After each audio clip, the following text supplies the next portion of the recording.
It's so nice to de-stress.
We're way behind schedule.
Next on the...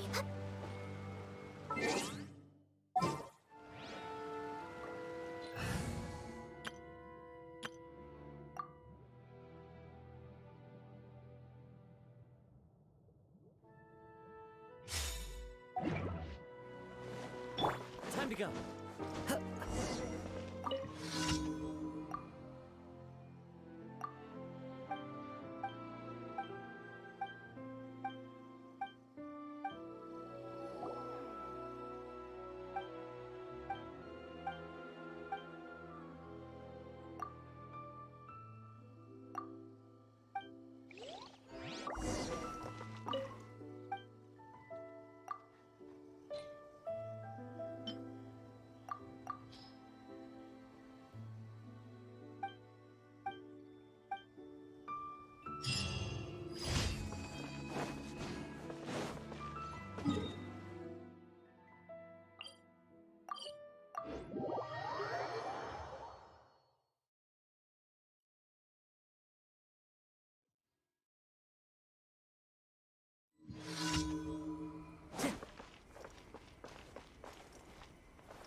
Don't tell me they did it again.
Frozen.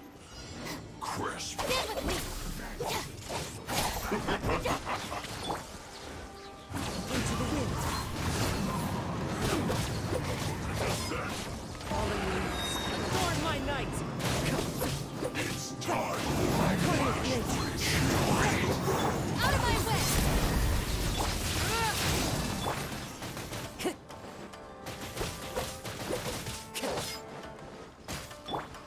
The bond is strong! Now you're not going anywhere.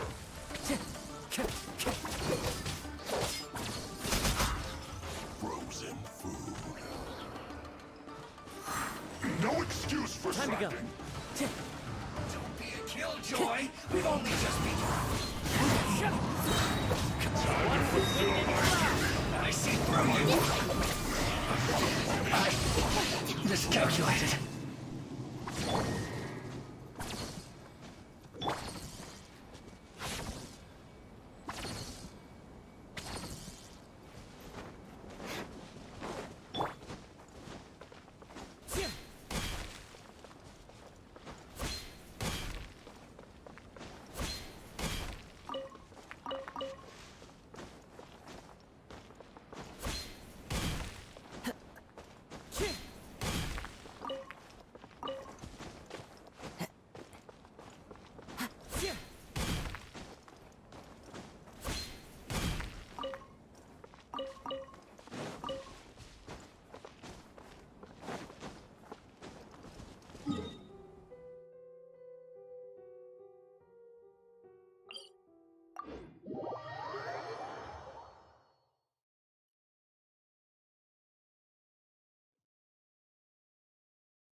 Time to go.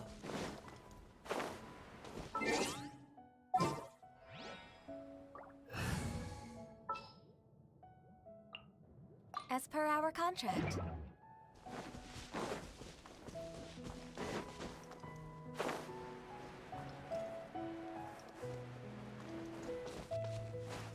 Yeah.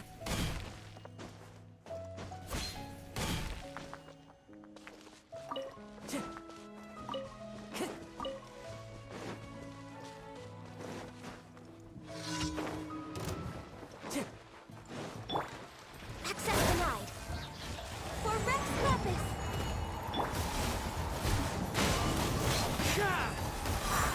Time to go.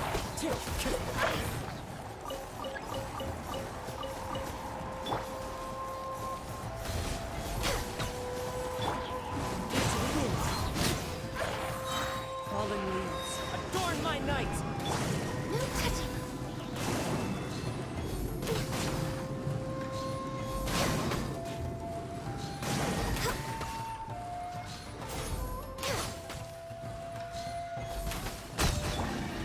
One with nature.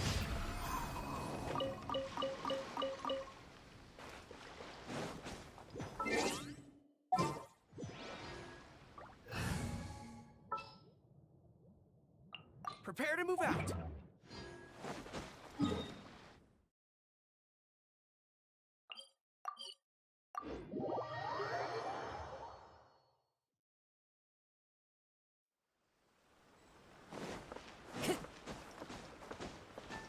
Time to go.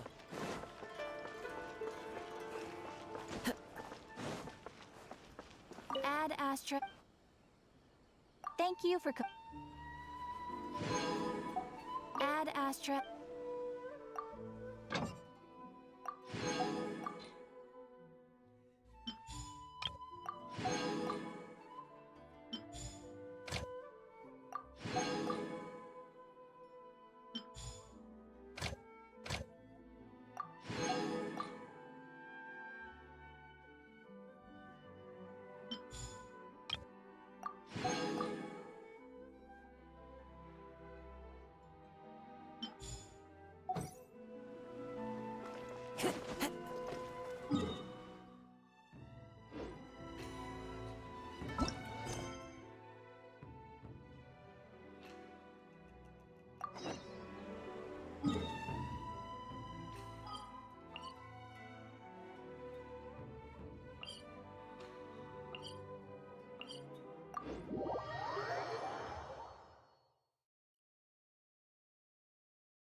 Time to...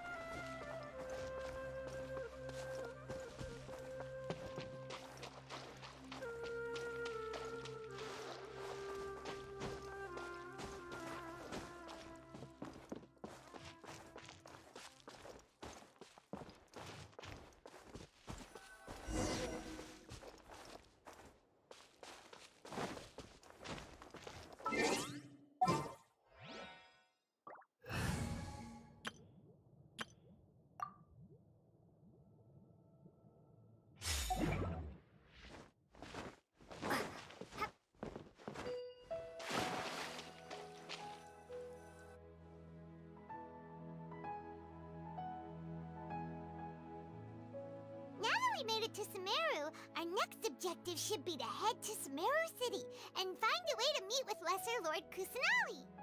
And speaking of Lesser Lord Kusanali, even though we haven't heard too much about her, she doesn't seem to be the same deity who abducted your brother. But even so, people call Sumeru the Nation of Wisdom, you know. If we can get a chance to meet the God of Wisdom, maybe she can give us some useful information. But, Paimon doesn't know the way to Sumeru City. Maybe we can climb up to that spot with the statue of the Seven on it. That'll give us a way better view of things. Even if we can't see exactly where the city is, at least we'll be able to check for some smaller settlements nearby. Wait a second. Look! There's someone up ahead! Perfect timing! Now we can just ask for directions rather than wander around like lost adventurers. Hey there! We're not from around here and seem to have gotten a little lost. We'd like to ask for some directions. Huh? Did they not hear Paimon? Hey! You over there! Could you give us some directions? Huh? What's going on here? There's no way she could have missed that. Wait! Could she be ignoring us? How dare she? Well, even so, she might be heading someplace where we could find other people to ask. Let's keep our distance and follow her. When we get the chance, we'll just ask someone else for directions.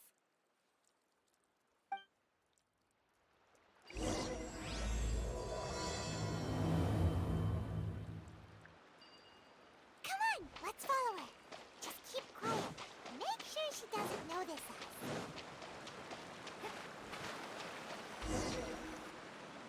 Huh? She just walked near that small waterfall and then suddenly vanished.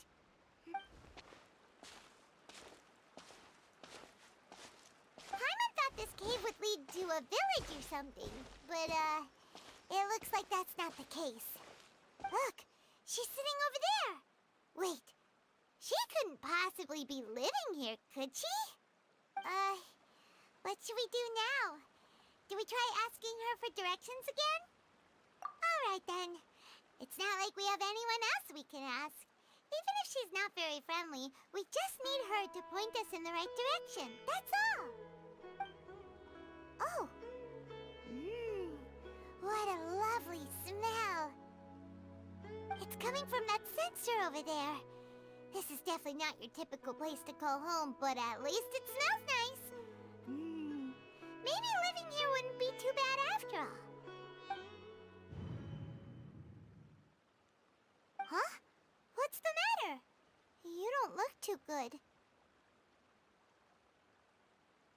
What? Is the smell making you feel sick? Strange. Paimon doesn't feel anything.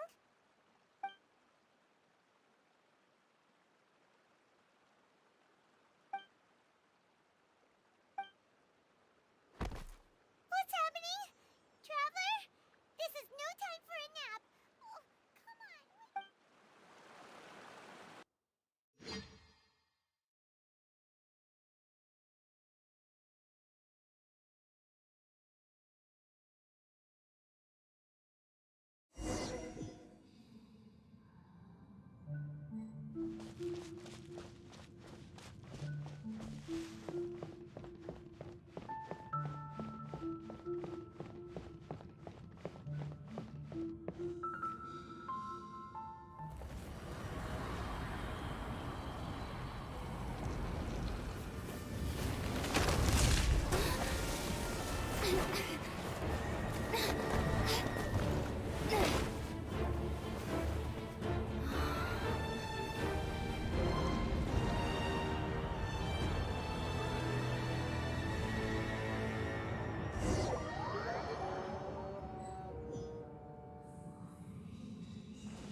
The Traveler's been out for a long time now.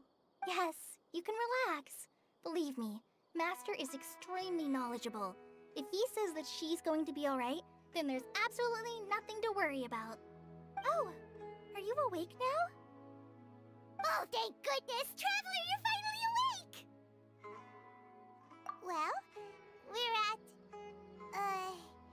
Good question. Where are we? Paimon was in such a panic when you passed out that she even forgot to ask what place this is. This is Gandharvaville. It was originally built by scholars from Sumeru as a place to rest in the rainforest. Now it's mainly used by the forest rangers as a base of operations.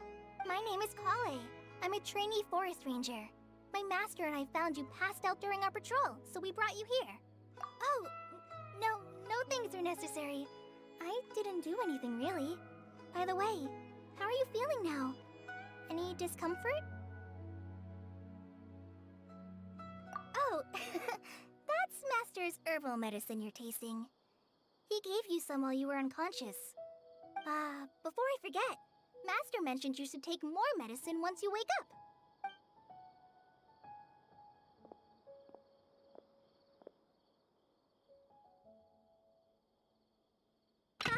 Whoops! Kale, what's the matter? Were you trying to retrieve the medicine? As I've already told you, you must be careful with these. All right, I'll get it for you once I'm finished here. Sorry, Master. Now, the guide to Avidya Forest's edible fungi is clearly posted on our bulletin board. But if Farbode forgets which mushrooms to avoid one more time, I'll have no choice but to leave the guide somewhere a little more visible. Like right smack on his forehead so others can remind him to be careful. Right? This is the second time he's come down with food poisoning this month. I'll be sure to give him a good talking to. Yes, please do. If, on the off chance, Farbode simply enjoys having little imaginary fairies dance before his eyes, then we'll just let him be. But the next time he requires any of our medicine, be sure to charge him accordingly.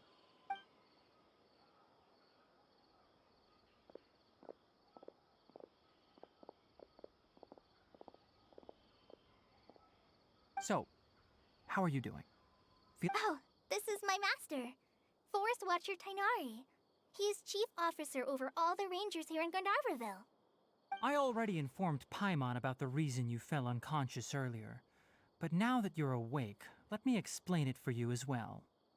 It is common practice for Sumeru scholars of certain darshans to dedicate themselves to training and meditation in isolated areas, particularly the nearby forests. While meditating, they use a certain incense known as Spirit Borneol to help calm their minds as they enter a state of deep rumination. In hopes of asking directions, you two followed a scholar named Hypatia into her cave. The incense you smelled inside was the Spirit Borneol I just mentioned. That incense typically has no effect on most people. Very good. Now, answer me this. Did you feel anything after passing out? Say, any out-of-body experiences? Or did you see anything while unconscious?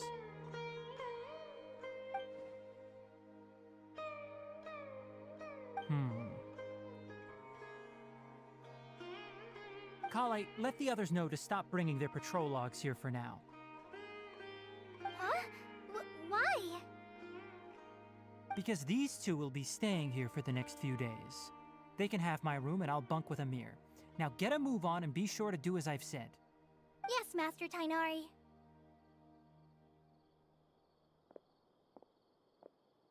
Wait, hold on a second.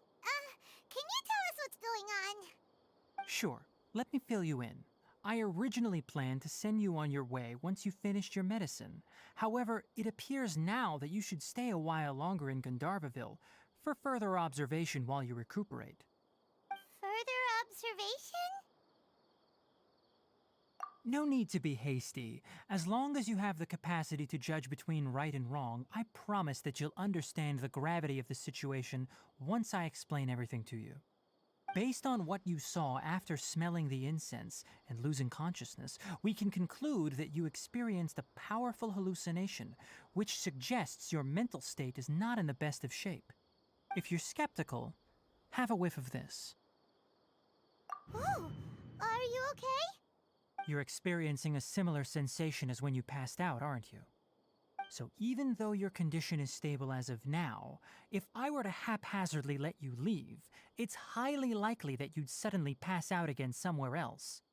The rainforest is home to many fierce animals and hazardous areas. If something were to happen to you again, I'm afraid you might not be so lucky. For now, I suggest you continue taking your medicine each day and avoid wandering off on your own. At least until you stop having adverse reactions to this kind of smell, okay? Good. Now continue resting while I fire up another bowl of medicine for you. Seriously? With just Paimon knows we're set on meeting Lesser Lord Kusanali as soon as possible, but you really don't look too good. It'd probably be best to let you recover first. Hey! Are you even listening to Paimon? Paimon's over here. What's weird? You mean how you're feeling now?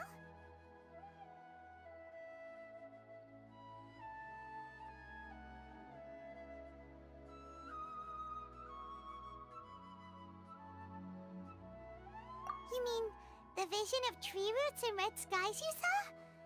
But if those weren't hallucinations, what could they be?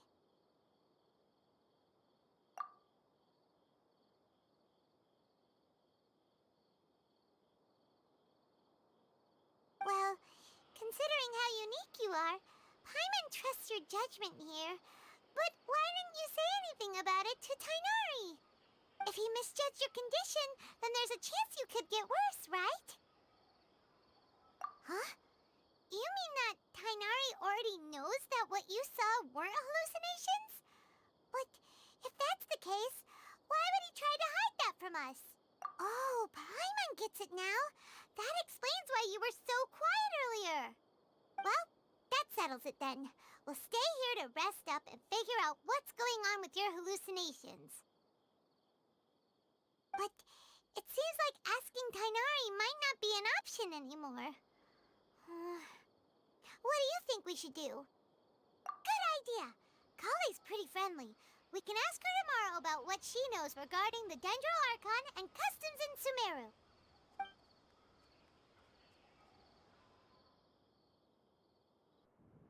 Rise and shine! Come on, it's time to go find Kale!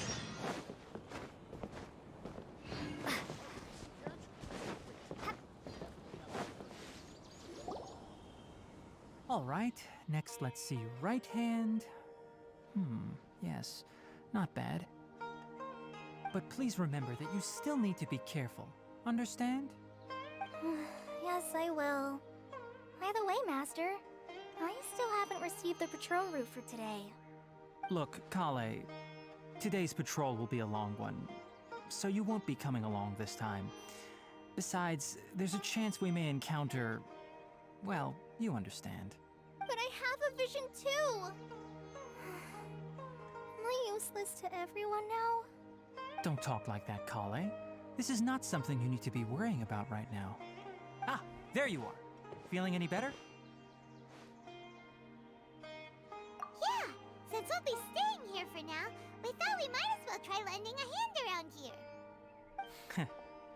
Seems you're not the type to sit back and take it easy for a while, huh? In that case, perhaps Kale could take you two for a patrol south of Gandharvaville for the day. And if you're feeling up to it, you can be responsible for cleaning the Statue of the Seven. Tainari, we're ready to head out. Roger, I'll be right there. All right, we'll be heading into the forest now. I'll leave any further details to Kale. Yes, you can count on me. So, Kale, what exactly are we going to be doing today? Tainari mentioned cleaning the statue just now, but, that doesn't really sound like the job for a ranger. Well, a forest ranger's responsibilities can be pretty diverse. They handle a variety of tasks, like checking the condition of outlying roads, maintaining forest facilities, ensuring fire prevention standards are met, and providing assistance to travelers and locals. As for Master, well, he has to handle more dangerous areas of the rainforest. Today we can perform routine checks on the pathway lamps as we make our way to the Statue of the Seven. Paimon, Traveler, this way! You can leave the task of checking the lamps to me. In the meantime, you two can keep an eye out for anything unusual.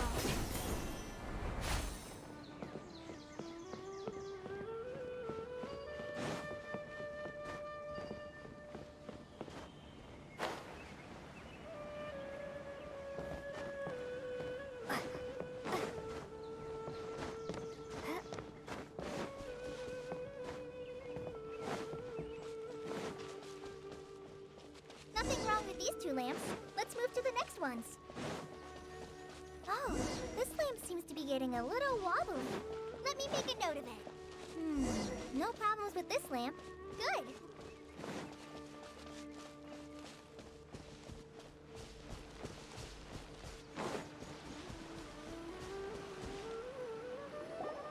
The Statue of the Seven is up on top of that large rock formation. You must have seen it when you came down this road before. It's pretty high up there, isn't it? Don't worry. If you're afraid you can't make it up there, I'm sure Master wouldn't mind if you don't clean the statue. Oh? I guess I'll leave it up to you then. There's not much footing once you reach the statue, so be careful up there. Paimon will fly up with you and help you with those hard-to-reach areas. By the way, Kale, do you know anything about the Dendro Archon? You know, what's she like? That depends. Are you referring to Greater Lord Rukkhadevata or Lesser Lord Kusanali? Huh? Greater Lord Rukkhadevata? Oh, Is that the name of the former Dendro Archon? Uh-huh. Greater Lord Rukkhadevata was Sumeru's first Dendro Archon. She created the rainforest as well as the wall of Samiel around the desert. Her works provided a means of peaceful living for everyone. To the people of Sumeru, she's not only a symbol of wisdom, but also of power and kindness. Unfortunately, she disappeared in a great calamity that occurred a few hundred years ago. According to what Masters told me, the sages later found the newly born Dendro Archon and whisked her back to Sumeru. To celebrate the reinstatement of their lost deity, the sages dubbed her Lesser Lord Kusanali and let her reside in the sanctuary of Siristana. Uh-huh. Then what happened? Well, and then... I'm not too sure what happened, to be honest. Huh? You're not too sure? But aren't you from Sumeru? Yeah, I'm from Sumeru. Maybe it's difficult to discuss this topic with strangers. If that's the case, then don't worry, we understand. No, it's not that. I'm not trying to hide something from you. Besides, I don't consider you two strangers. Anyway, you two know Amber, right? Wait, Amber? You mean... Yes, that's her. I once lived in Mondstadt for a while, and she helped me a lot during that time. You could even say that she helped me become a new person. There's no one like Amber. She lives life to the fullest while always adhering to her strong sense of justice. She's ready to answer the call for action at any moment, but is also very understanding of others. She's like the spark that lights the fire in everyone's heart around her. If you ask me, she's a prime example of a true outrider. She's the first person anyone coming to Mondstadt will meet. You can't help but be enthralled by her charm and enthusiasm, causing you to fall in love with the lands of Mondstadt and...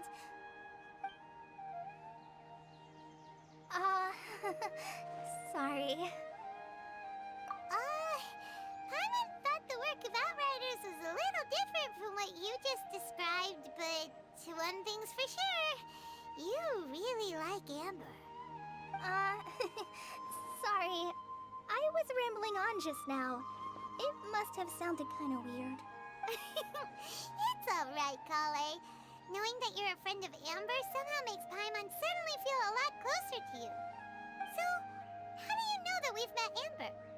Well, after I returned to Sumeru, Amber and I have stayed in touch by writing each other letters. In one letter, she mentioned that Mondstadt was attacked by a fearsome dragon, but the city was saved by a mysterious blonde traveler and their floating companion. I knew you two were the ones she mentioned in the letter the moment I saw you.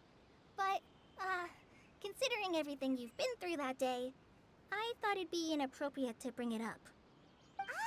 So that's how you knew. Yep, so please know that you two have my complete trust. Really, I wish I could tell you more about the Dendro Archon, but I have been away from Sumeru for some time, and I haven't read any books. That's alright. You've already helped us a lot.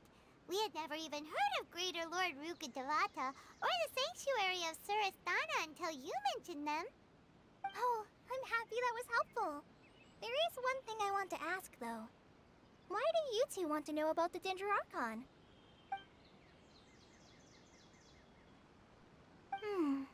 So that's why you're here. Thank you for telling me your story. Don't mention it. We are friends after all, right? Alright, we have a statue to clean. You both have my thanks. While you two are up there cleaning, I'll go ahead and inspect the forest canopy. Let's meet back here shortly.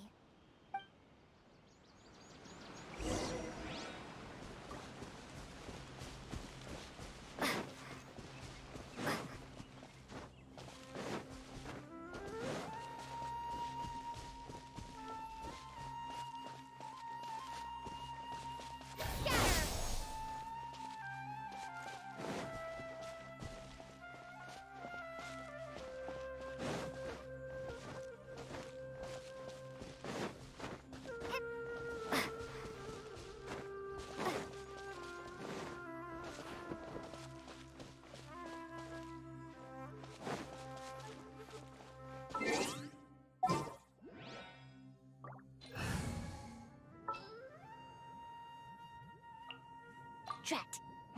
You caught me.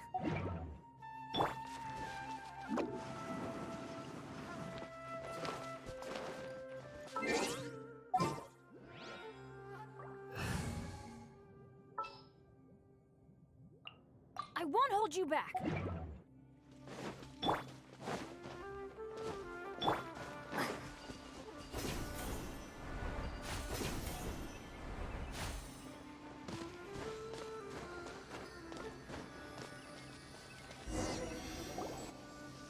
Huh. Now that Paimon looks at it, the deity that's carved on the statue is kinda small. Do you think she's supposed to be Greater Lord Rukkhadevata or Lesser Lord Kusanali? The name does seem to fit the statue somehow. Well, anyway, we'll have to figure that out later. Let's get started on cleaning the statue. Paimon will fly up and take care of the top, and you clean everything below.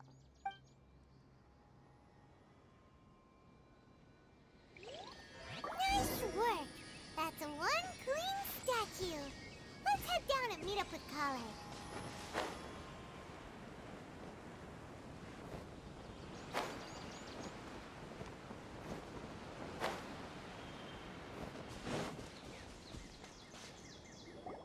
Kale, we're back! Welcome back! You must be tired after all that climbing. Let's take a little break. I brought some fruit and water for us. Yay, food! What kind of goodies did you bring? Hey, don't be a party pooper. It's not like Kale is a stranger or anything. Besides, the best way to compliment a chef is to show passion for their food. Xiangling taught Paimon that. I prepared a nice portable dish that forest rangers like to eat called pita pockets. I hope you'll like them. Whoops! No, you dropped it on the ground! Not to worry. I wrapped a few layers of oiled paper around each pita. They should be fine. Oh, whew.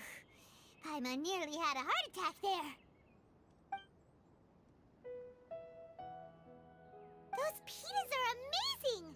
You're quite the cook, Kale. Thank goodness you wrapped them in paper. Paimon wouldn't have been able to sleep at night knowing something so tasty had been wasted. You really know how to compliment the chef, Paimon.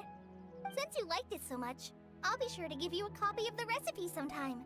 I'll even include all my personal cooking pointers, so you'll be making your own pita pockets in no time. Yay! Thanks, Kale! It's hard to believe someone as diligent as you could have clumsy moments too. Oh, I guess it happens from time to time. So, Kale, don't you think that Tainari's a little too strict with you? He won't let you touch anything without his permission. Paimon knocks stuff over all the time flying around the Traveler, but she's never said anything. Everyone has their clumsy moments. No, you've got the wrong idea about Master. Sure, he may seem a bit harsh at first, but with some time, you'll see that he's actually very kind-hearted. I've heard the veteran rangers say that Master is from some ancient and mysterious race that is known for their cunning wit and reclusive nature. Oh, by the way, you've heard of the Academia, right? Well, there's a group called,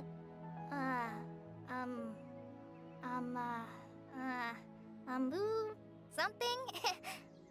Well, anyway, because Master does a lot of research on plants, sages from the Academia have written him many times, inviting him to take up an official position there.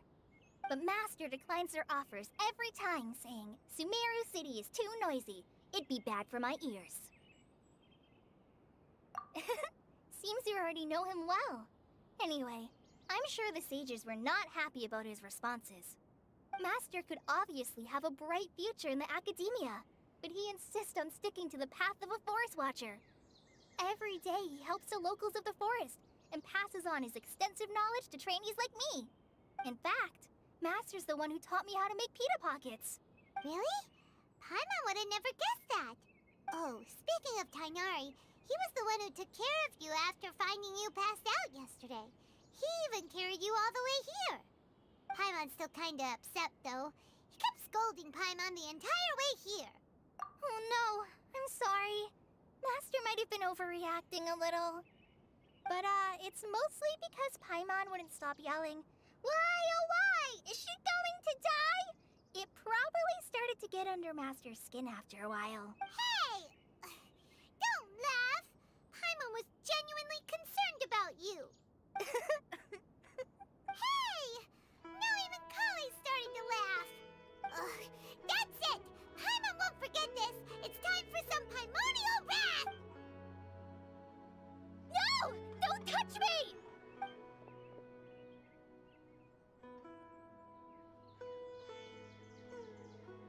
Oh, sorry, Kale. Paimon didn't mean to scare you. No, I just... I didn't mean that. Kale, are you okay? What's the matter? No, I'm... I'm fine. I'm sorry. I must have startled you both reacting like that. Oh, well, it's getting late now. Let's hurry back to Gandharville. I think Master and the others should be back by now, too.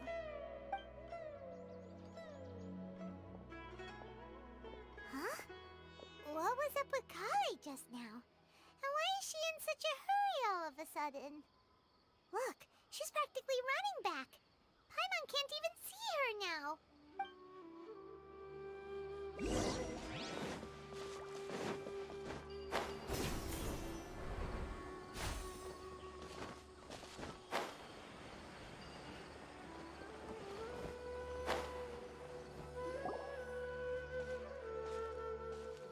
Ah, Traveler, you've returned. Yep, we're back. Have you seen Kale by any chance? Oh, Kale? Yes, I saw her go into her room just a moment ago. Oh, okay. Guess we'll just have to wait and talk to her tomorrow then.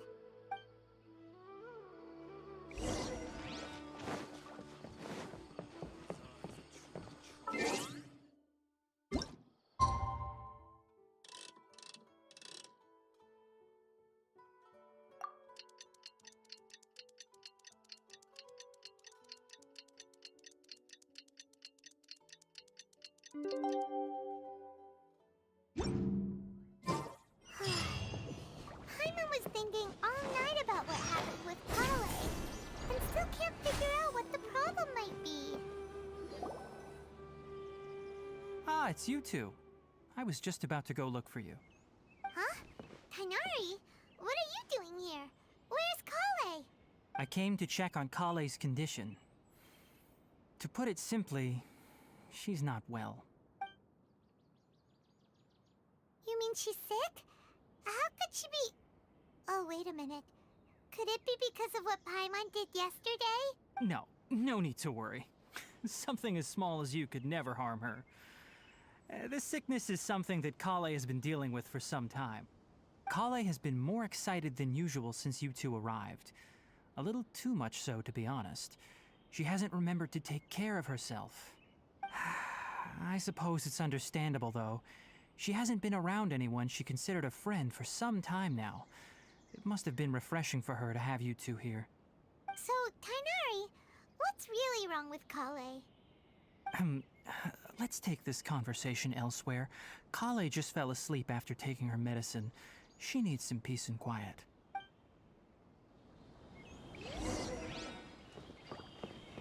Maybe she's in a better mood now.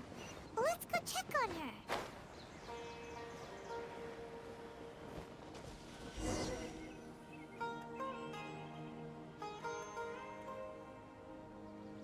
All right, let's continue our conversation here, shall we?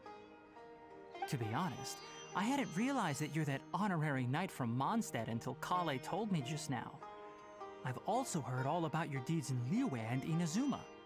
So, just to clarify, what I'm about to tell you about Kale is not because of who you are or your past feats.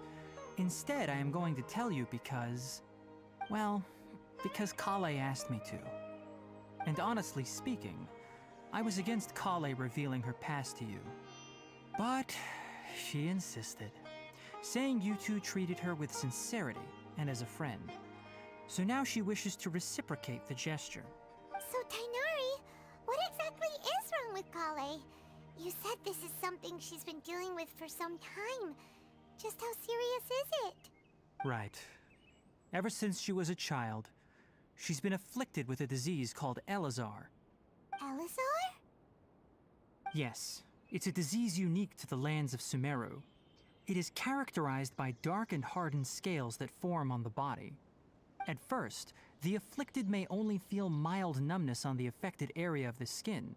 However, as the disease progresses, one may begin feeling fatigued and even experience peripheral paresthesia. In its final stages, the disease strips a person of the ability to control their own body, and they effectively become completely immobile. That sounds terrifying. Wait, hold on. So when Kale seemed to be acting a little clumsy earlier, it was because... Correct. That would be the effects of Elazar, which is precisely why I do not want her carrying or holding anything, lest she ends up hurting herself. With appropriate treatment, the disease can be effectively controlled before it progresses to a more serious stage. However, there is unfortunately still no true cure for Elazar. Nevertheless, Kale's mother still hoped that there was something out there. She handed Kale over to an organization known as the F2P after one of their members lied and said they had a cure. What?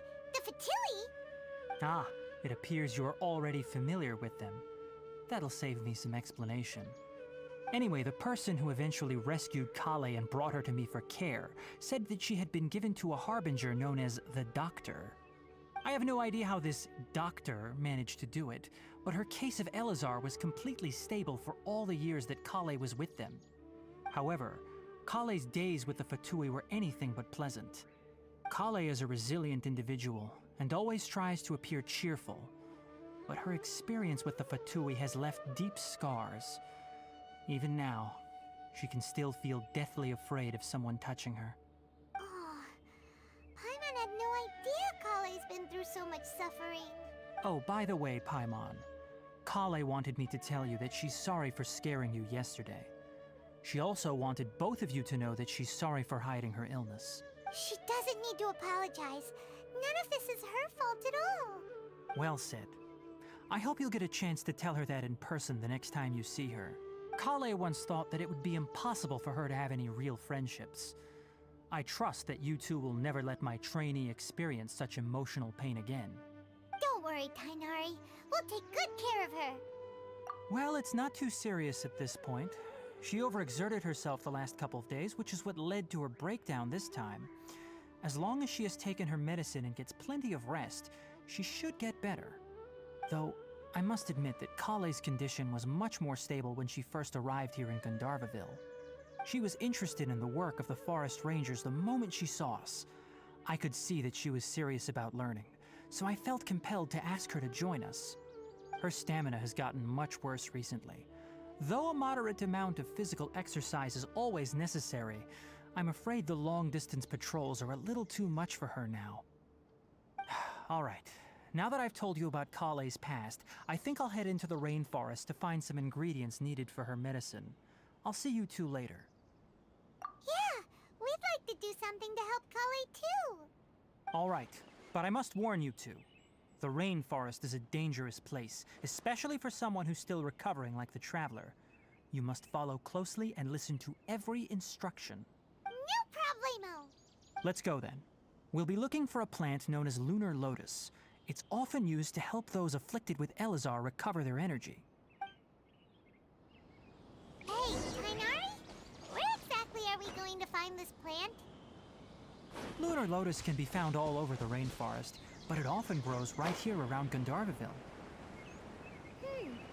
Given the name, it sounds like we should be looking for it in the water. You are correct. Lunar lotus grows in the water. When fully matured, they look like giant blue flowers floating on the water's surface. Quite an attractive species, if you ask me. The large petals are actually the plant's leaves and sepals, which surround a very small flower. You should note that many of the plants found in Sumeru have names that are contrary to their species. Take the Kalpalata, for example. The plant is not a lotus at all, but rather a vine. And then there's the Sumeru rose, which is not a rose, completely contrary to its name. Oh, huh. Okay then. There should be lunar lotuses growing somewhere in this area. Let's split up and begin searching. If you could manage to gather 4 of them, that would be sufficient. We'll rendezvous here once you've gathered the needed amount.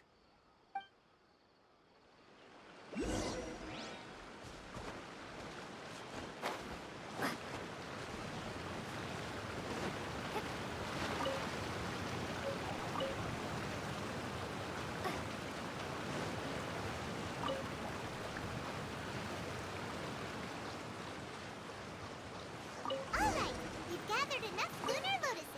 Let's head back to meet Tainari.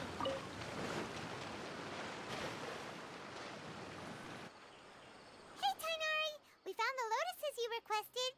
Let me take a look. Good. I'm quite glad you two came along. Your exploration experience helped save me a lot of time here.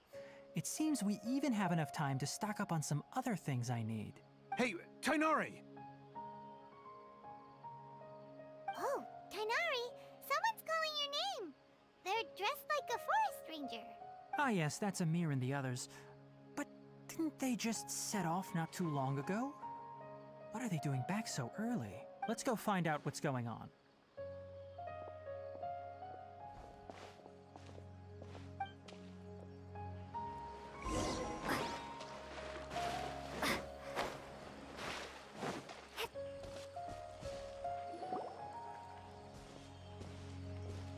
Tainari, thank goodness we found you here. We were just about to head back and find you at Gandharvaville. What's going on? We just discovered a withering zone. The Withering is back? But the patrol route you were on should have been already cleared just a week ago. It reappeared so quickly. Can you tell me the exact location? It's up ahead, deep in the river valley. It's appeared in a spot that blocks nearly the entire narrow part of the valley area, so we decided to come find you as quickly as possible. And the radius of the contamination? Sorry, I couldn't get a clear enough view to tell. No one in our patrol team had a vision, and it appeared to still be spreading, so we didn't risk getting any closer. Okay, I understand. You made the right decision. I'll go deal with it right away. In the meantime, please guide these two back to Gandhar. Wait, Tainari, why don't you let us help you? You two have only just arrived in Sumeru. You're still unfamiliar with many things in these lands. There's a unique type of anomaly that occurs in the Sumeru rainforest. It's called the Withering. The affected areas not only cause nearby vegetation to wither, but it's also lethal to wildlife and even people. If you don't carry a vision, then you should think twice before approaching such places. Yes, Amir is absolutely right. I wasn't kidding when I said the rainforest is a dangerous place. As Amir said, only someone with a vision, that is, the power to manipulate elements, will be able to resist the Withering's corrosive effects for a time. That's right. If any of the forest rangers without a vision come across a withering zone, we first make a record of the location and then have a ranger with the proper abilities deal with it, like Tainari here. Only someone with a vision can venture within a withering zone and find a way to deal with it. But you don't seem to carry a vision. Don't worry, she may not have a vision, but she's a real pro at using the power of the elements. It seems the rumors about you are true. In that case, all right, you two may accompany me. We typically only teach visitors how to identify the Withering as they're about to leave Gandharvaville. We'll make an exception today and show you what it looks like up close.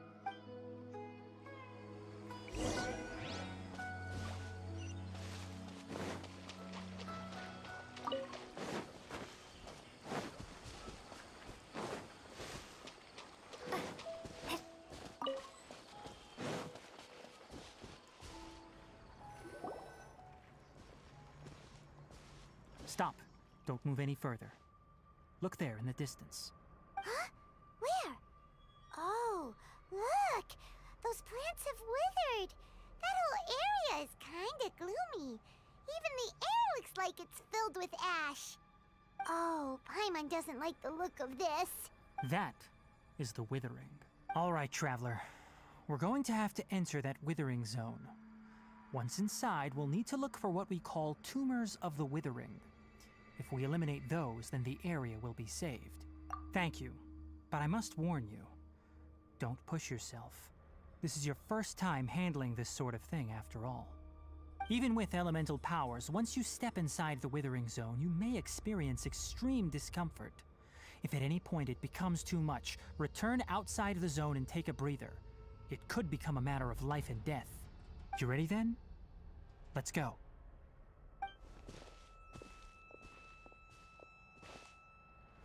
First, we must locate any branches sustaining the Withering Zone.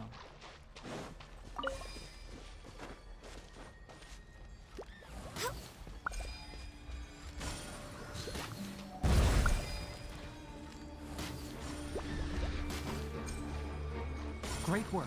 Now that all the branches have been cleared, we'll need to take care of the tumor. Illusion shattered! Horn to oblivion!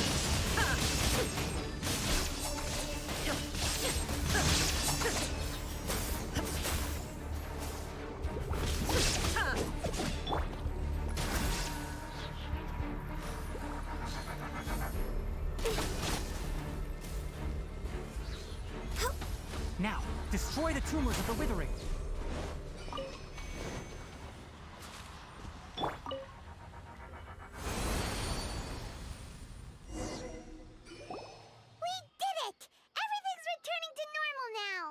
Yes, thanks to you two.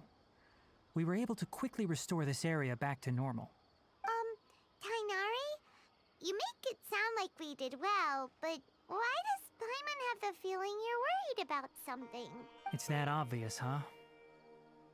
Alright, it's like this. Recently, the rate at which the Withering Zone appears has been increasing. Even though we were able to quickly clear that Withering Zone, it won't be long before another one appears. If that simply meant more work for me, then that wouldn't be an issue. But it's far more severe than that. The Withering is leaving lasting effects on the rainforest itself. For instance, even though we cleared out the Withering Zone, many of the plants that were affected will not recover. This presents a crisis for the ecosystem itself. Many plants in the rainforest are already in decline, directly impacting the wildlife that depends on those plants. And most disturbingly, as the appearances of Withering Zones have started to increase, Kale's case of Elazar has also become more serious. Huh? Well, why's that? I'm still not sure of the exact reason. However, I've received word from acquaintances at the academia that similar cases are being reported for patients with other conditions. No, none that we know of. The Withering has been recorded in Sumeru for millennia. It's said that it originates from the depths of the world. By the way, have you heard of Irminsul before? Irminsul is a tree located deep beneath the surface. Although it isn't like any tree we know in a biological sense, you can basically think of it as a large tree that grows downwards rather than upwards. I'm sure you've heard of ley lines, right? They're like the roots of Irminsul, spreading and extending from a massive cavern deep underground all the way up to the surface.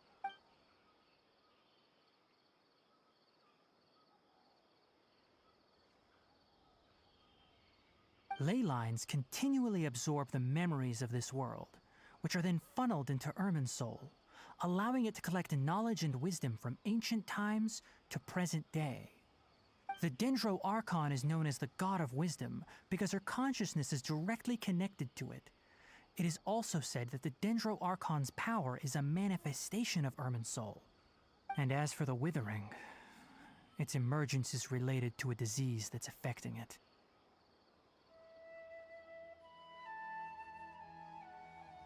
That's right.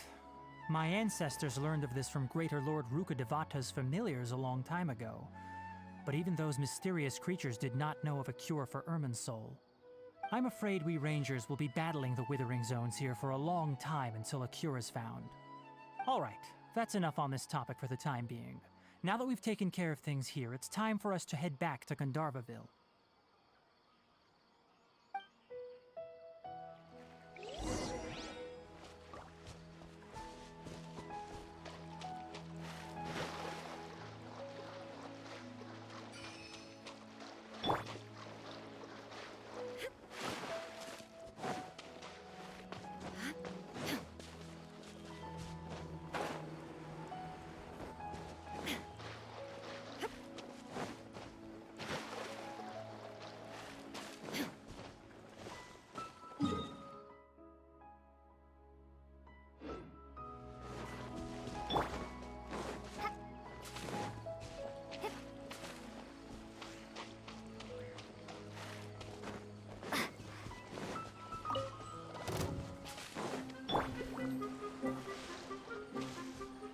guide.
Oh, Tainari, you all made it back. How did it go? The withering zone you reported has been taken care of. No need to worry. Huh. Wait, is that? Oh no, Hypatia!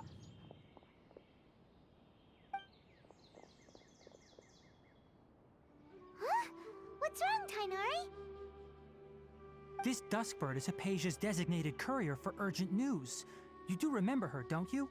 She's the scholar you and Paimon were following when you first arrived in Sumeru. Oh, her? How could we forget? So did something happen? Let me see what's written in the letter first. So what's it say? And what's with that weird expression on your face? Just let Paimon read it. Huh? All Paimon sees are 3 squiggly lines. Yes, allow me to explain. After we brought you from Hypatia's cave to Gandharvaville, Hypatia resumed her meditation. She must have just finished. It's been nearly 3 days since she's had anything to eat, and it appears she's forgotten to prepare some rations. This letter is her asking us for help. What? You mean she's been sitting there for 3 days? Hey, wait, how did you know all that from just a few lines on the paper? Well, obviously because this has happened before. Last time she drew 5 lines, and by the time we found her... Well, needless to say, Hypatia's been through worse, but we should still get to her as quickly as possible. I've got some emergency rations set aside for times like these. Paimon, Traveler, could you... Wait, you want us to bring her the rations? But will the Traveler be okay if her cave is still filled with that funny incense? Let's find out. Here, Traveler, take us... So, how do you feel? Huh? Really? You're not feeling even a little drowsy? But wait, how'd you know that she'd be okay this time, Tainari? Back when we were clearing the Withering Zone, I observed that she could adeptly manipulate the Dendro element. I knew then that she would be fine. And if I may ask, when I was telling you two about Irminsul's ley lines, was what I described similar at all to what you saw while you were unconscious? That's correct. Those weren't hallucinations at all. Though I don't intend to apologize for deceiving you. Because what you saw is of significant importance. Not just for the nation of Sumeru, but the entire world of Tevat. My forefathers were shown much favor by Greater Lord Rukkhadevata. We took an oath to protect this nation together with her. Now that that duty has fallen to me, it was part of my responsibilities to ascertain whether you could be entrusted with the fate of Sumeru. Now, after seeing you in action with my own eyes, you have earned my confidence, and I no longer feel the need to hide any secrets from you. When you passed out, your consciousness had connected directly with Irminsul. What you witnessed were actually real memories contained within Irminsul itself. I could try to tell you more, but it would be better if you went to ask Hypatia instead.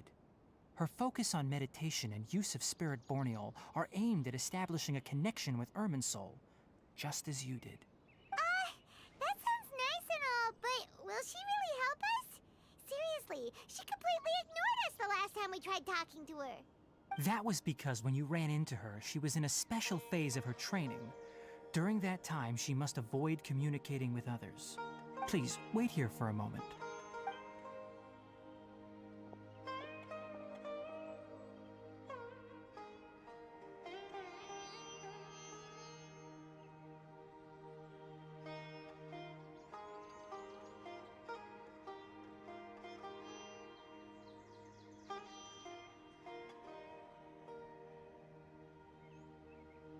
Here, take these. It's a meal I packed for Hypatia, as well as some other ingredients.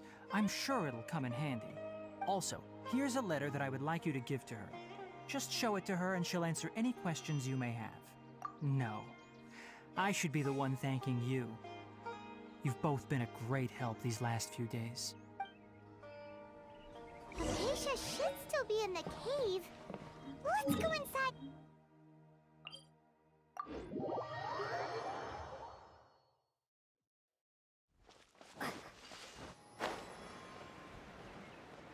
Hypatia should still be in the cave. Let's go inside and see how she's doing.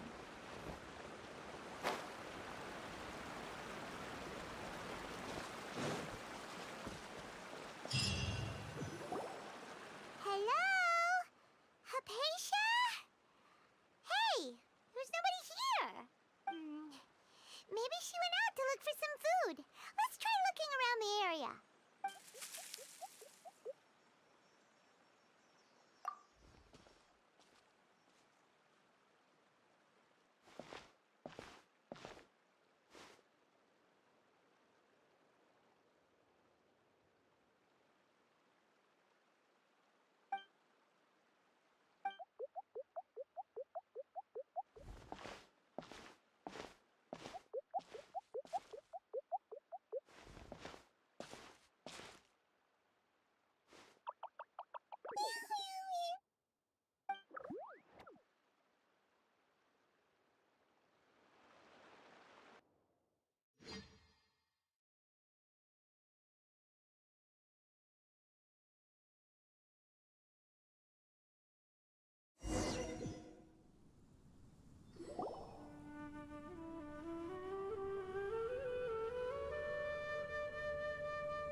Hypatia, are you alright? So hungry. There's no way we can get her to eat in her current condition. Let's try finding some water first. Huh? Wait. Why does it look super foggy outside all of a sudden? Anyway, let's go look around.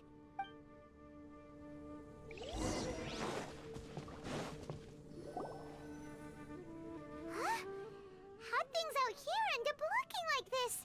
What happened? And where are we? Really?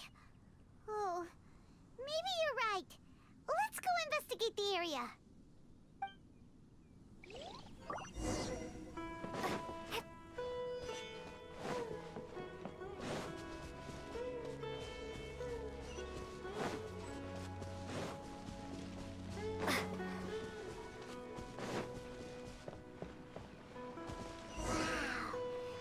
This is huge! Emma knew there's something off about that cave. Let's think of a way to get over there and have a closer look. No, maybe we'll find a lead of some kind.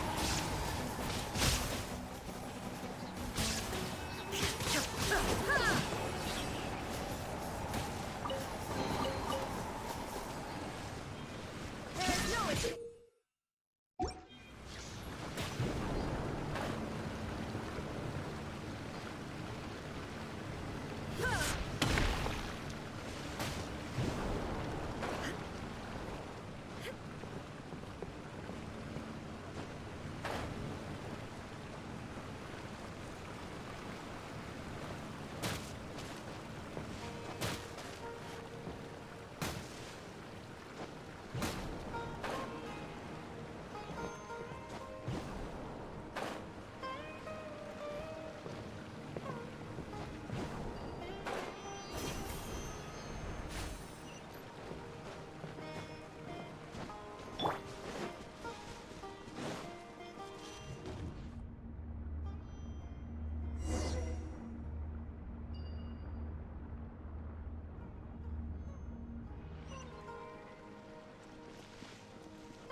Adventure time!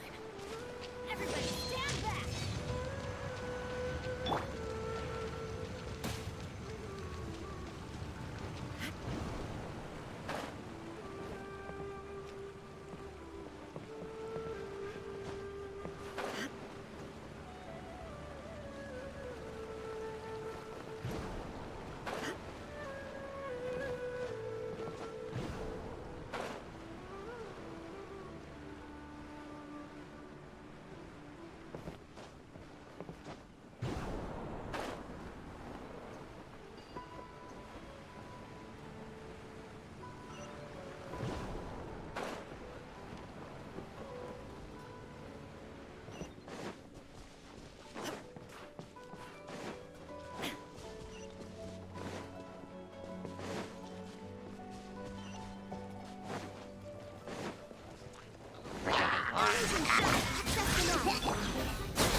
Inazuma shines eternal!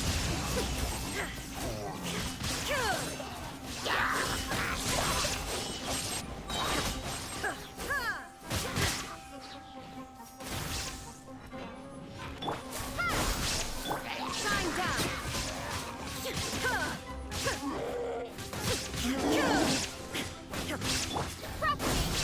Teamwork is teamwork!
Illusion shattered!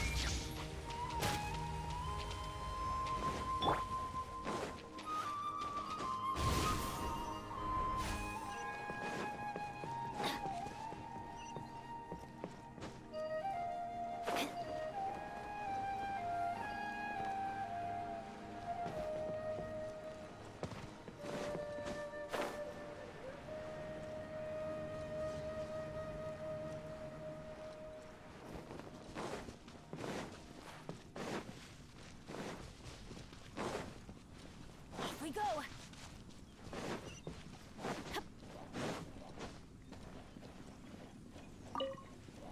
Adventure time!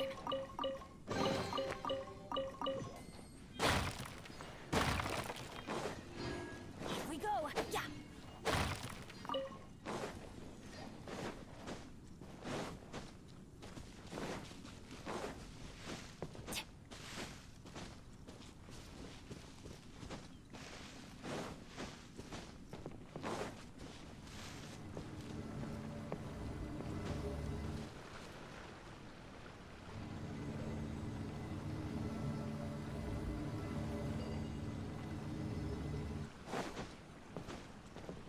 Shine down!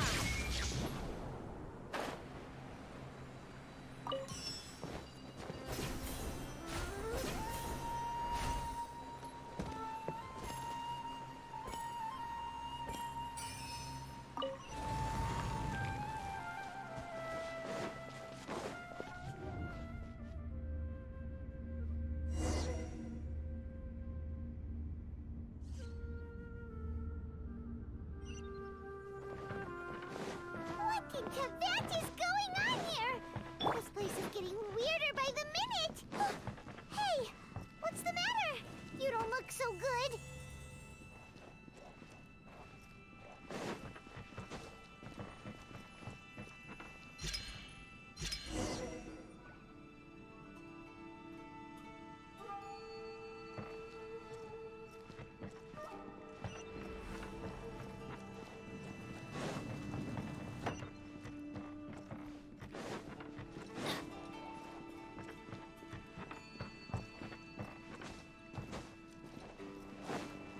Adventure time.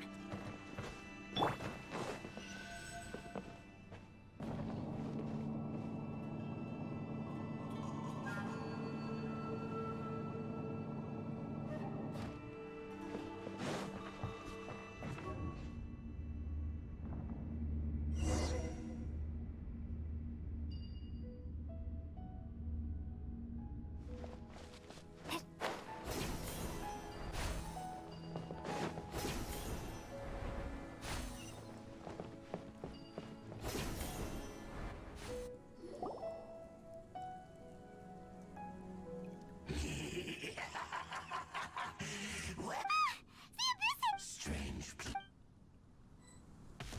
Bow before the abyss! Scatter! Spring forth! There is no escape. This is long overdue. This'll roar! Now you shall perish.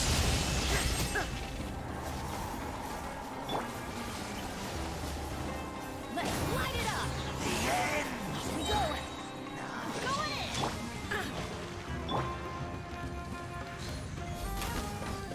No touching. Shine down. Huh?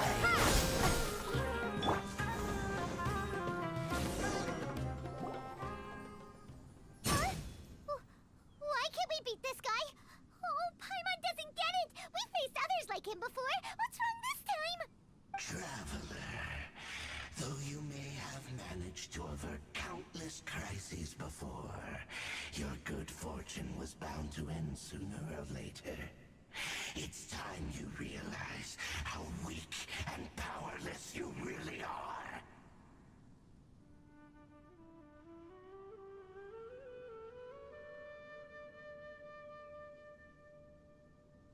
Your brother? Oh, pitiful traveler. Are you really so ignorant? Or are you just living in complete denial? His Highness has long since forsaken you. Your meager existence in his eyes is that of an annoying bug, only to be stepped upon. The bonds of love and family which drive you to find your sibling are utterly gone. Your journey is meaningless. But don't you fret now. Today will be your last. Now die!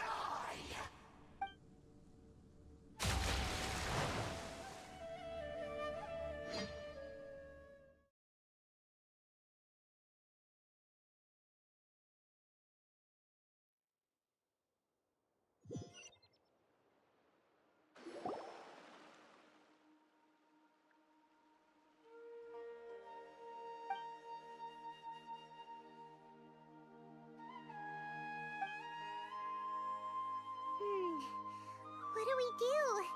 We haven't seen Hypatia anywhere out here. Oh, there she is! Quick, let's see how she's doing. So sweet. Well, the good news is that she's still conscious. Hey, why'd you drop her food on the floor like that? Oh, guess that makes sense. She does look kind of rough at the moment. Anyways, we can talk about this later. We better make sure she's all right first.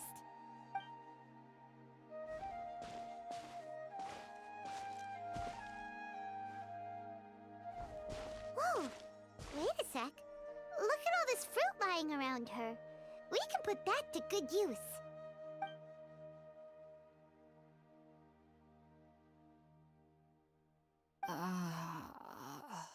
Who is there? Tainari, is that you?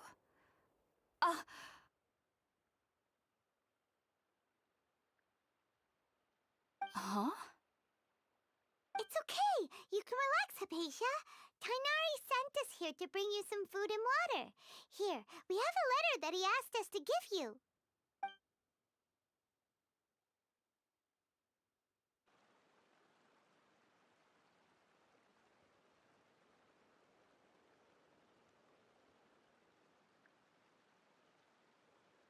I see.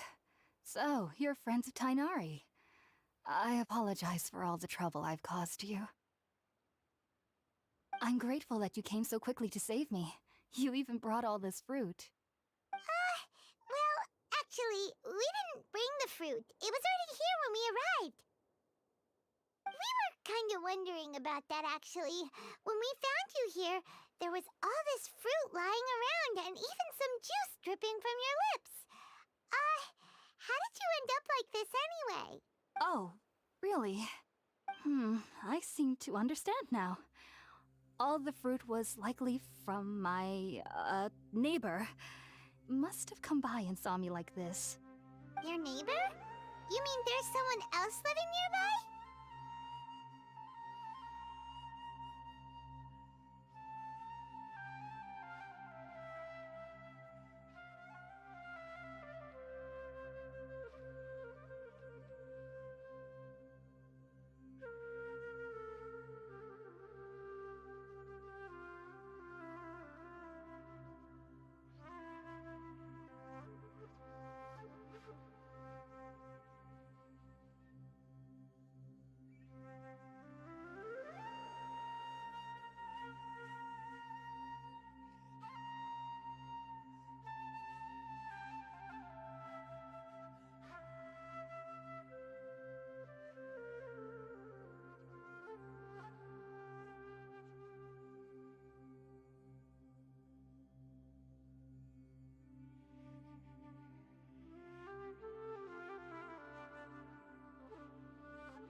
So you're able to see them too?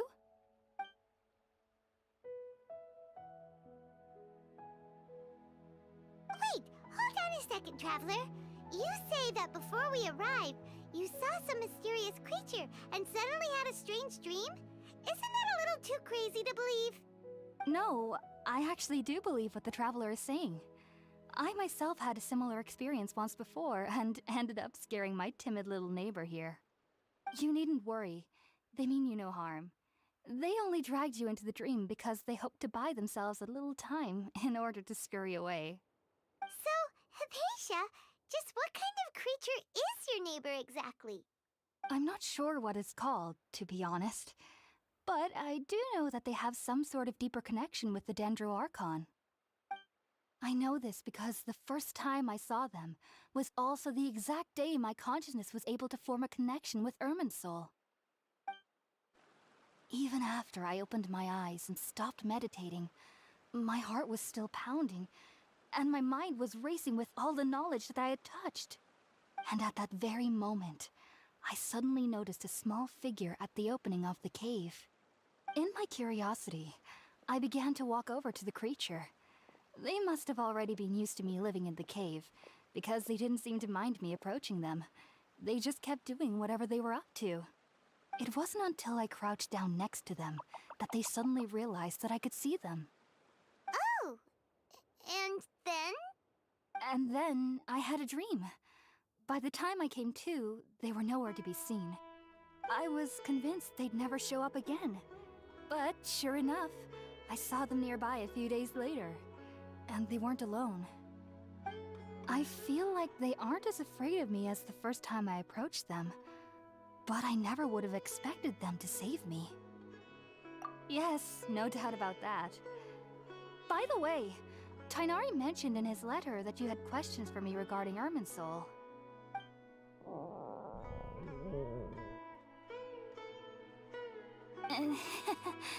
Sorry about that.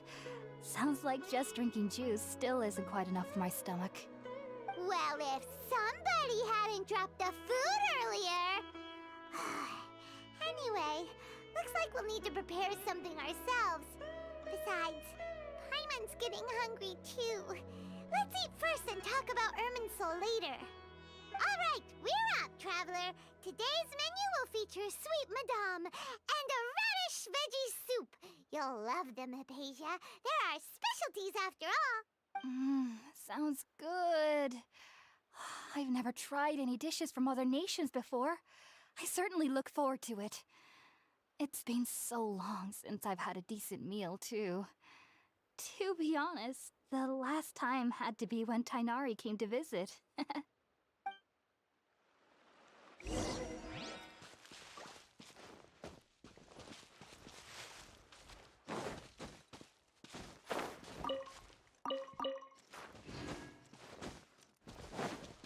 Adventure time!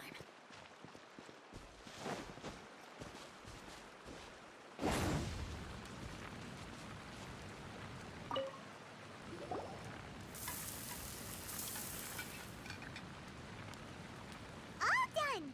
Let's use the empty box that Tighnari gave us since we already watched it. Oh, it smells amazing! And the box is a nice touch, too! Let's go serve this up and start eating with Hypatia!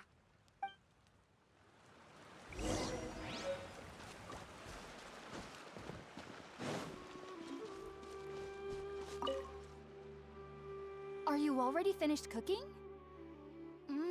Smells delectable. I'm truly thankful whenever I can enjoy a proper meal like this. Cooking really isn't my forte.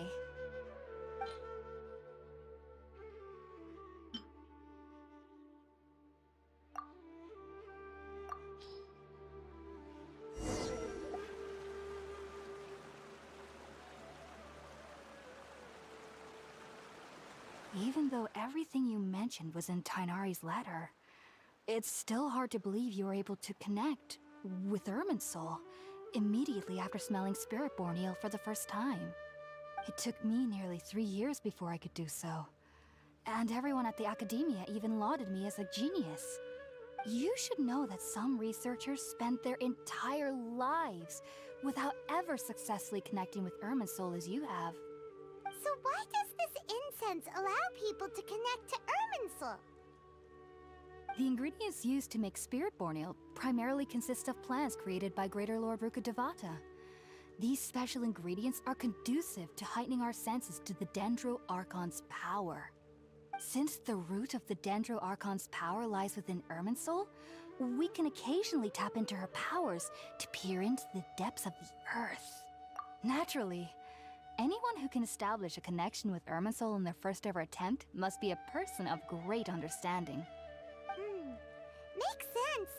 But Paimon's got a question. Why was she sensitive to the smell of those plants for such a long time? That was primarily due to her body's unique constitution.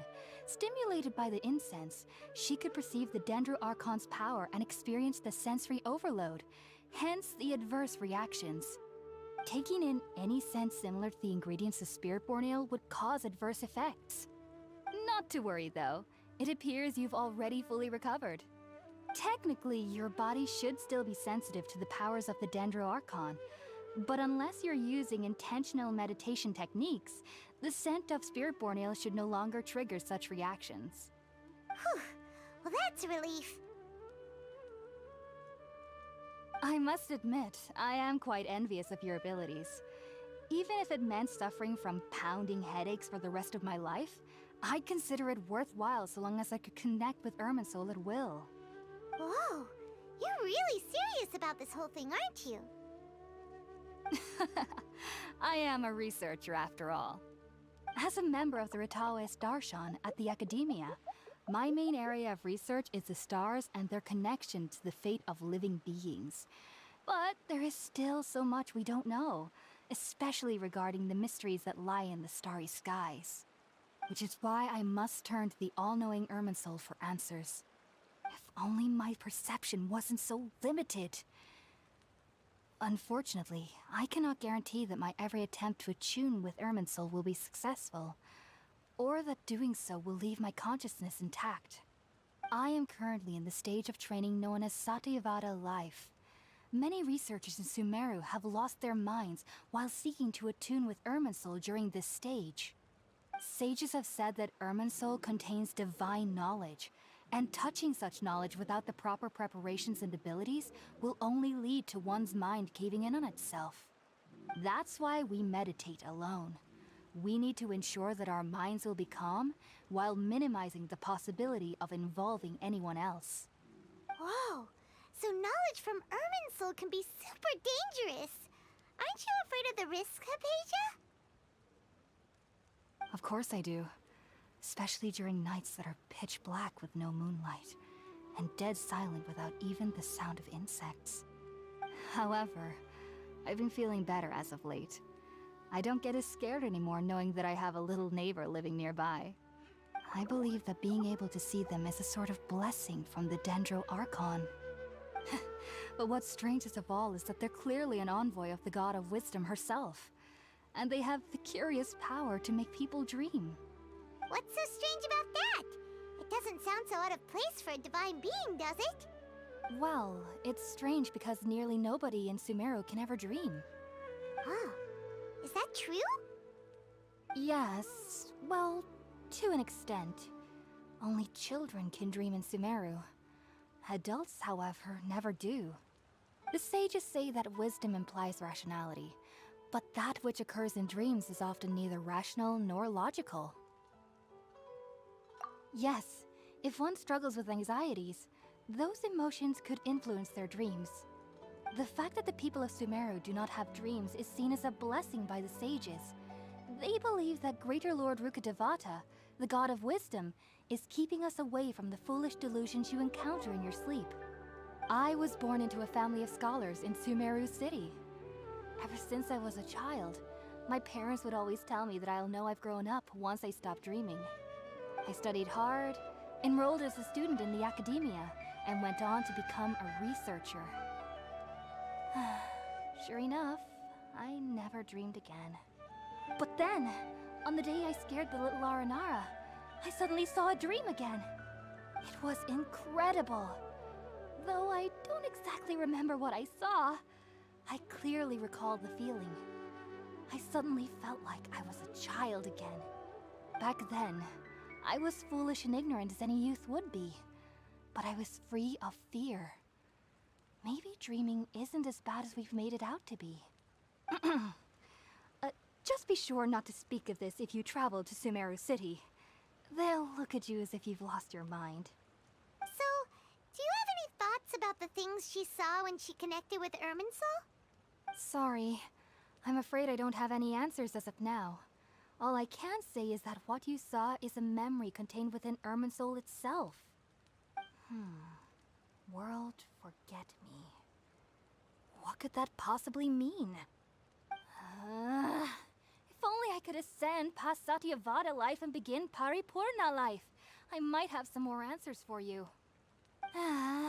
If you two are ever in the area again, please be sure to come and see me. There's no need to be thanking me. You two are my saviors.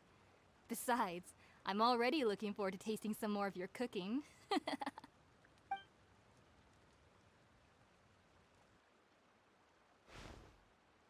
that we know Hypatia is alright and had the chance to ask her some questions, Paimon thinks it's about time to head back to Gandharvaville.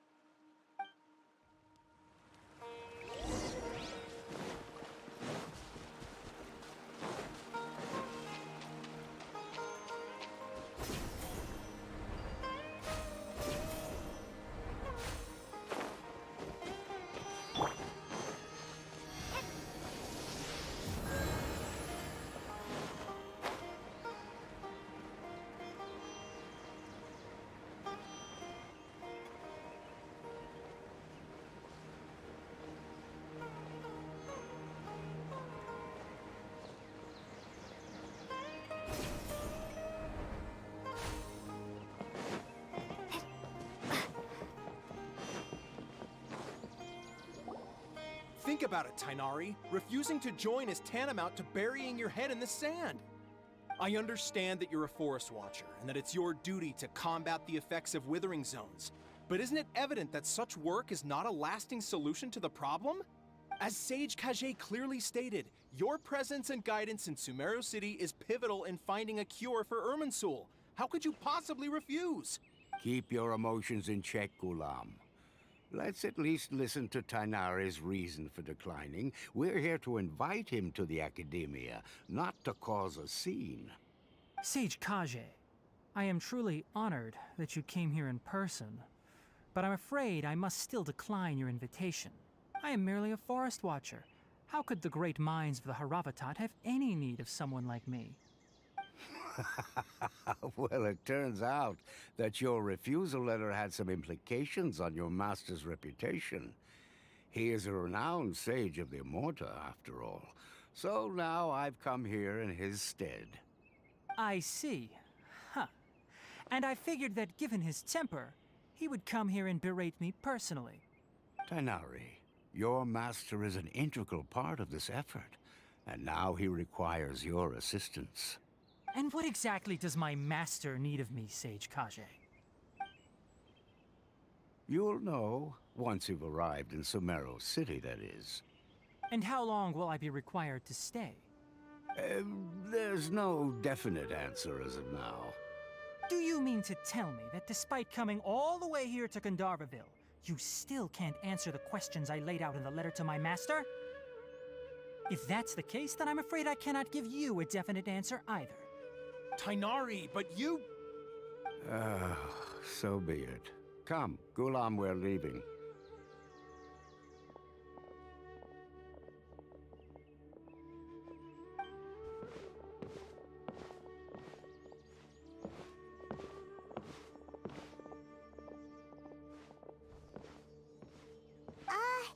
Tainari, what was that all about? It's nothing. Some people from the Academia wanted me to go to Sumeru City to assist them with a project, but I had to refuse on account of all my responsibilities here. But all that can wait.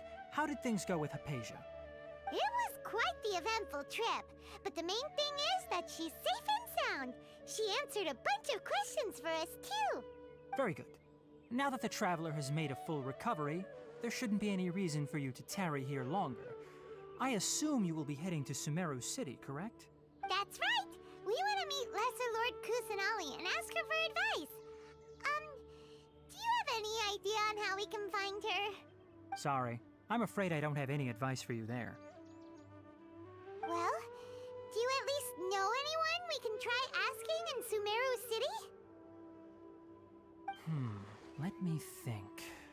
My trips to Sumeru City have been fairly short, and most of my acquaintances are researchers. How about this? I'll write you a letter of introduction that you can give to a researcher I know.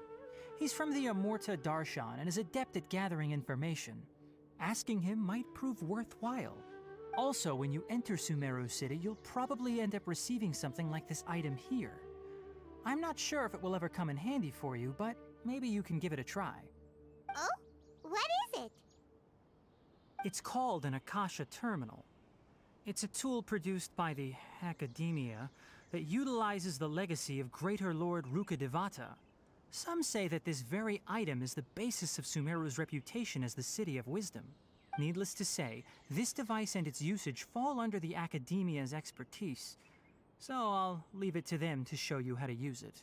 Great! Next up, Sumeru City! That's right! Tainari, we have something important to say to Kale before we leave. Is she doing better now? Yes, she's doing much better. After being confined to her bed all this time, I thought a little walk would do her some good. Last I saw her, she was taking the path towards the North Crossing. She knew you two would be leaving soon, so she must have wanted to see you off. Thanks, Tainari. All right, let's go! Farewell, and good luck to you both.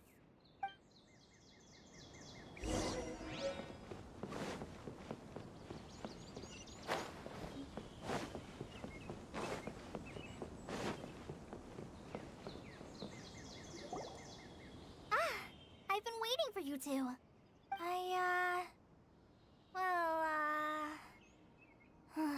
Never mind.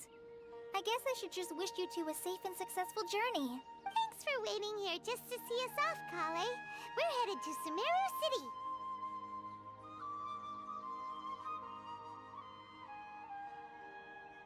Don't worry about me. I can take care of myself. My condition won't be getting in the way of my duties. I want to be a forest ranger after all. It's up to me and the others to protect the rainforest here. And, I'm sorry. But I guess now I understand that the most important thing is for friends to be genuine with one another. There's no need to apologize, Kale. We should be thanking you for trusting us enough to be your friends and sharing your past with us. We're probably still gonna worry about your condition, but that's because we're friends and we care about you. Thank you. That means a lot. Before you leave, I have something for you. Oh? What is it? It's my recipe for pita pockets. I told you that I'd give you a copy, remember? My handwriting is a little, messy, so please don't laugh. Yay! Thanks, Kale. Now we can eat those scrumptious little pitas whenever and wherever we... I hope that whenever you eat them, you'll both remember your time here in Gandharvaville. Well then, I, trainee Forest Ranger Kale, bid you both farewell. Please visit Gandharvaville again. The rain...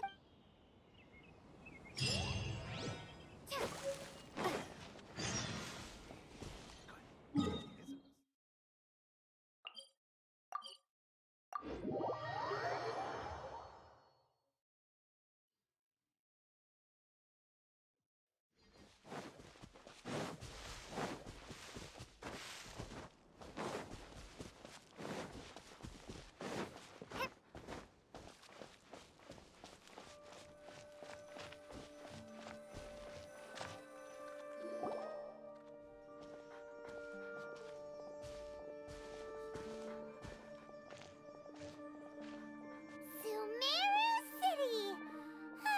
We finally made it! Oh, did you see that? When those people entered the city, something on their heads lit up. One moment, please, you two. It appears this is your first time visiting Sumeru City. Oh, yeah, that's right. But how did you know that? Because there's currently no information on either of you in the Akasha. But no need to worry, that won't prevent you from entering the city. In fact, the Academia conveniently provides each traveler to Sumeru City with a device. Perhaps you too have heard of the Akasha before. It's our beloved Greater Lord Rukkhadevata's lasting legacy. A trip after centuries of tireless research on the Akasha, the Academia created one of its most ingenious inventions, the Akasha Terminal. As long as you are within Sumeru's borders, you may use an Akasha terminal to connect directly to the Akasha and access any knowledge you need. I should mention that due to technical limitations, the operation of Akasha terminals will be much smoother and more effective in large cities such as Sumeru City and Port Ormos. Oh, so this is the thing that Tainari was telling us about. It sounds pretty amazing. You two are quite fortunate. Until recently, it was standard practice to only issue Akasha terminals to outlanders who spent an extended amount of time in Sumeru. However, this policy was recently changed, and now all travelers are issued one upon arrival. Here are your Akasha terminals. Please handle them with care. It kinda looks like a leaf. To activate it, simply hold it in your hand and say the following phrase to yourself. May the mighty God bless us with their voice of wisdom. Oh, says this little doodad lets you access knowledge. Maybe we can use it to find a way to meet Lesser Lord Kusanali. Let's give it a try. May the mighty God bless us with their voice of wisdom.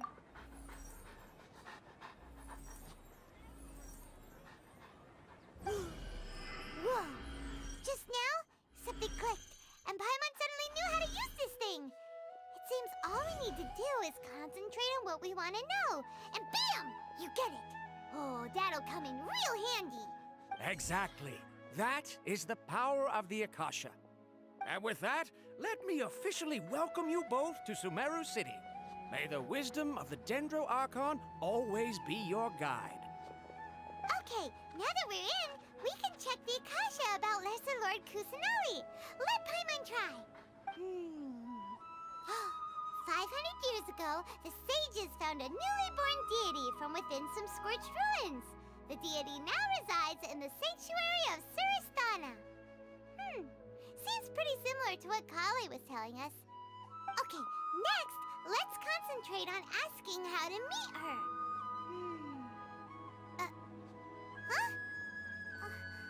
Paimon doesn't sense anything.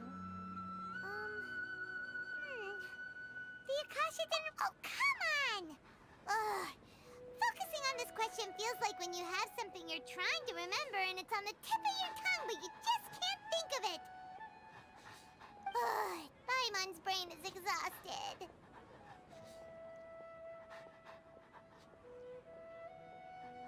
Oh, smart idea. But what are you going to ask it?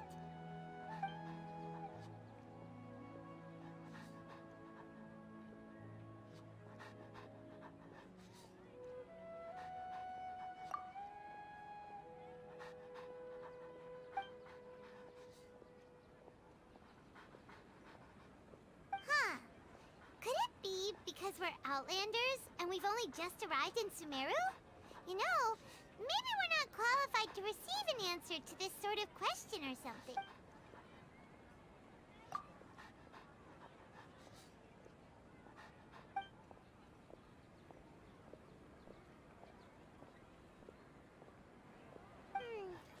You... teary-eyed all of a sudden. It feels like the people of Sumeru really miss their Archon. Well, seems no matter which way we try, we can't find anything that'll lead us to Lesser Lord Kusanali. Guess our only choice now is to try meeting with the researcher that Tainari recommended.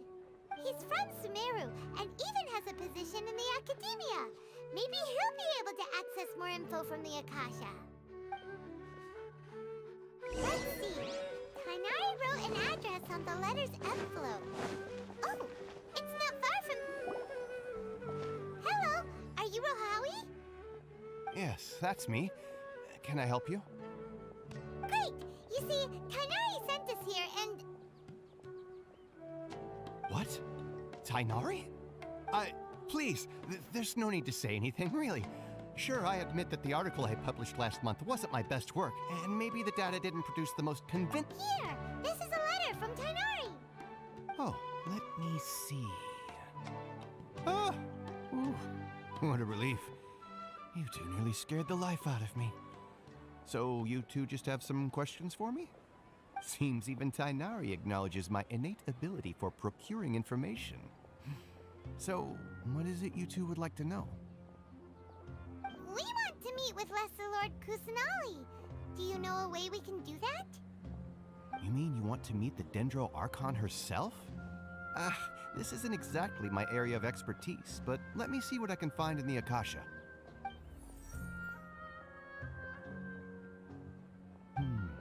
Sorry, the Akasha didn't respond to my query. What? You too? But what about your abilities for getting information and all that? Paimon was sure you'd be able to access more info than we did.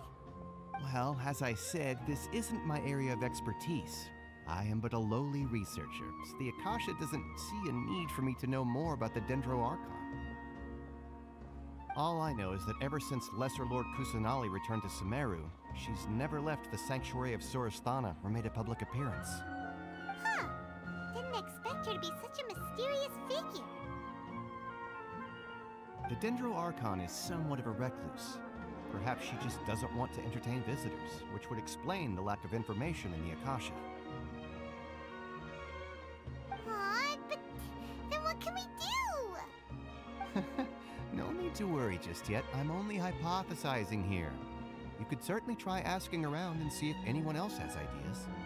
And besides, you two should consider the bright side of things. Not being able to see Lesser Lord Kusanali may not be a bad thing. In this world, there will always be information you cannot obtain from the Akasha and things you can never accomplish. Knowing when to yield is a form of wisdom. Take me, for example. It's a miracle if my brain cells can spit out one paper every 3 years. But Tainari? That guy can publish 3 papers in just a single year. Okay. Thanks for your advice. Don't mention it. If you two ever want information about things like who's been promoted within the academia or relations between the 6 great sages, come find me. Hey, come on! This is a survival skill at the academia. Oh, Paimon's expectations were pretty low, but this is so low it's like digging holes in the dirt. So what do we do now? Even if we want to talk to someone, we don't know anybody here. Huh? Like who? Oh, you're right! Catherine! The Adventurers Guild has its own intel network. Let's hurry and find her.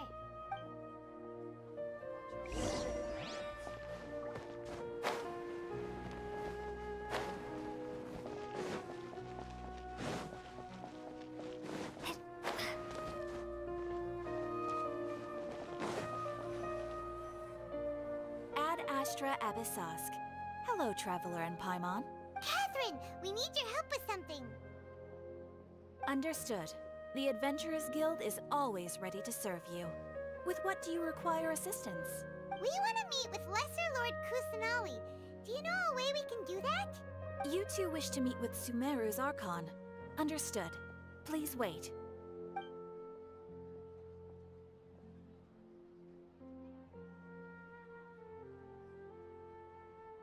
I apologize, but I am unable to call up any relevant information in the Akasha. I'm also unable to locate any pertinent information in my personal memory. Aww, another dead end. Well, if Catherine can't help us, then we really don't know anyone else to ask now. Please do not worry. I may know of someone who can help you two. In Sumeru, the Adventurers Guild does not serve as the vanguard of information. Rather, there are numerous active mercenary groups collectively known as the Eremites. They take on various contracts and work all across Sumeru, so they naturally accrue intelligence. An Eremite brigade called the Corps of 30 is in charge of Sumeru City's defenses. Not only are they the oldest brigade, but they are responsible for managing and coordinating the affairs of all other mercenary brigades. Corps of 30? What a weird name. Supposedly, they are named as such because their ranks numbered 30 at their inception. Asfand, an advisor with the Corps of 30, maintains good relations with the Adventurers Guild. Though he's already retired, he and his words carry great weight within mercenary circles. If you'd like to get in contact with him, you can find him at the Corps of 30's headquarters, the Citadel of Rexar. You're welcome. I wish you two the best of luck. We look forward to your exploits in Sumeru. Alright, off to the Citadel of Rexar we go!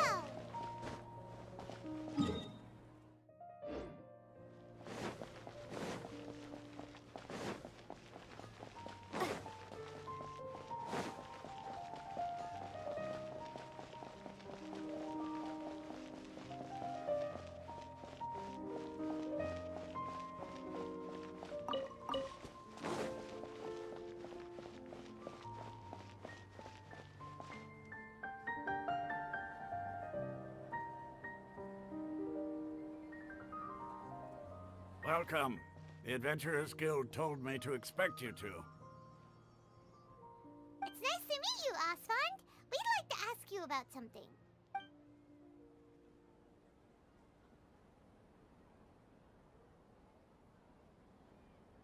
I see. So, Catherine's the one who sent you this way. Ha! It's true that the Eremites' network is vast, but even I can't help you meet the Dendro Archon. Wait, seriously? That's it? Afraid so. The Eremites aren't terribly religious, so we don't know much about divinities. As far as the Akasha goes, we can access even less than you. We originally came from the desert. The gods there died off long ago. Since those days, we've used our own two hands to carve out a living. We don't beg gods for their aid. It isn't just us, though. If you ask me, I think most in Sumeru aren't interested in Lesser Lord Kusanali. Oh? Why's that? Just take the Academia, for example. They're the ones who truly rule Sumeru. Although they believe in gods, most of them only care for the late Greater Lord Rugurdevada. In their eyes, she was the one who founded Sumeru and gifted us with the Akasha. Lesser Lord Kusanali just happened to inherit her legacy. Because of the Academia's influence, most citizens are more familiar with Greater Lord Rugurdevada and hold her in greater esteem.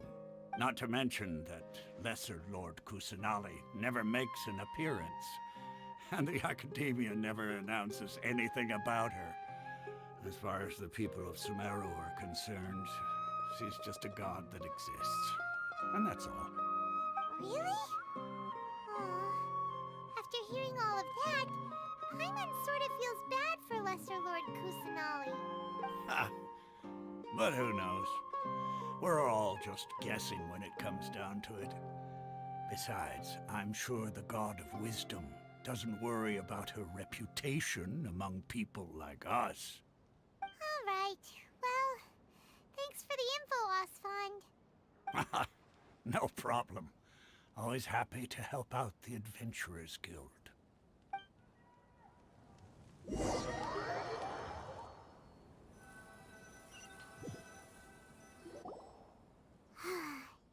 Seems Asfand was right about most people's attitudes here. Not only are they not interested in the Dendro Archon, they even say stuff like, if the Akasha doesn't think I should know, then I don't need to know about it. We've been asking for information non-stop ever since we got to Sumeru. But the harder we try, the more helpless everything seems. Isn't there at least one person in this entire city who cares about Lesser Lord Kusanali? Oh, you two are interested in Lesser Lord Kusanali? Huh? Who are you? From the sound of it, you two are Outlanders who recently arrived here.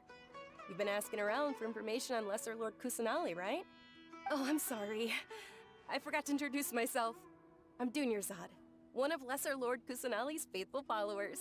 Whoa, really? Then do you know how we can meet with her? I'm afraid I can't help you with that. but your conversation earlier did happen to remind me of a legend about the Dendro Archon. Sure. It goes like this. Long, long ago, there was a man who heard a prophecy. It predicted that a great calamity was about to befall him. Panicked by what he heard, the man sought out the Dendro Archon in hopes that she would bless him with the wisdom to help him escape his predicament.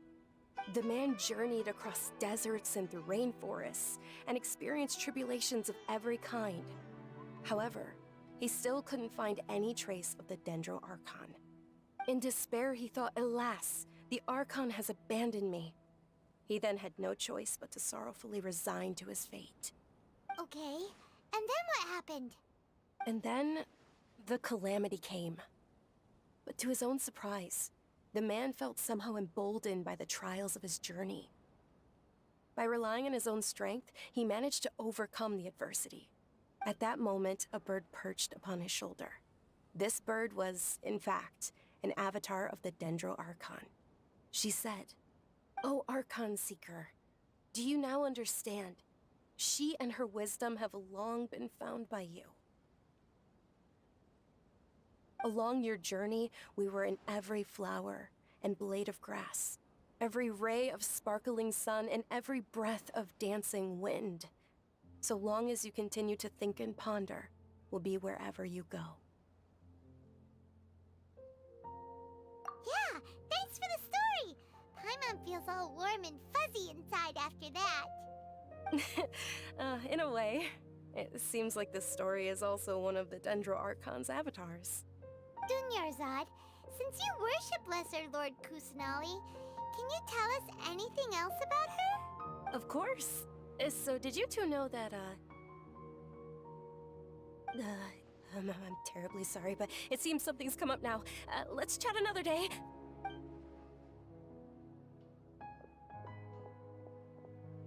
Hey, wait!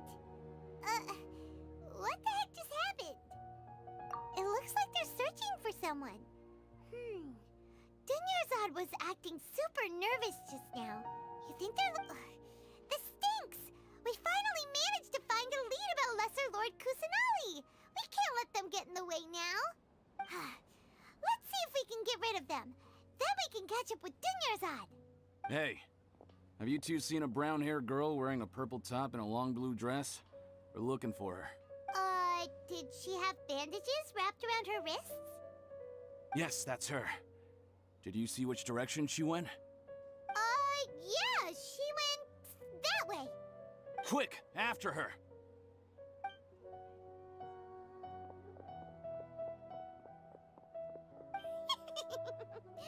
That should keep him busy for a while.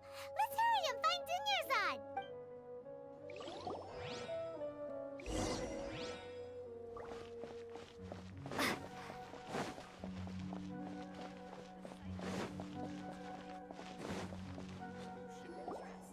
There you are, Dunyarzad. We thought you might have been long gone by now. Oh, it's you two. Oh, you startled me there. You can relax now. We threw those people looking for you off the trail. Really? Thank you so much. Unfortunately, I believe there's still more of them out there looking for me. Uh-oh, looks like there are some coming this way. Huh? More of them? Then what are we standing here for? Run! No, wait, my body isn't in the best shape. It's difficult for me to run. Okay, sounds good. There's a tavern on the other side of the port we can go to. They probably wouldn't expect me to hide in a place like that. All right, let's move out. Stay behind us. We'll keep an eye out for anyone looking for you.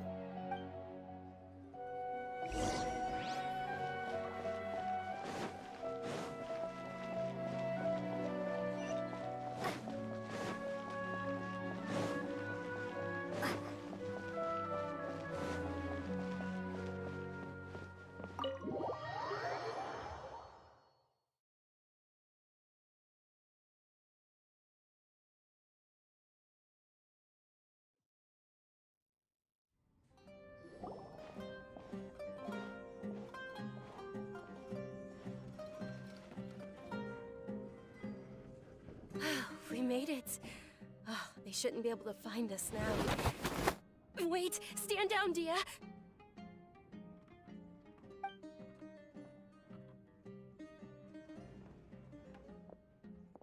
My lady, who are these two?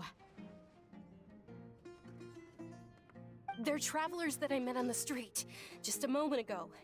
They happened to notice that you were all searching for me, so they helped me hide. I see. In that case, you two should scram. There's nothing here for you. Wait a sec! Who the heck are you? And why are you shooing us away? I'm Miss Dunyarzad's bodyguard, here to see that she returns home safe and sound. My lady, let's get going. You've been gone for so long that your parents are worrying themselves sick. And if I refuse to go with you? It'd be easier for the both of us if you cooperated. But if you insist on not going, then I'll have to carry you like a sack of potatoes. Hey! Dunyarzad already said she doesn't want to go back. Why are you still pushing her? Stay out of this. You don't understand the situation. Sorry, my lady. Even though I'm your bodyguard, your parents are my employers. I have to answer to them. How much? Wait, what? How much more do I have to pay you to become your employer? So you never listen to my parents ever again. Double? A triple? Give me some time and I'll get that much. My lady, this isn't about Mora. I don't know what you think of us Eremites, but let me say this. I like Mora, but I'll never go against my principles. That's why I'm here looking for you. Sure, it's an order from my employer, but my conscience was also telling me it's the right thing to do. And knowing your health, carelessly running around like this is gonna hurt ya. For the sake of those who love you, don't be stubborn. No, you're wrong. I'm aware of my limits and I know what I'm doing. Honestly, the only people being stubborn right now are my parents. And they know perfectly well that it makes no difference if I'm at home or not. They still won't accept reality. And every time I bring this up, they just change the subject. Dia, you've been living with us a long time already. This should be old news to you. Dia, I know it hasn't been easy for Mother and Father, and I'm grateful for everything they've done for me. But there's someone else in this world I'm also grateful to, because she saved me. The love I have for her is the same I have for my parents. This is my life and my last chance. So I want to do something meaningful. My lady, are you sure what you're doing now is meaningful? Yes, I'm sure. At least, it is to me. Fine, I won't ask you to return home anymore. But let me make something very clear. I'm only doing this because I respect your determination, not because I agree with you. Thank you, Dia. Sorry for being so rude just now. My nerves were acting up. And I even brought up your payment in such an offensive way. Don't worry about it, my lady. I did say that I like Mora. Besides, that's our next topic of conversation. Today's little excursion caused such a ruckus that every single bodyguard at the estate was deployed. It wouldn't be easy to hide things from your old man. Since this definitely won't be your last escapade, here's a little tip. You should at least make it look like your room and things are still in order when you leave. Also, you'll need someone to cover you for when you're out and about. So, I'll let you hire me, my lady. This way, everyone wins. As for the pay, let's say half of what your father pays me. We can settle the bill when we return to the estate. Okay, deal. Yay! Looks like they've reached an understanding.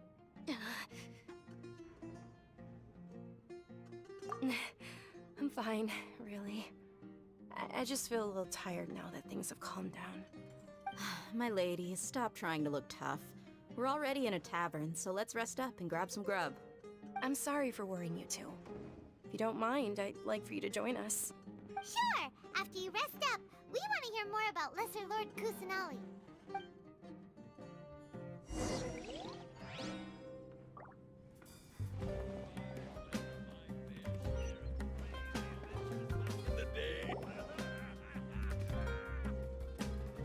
Ha!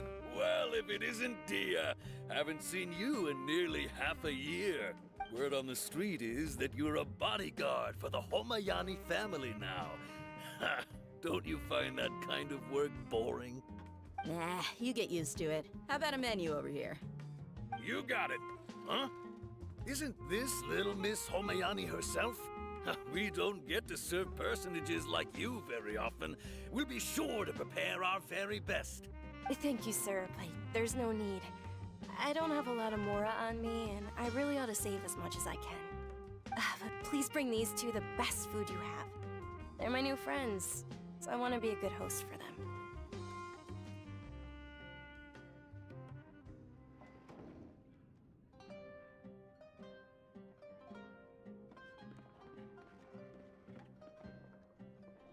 Wait, we're paying for ourselves now? Aw, Paimon kinda wanted to try something fancy, but we aren't exactly loaded. Guess Paimon will settle for something ordinary. How about our coconut charcoal cakes? They're our signature snack, and they run cheap. Look, other customers over there are eating some. They look kind of burnt and dry. Paimon will pass.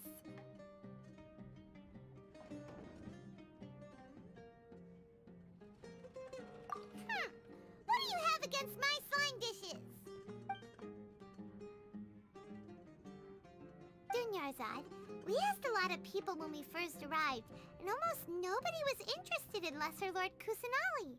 So, what made you want to follow her? Well, remember when you asked me if I knew how to meet the Dendro Archon?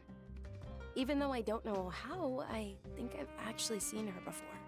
Huh? Really? Yes, it was when I was a child. At the time, my illness had kept me bedridden for the better part of a year. I was stuck inside and couldn't make any friends, and my parents did their best to find treatments for me. But even then, the Akasha didn't have any helpful information. My younger self no longer had any hopes or dreams. One flare-up was so bad that I was in a semi-conscious state for several days. Then one night, I woke up alone in my room. I was terrified. My body was paralyzed. Even if I cried, there was no sound. At that moment, an ethereal voice spoke in my mind. Dunyarzad, don't be scared. You don't have to cry. Dunyarzad, don't be scared. You don't have to cry. Who are you? How do you know my name? How do I explain this? You might not be able to understand, but actually, I know everything about you. Really? Of course. I know that you're scared of thunder, that you hate taking medicine every morning, and that you love counting the petals on your mom's skirt. Wow, you really do know everything. Dunyarzad, is there anything you want? Want? Not really. I can't go anywhere or do anything. Huh? But aren't you a child? All children have wishes. Tell me what you want, and maybe I can make it happen. But can you make my illness go away? Oh. I'm sorry. But I'm not powerful enough to do that right now. Then, can you be my friend? After that, the voice said, "Okay, I'll be your friend." Although my body was suffering during those days, that voice encouraged me and told me many wondrous things. Beyond my window was the flourishing Sumeru city. Beyond the city was a lush rainforest. And beyond that was the wall of Samiel, deserts, and all of Tevat. Once I finally made it through that bout of illness, I couldn't hear that voice anymore. I told my mother about it, but she said that I must have been dreaming. But I know that that voice wasn't a figment of my imagination. Before that, I had never heard of Tevat.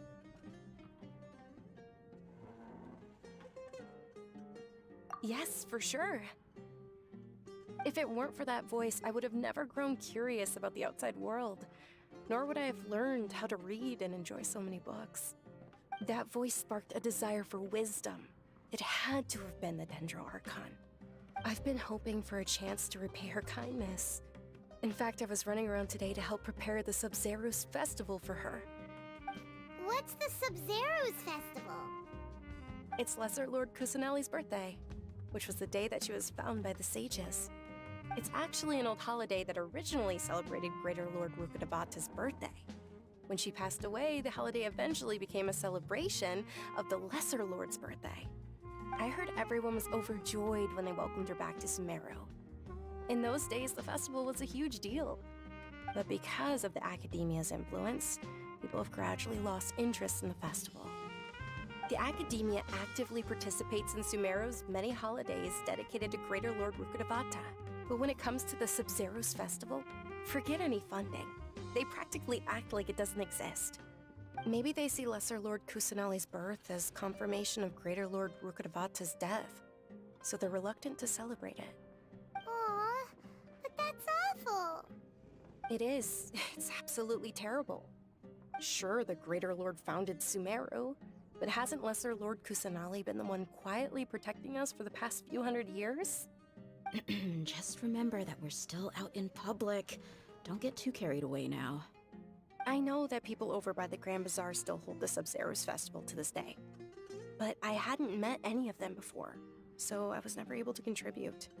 But recently, I made a friend there who also follows Lesser Lord Kusanali. I gave her my savings because I want her to throw a wonderful festival this year. That's the least I could do for Lesser Lord Kusanali. Hold on, my lady. Does this friend happen to be Nilu, the one who sends flowers to the estate? Yes, that's her. I saw her leaving the other day with a nervous look on her face. It seemed like she was hiding something in her arms. Did you give her something? Yes. Initially, I didn't have much more prepared, so I had Nilu sell one of my skirts. I've agreed with Nilu to meet up at the Grand Bazaar today, and see how things are coming along. Dia, would you accompany me? Sure. That's quite the trip, though. I'll carry you. No, that would be too much, even for you. You might as well just accept the lift. If I let you walk, who knows how long it'll take us. And if anything happens to you, then I'd really never hear the end of it from your father. But of course. Nilu will be thrilled to hear there are more people interested in Lesser Lord Kusanali.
Sorry I'm late, Nilu. Oh, Dunyarzad. It was taking you so long that I assumed you got trapped at home, but you made it in the end. Uh-oh. But if Dia's here, that means you got caught, right? You could say that, but everything worked out. She's on our side now. Not completely. Oh, and who are these two? Oh, meet the Traveler and Paimon, my two newest friends. They're visitors who just arrived at Sumeru City, and are looking for information on Lesser Lord Kusanali. So you're followers from another land? That's wonderful. You two absolutely mustn't miss the Sub-Zero's festival. By the way, Dunyarzad, we've already started decorating the Grand Bazaar. It looks spectacular. Thanks to your generous contribution. You're very welcome. It's the only thing I could do. Do you still have enough Mora? Probably? But don't sweat it. We've already finished renovating the stage. Come on, I'll show you.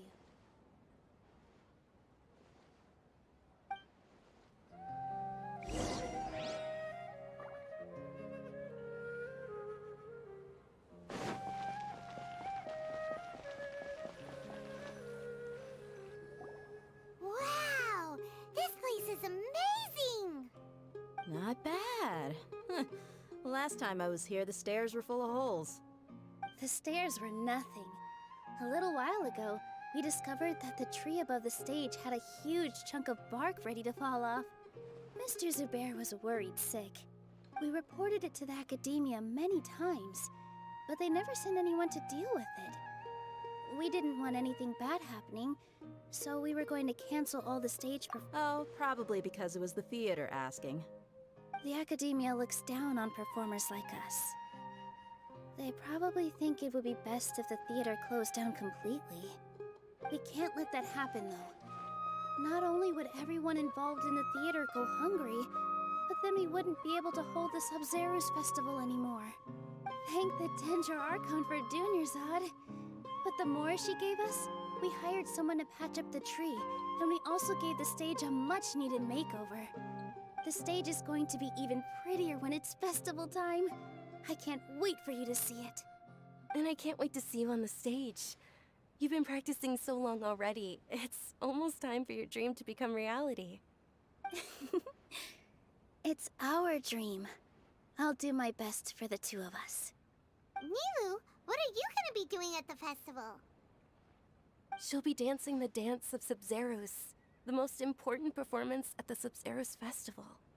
Dunyarzad, have you told them the origin of this holiday? I only told them about the Greater Lord and Lesser Lord so far. Okay, then I'll tell you two about how this holiday came to be. According to legend, the Sub-Zeros festival was originally the Goddess of Flowers' birthday celebration for the Greater Lord. A long, long time ago, on one of Greater Lord Rukkhadevata's birthdays, her friends threw her a celebratory banquet. Some of the gods got drunk. One started playing music, and the Greater Lord started singing, so the Goddess of Flowers began to dance. As she danced upon the grass, countless beautiful parisaras began to bloom wherever she stepped. Those brilliant purple flowers became her dazzling stage. All the gods clamored, "Oh, if only time could stop at this very moment." Of course they did. When people mention the gods, they always think of the Archon War. But Sumeru's gods also had happy times. Although they aren't around anymore, they're preserved in our tradition of dance. This outfit I'm wearing is apparently based on how the Goddess of Flowers looked.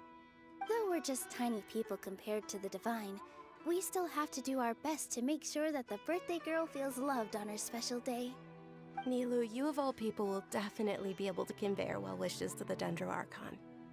I also noticed that you went the extra mile and scattered parisaras around the stage. They symbolize the Goddess of Flowers, after all. It's just a shame that all the real parisaras went extinct after her death. Yeah.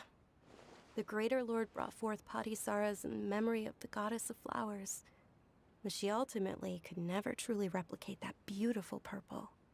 Thinking about the Goddess of Flowers dance makes me wish I could have seen it. If my stage were anything like that, I'd be thrilled if I had just 2 real parisaras on the stage. So, Traveler and Paimon, what do you think? Interested in the Sub-Zeros festival? Will you two be coming? All of Lesser Lord Kusanali's followers will be there for her birthday. It'll be a good opportunity for you to learn more about her. Ooh, Paimon thinks that's a great idea!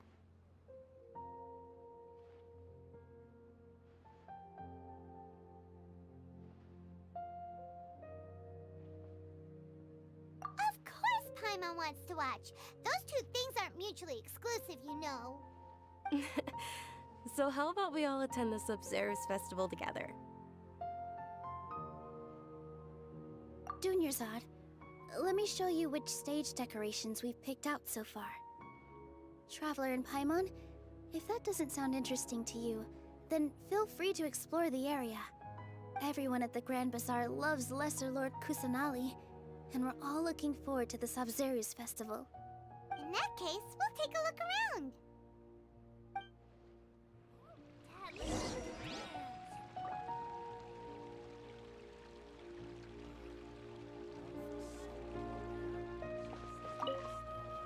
Huh.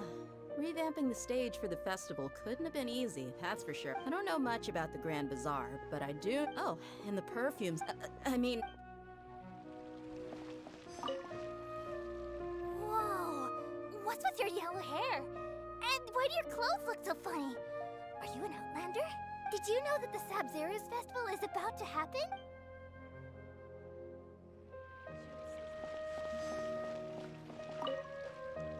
Things are really shaping up, and there's a buzz around the festival this year. We're expecting people from all over to come by this year and buy things during the festivities. Don't be fooled into thinking that Sumeru City has the best of everything. Some festival snacks are only offered here in the Grand Bazaar. And when it comes to musicians, dancers, or singers, the Grand Bazaar's got the best of the best. Sure, those folks at the Academia might not like it, but what's a festival without song and dance?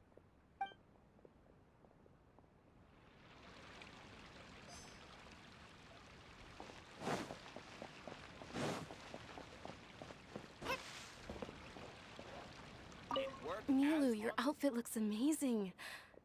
There's also something different about you from when we first met up.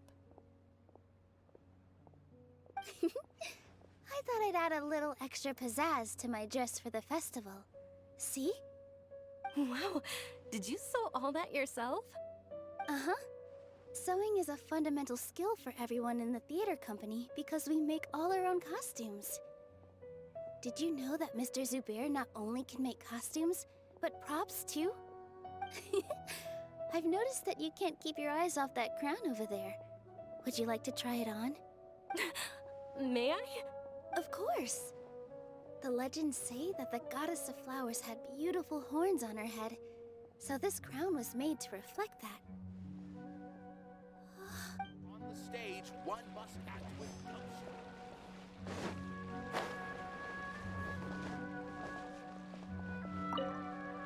Ah, dancing at the Sabzeruz festival. You know, I also danced when I was younger. As a child, I even asked my grandmother why we performed the dance for the Lesser Lord when it was originally done to honor the Greater Lord. My grandmother said that Greater Lord Rukkhadevata is a beloved deity and honored by all. And Lesser Lord Kusanali is too. If the goddess of flowers ever knew Lesser Lord Kusanali, then she would certainly have wished to be her friend and hold celebrations for her too. The Sabzeruz festival has been losing its appeal over the years. That is, until a wealthy benefactor stepped in this year and brought the festival back to life. I heard she forked out a lot of mora to make it all happen.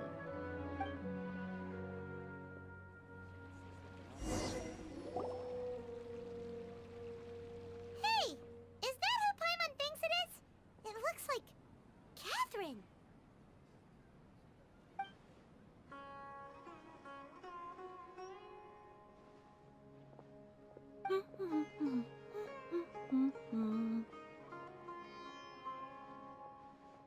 Huh.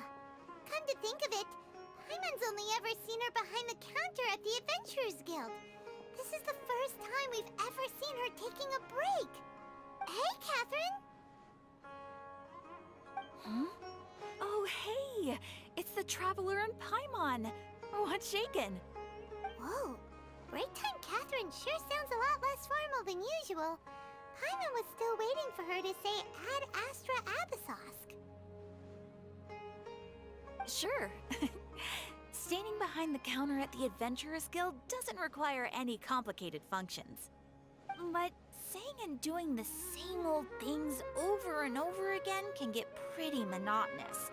Like watching the same Fontaine movie day after day. But take you two, for example. You travel across Teyvat to enrich your lives and gain new experiences.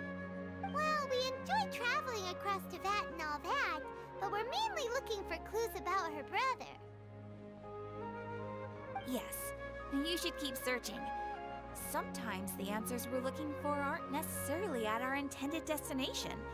Instead, they're found along the way. Huh. Haven't we heard someone say something pretty similar recently?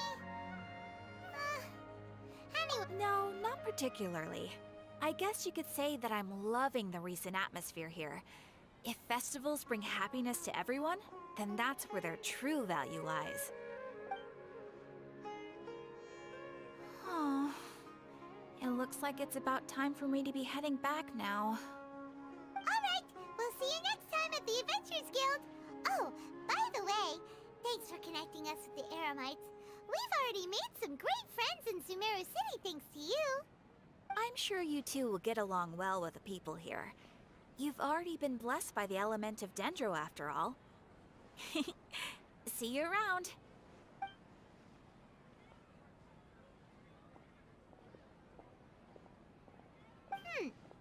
There's something really different about Catherine today. Hey, Traveler. Paimon. Oh, hey, Dia. What's going on? I've got something to tell ya. My lady knows you're looking for ways to meet Lesser Lord Kusanali, and she's been trying to come up with a way to help you. Well, I have an idea that might help. Are you serious? We'd love that! It might not necessarily pan out, so don't get your hopes up too much. I'll need to take you two somewhere and ask someone some questions. My lady is feeling a little worn out at the moment. Nilu's found a place for her to rest. After I take my lady home, let's meet in front of the Citadel of Regzar. Sounds like a plan! Let's head over to the Citadel of Regzar and wait for Dia!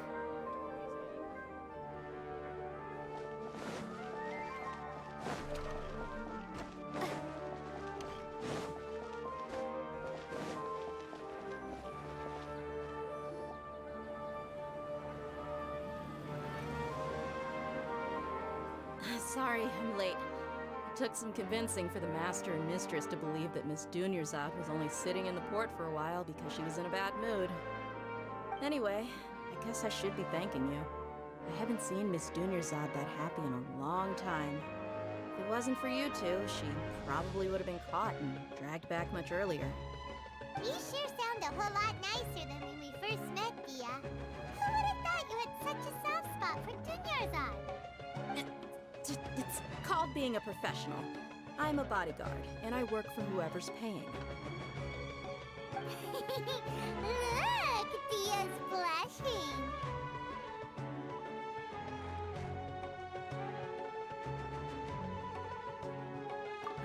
Listen, you two.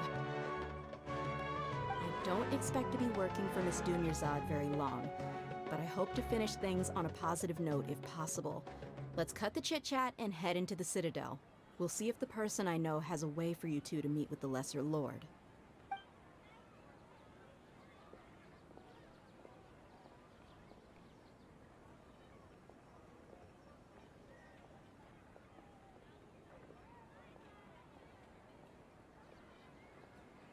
Oh, hey, Chief. Ha, Dia! What are you doing here? And well, didn't expect to see you three together. I take it you all know each other already? Mm-hmm. We met this morning after the Adventurers Guild pointed us to Osfon for more info. No kidding. Huh. So, where's Ruksha? I thought I'd help these two out by asking about the theft. Anything you can tell him? Ruksha's gone over to the Academia. The Grand Sage recently ordered Sumeru City to begin bolstering its defenses, so people from all over have been called back to the city. Since you've already mentioned the theft, I suppose I might as well tell him what we know. Appreciate it, Chief. Theft? Sorry, what the heck are you guys talking about? Just recently, the Academia lost something, and there's a chance the item is connected with the Dendro Archon. This case might just somehow help you in meeting her. I suppose that's one way to look at it.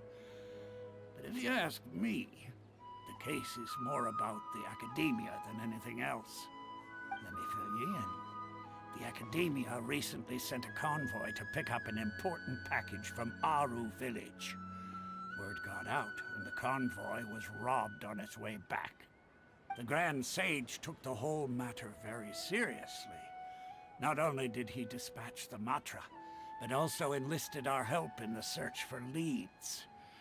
All we know so far is that whatever was stolen is currently in Port Ormos. You two have heard of Port Ormos, haven't you?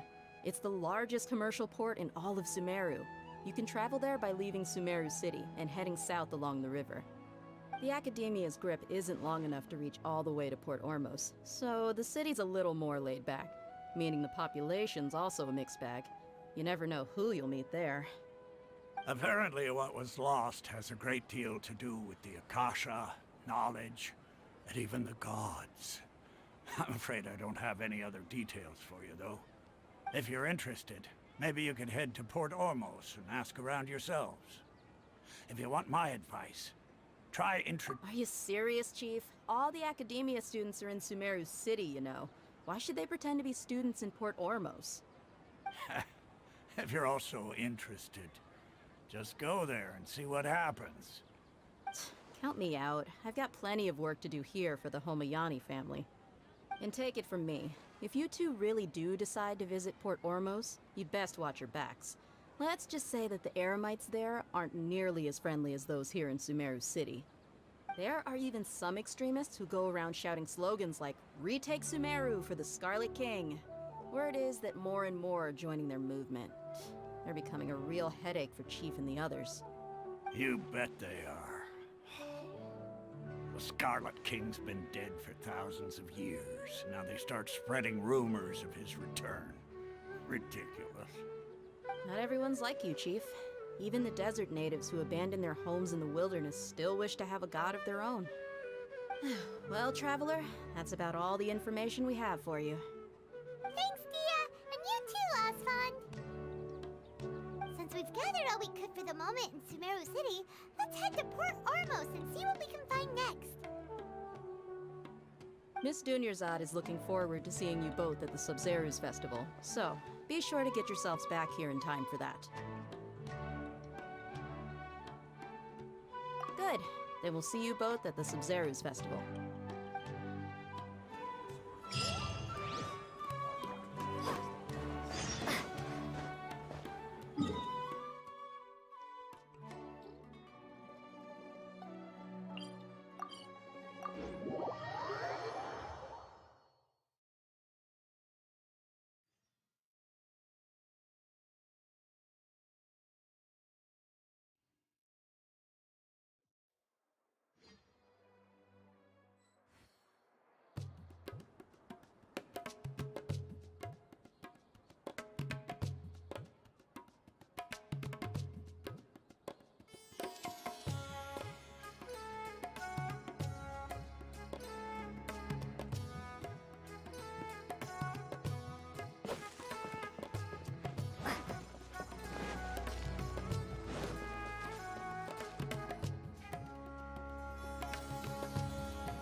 Come and have a good look yourself. Traditional You've got a deal. Believe me, I'm not making this up. Several Eremite mercenary groups are nearly in open conflict, but does the core of 30 care? Wow! Talk about hurly-burly! This place is busy! Guess that's only to be expected for the largest port in Sumeru. Maybe it's because of what Thea told us earlier, but Paimon can't seem to shake the feeling that there's also danger lurking in these crowds. Let's get our bearings so we can start looking for leads. We know that whenever the Academia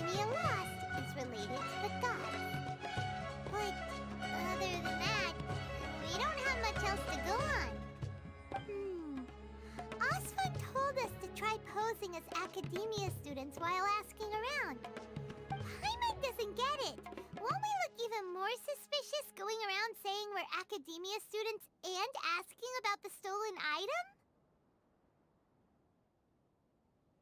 Well, given all the people that come through here every day, if there's any information to be found, Paimon bets we could find it in the market.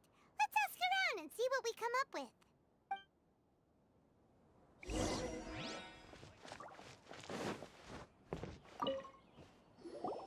Welcome. Welcome. How can I help you two? Hi there. We would like to ask you a question. Do students from the academia ever come to Port Ormos? Of course.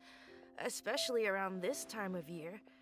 Students from Sumeru City that are about to graduate often come to Port Ormos to cut loose a little.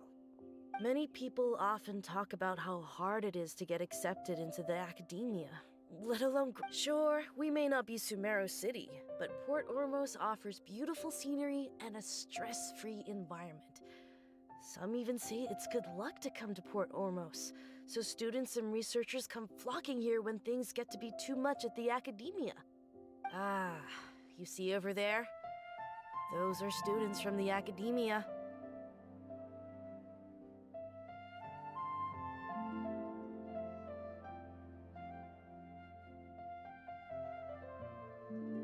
They've been looking worried and miserable ever since they got here a few days ago.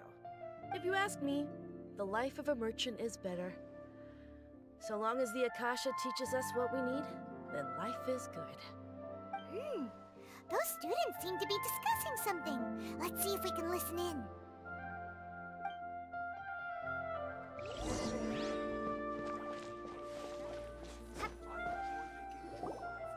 It's no good. I've tried asking around, but I haven't been able to learn anything useful. Not to mention that a bunch of scary-looking Eremite mercenaries have been posted along the streets now. There's been a lot of fighting between the different Eremite factions in Port Ormos. If we choose to move on our own, then it would be wise to steer clear of them. Especially the group that's constantly shouting some stuff about the Scarlet King and some resurrection. I've even heard that the Citadel of Regzar is starting to get fed up with them. They're called Ain el Akhmar. Today, I heard that the thing we're after might be in their possession at the moment. Wait, come again? Don't you see? Many of the Eremites in Port Ormos deal with trading this kind of thing. They're usually pretty wary of outsiders, but not so with students of the academia. It's because the kind of goods that students are looking for aren't the kind of goods that Eremites are after. As long as they know you're a student, then deals can be made. I've heard that Ain al-Hakmar likes to set up shop at the Jafar Tavern. Supposedly, if you're willing to part with 500,000 Mora, they'll give you info on anything. Wait, did you say 500,000? If information alone costs that much, then how could we ever afford to buy what we're looking for? I guess we might as well give up on trying to graduate this way. I wouldn't worry too much. Our field of research is very niche. Who else could possibly be after that kind of shady knowledge? I bet it's practically worthless to anyone aside from us. Well, I guess that makes sense. Then the only thing left for us now is to find a way in. Why don't we all just pool our money together and pay for the information? Whoa! Did you hear that? A niche field of research and shady knowledge? So, what's our plan? Wait, didn't you hear what they just said? Buying information is going to cost us 500,000 Mora! Have you lost your mind?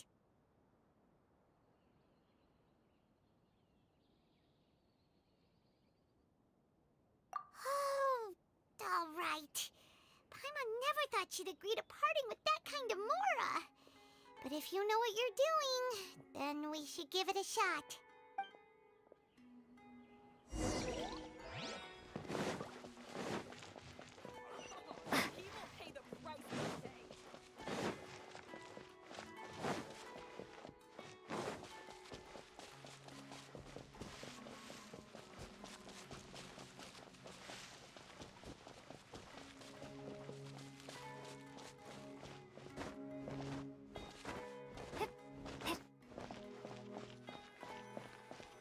This is the place we heard those students talking about.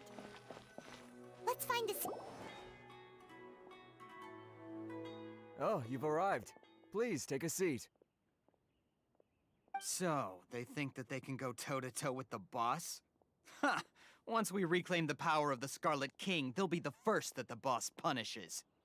They're nothing to be afraid of. Our main rival now is the Caracal Battalion. They've also amassed a significant amount of Mora this time, so we mustn't underestimate them.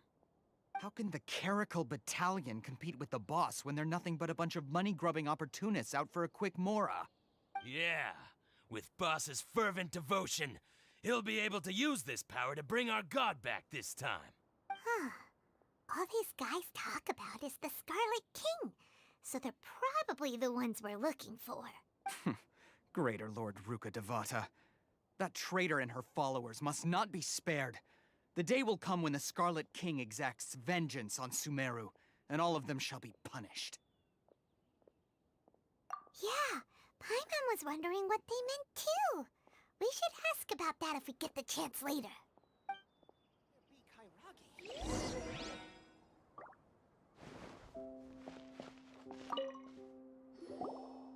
Huh? Who are you? What do you want? A traveler? Now's probably not the time to talk about that. Didn't the student say Eremites are wary of outsiders? A student? What's a student from Sumeru City doing in Port Ormos? Ah, well, if it's info you want, you've come to the right place. The question is, can you afford it?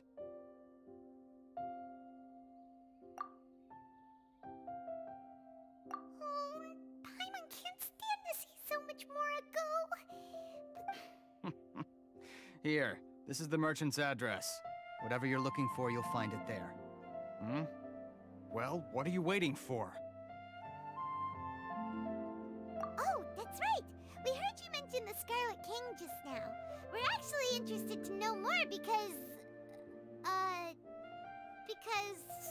we're, archaeology students! Fine. Since you've already handed over the Mora, I guess I can throw in a little extra info. As you can see, members of Ain al-Ahmar are devout believers of the Scarlet King. Years ago, the Scarlet King founded the great desert nation that was our homeland. It was an advanced civilization, far beyond anything you'll see in present-day Sumeru. The Scarlet King was the rightful god of wisdom, but he was betrayed by a companion he trusted. She even stripped him of his title, God of Wisdom. So, you mean the traitor was... Greater Lord Ruka Devata, yes. That shameless wretch destroyed the Scarlet King's civilization, and our ancestors were forced to flee to this land where we were made to suffer the tyranny of our enemies. Furthermore, she conspired with the Academia to cover up the truth of her actions, and create the merciful and benevolent facade for which she is now known. Ugh, just thinking about it sickens me. But the story doesn't end there, oh no.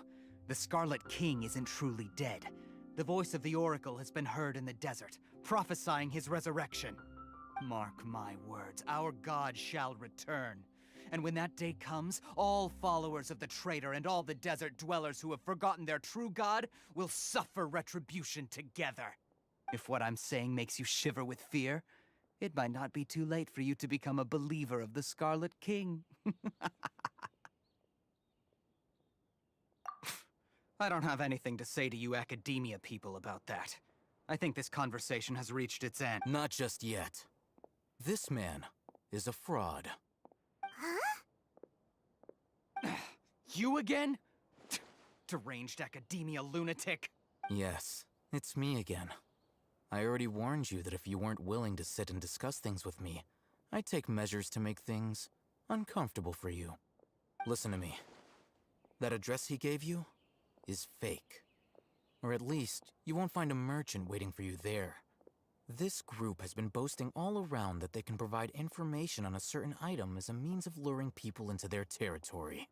Once you show up, they keep up the act until they have hard evidence that you want to purchase said item. Then they use that to squeeze you for all the Mora you're worth. Hey! Shut it all, Hatham! What are you playing at, trying to ruin our business like this, hmm? I told you the other day. I wish to discuss my terms with your boss. Ha!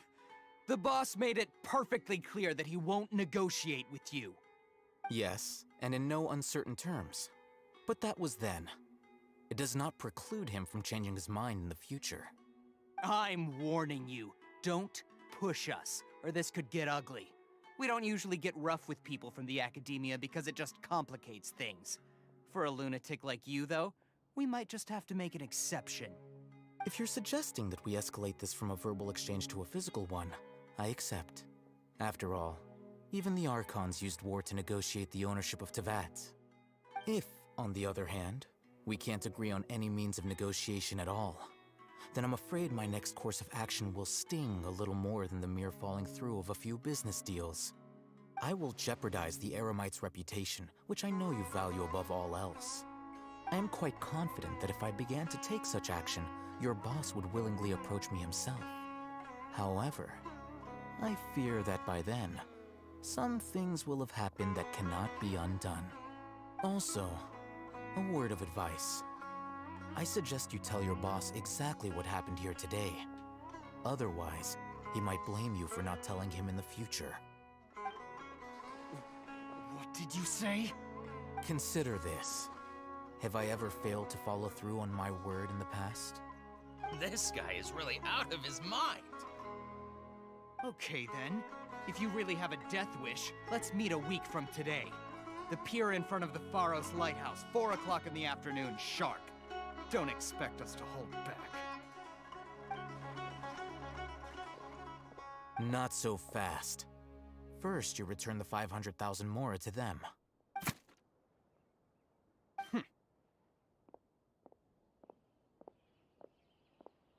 Please, I beg you, don't provoke them. We can't afford any trouble with this crowd. They haven't even paid for their food yet. Ah, Mr. Iman. There appears to be fewer staff in the restaurant recently. This wouldn't happen to be because they're all busy spreading the word to the students, would it? Someone who chooses to do business with a group like that really can't afford to get so flustered the instant someone confronts them about it. Consider the meal compensation for our silence. I'd say you're getting an excellent deal. Whoa, did you see that? He not only got us our plus, he seems to know a lot about what's going on around here. Let's catch up with him and ask some questions. He went that way! After him!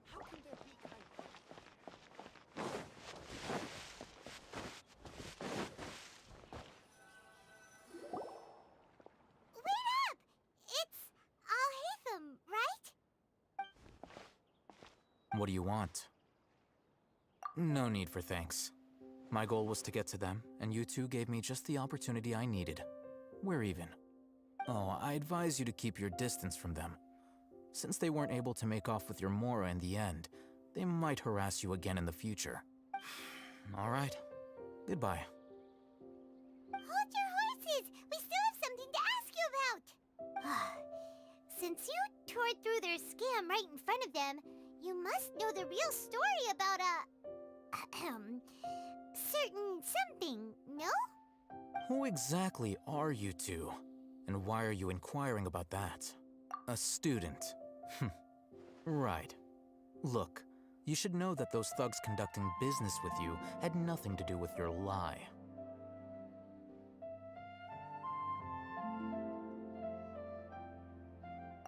Huh? Oh, yeah! She's really strong! Weren't you saying something about a physical exchange? We can help with that. She doesn't even have a vision. Forget it. Maybe not, but she can still use elemental energy. Otherwise, there's no way we'd go asking for info from from guys like that.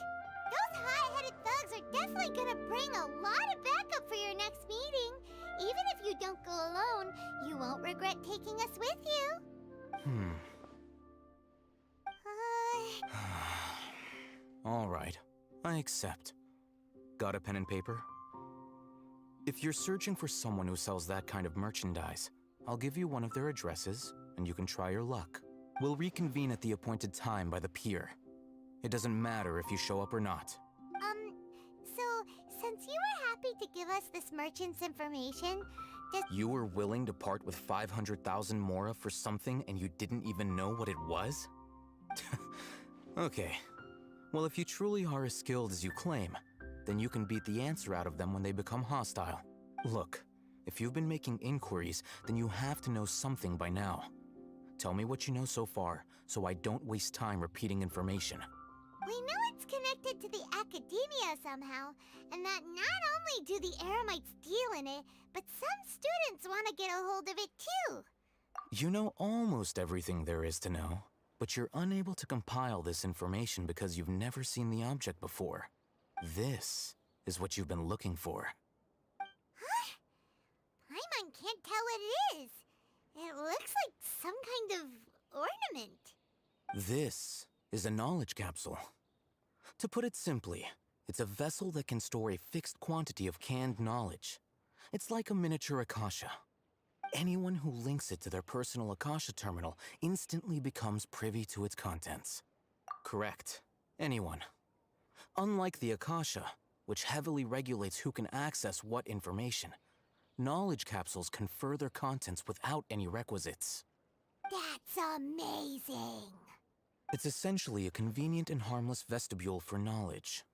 Unfortunately, it's illegal in Sumeru to privately possess or trade them. They were created as a means for scholars to transfer knowledge gained from Irminsul into the Akasha, but despite strict regulations, some of these knowledge capsules will always escape destruction. After all, there will always be those in this world who are dissatisfied with life as designed for them by the Akasha and wish to change their fate. Over the past century, a wide variety of canned knowledge has been leaked from the academia. Now, in Port Ormos, the valuable ones are a means to mora for the Eremites. Meanwhile, those which the Eremites deem to be useless to them occasionally prove useful to the common citizens and hapless academia students. Well, I think that about sums it up. Oh, so that's your true objective.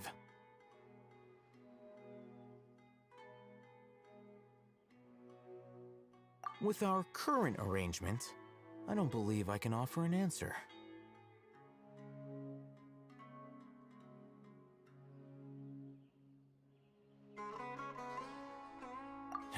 You're still resolved. Fine. Let's talk somewhere with fewer people.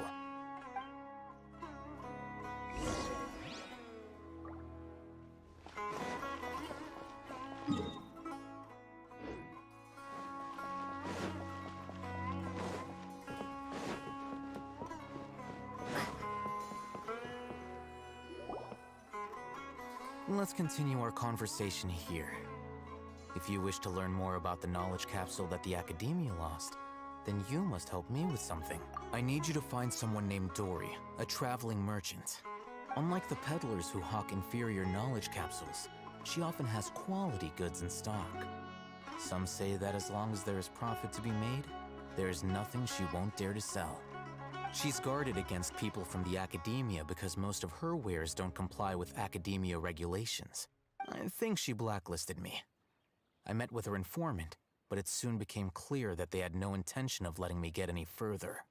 Become one of Dory's customers and earn her trust. This is my condition for further collaboration. Why do you want us to meet with her?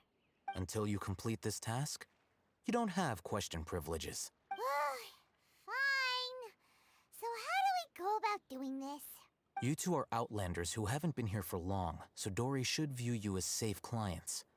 I'll give you the informant's address and their contact password. Beyond the password, though, I have no way of knowing what other tricks she might have up her sleeve. You'll have to improvise. This is kind of nerve-wracking. The true challenge begins after you meet her. She has a keen nose for mora and a shrewd eye for wares, and she only likes customers who she deems to have good taste. I'll prepare some funds for you. Buy her highest quality wares and earn her approval. But we only just saw a knowledge capsule for the first time.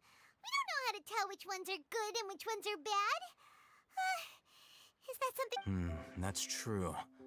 Have you two heard of elemental sight?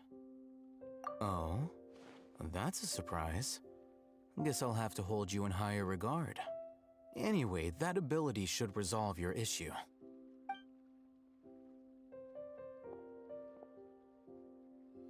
Here are 2 knowledge capsules.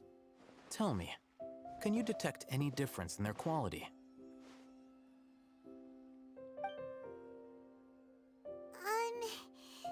They... Try inspecting them with elemental sight. How'd it go? Did you see anything? Rumor has it that higher quality knowledge capsules generally appear brighter when viewed through elemental sight. That's because knowledge originates from Irminsul, the root of Dendro power itself. The more powerful the knowledge, the richer it is in Dendro energy. However, some canned knowledge with a high concentration of elemental energy is of little use in contemporary times, so those capsules are of little value. Using elemental sight is merely a stopgap measure, but it should suffice for earning Dory's trust. That sounds pretty impressive. Here's a sheet with the informant's location and contact password, and here is the mora for purchasing canned knowledge. Don't be cheap. You'll need to spend to catch Dory's eye. If there's any mora left over, just keep it. Oh, and be sure to exercise some caution. There have been Matra present in Port Ormos lately. Your efforts will be for naught if they catch you. Matra? They belong to the Academia's regulatory body.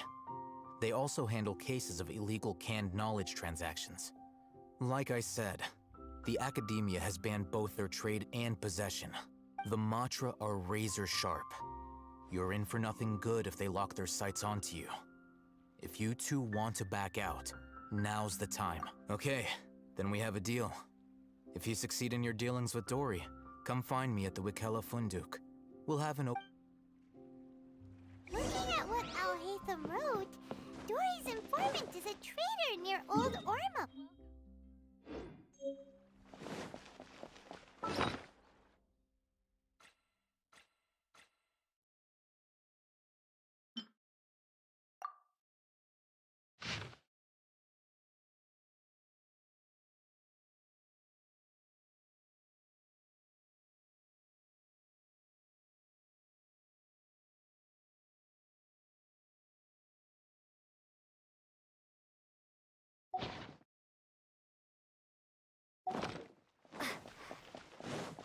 Let's follow these instructions and try to get in contact with him.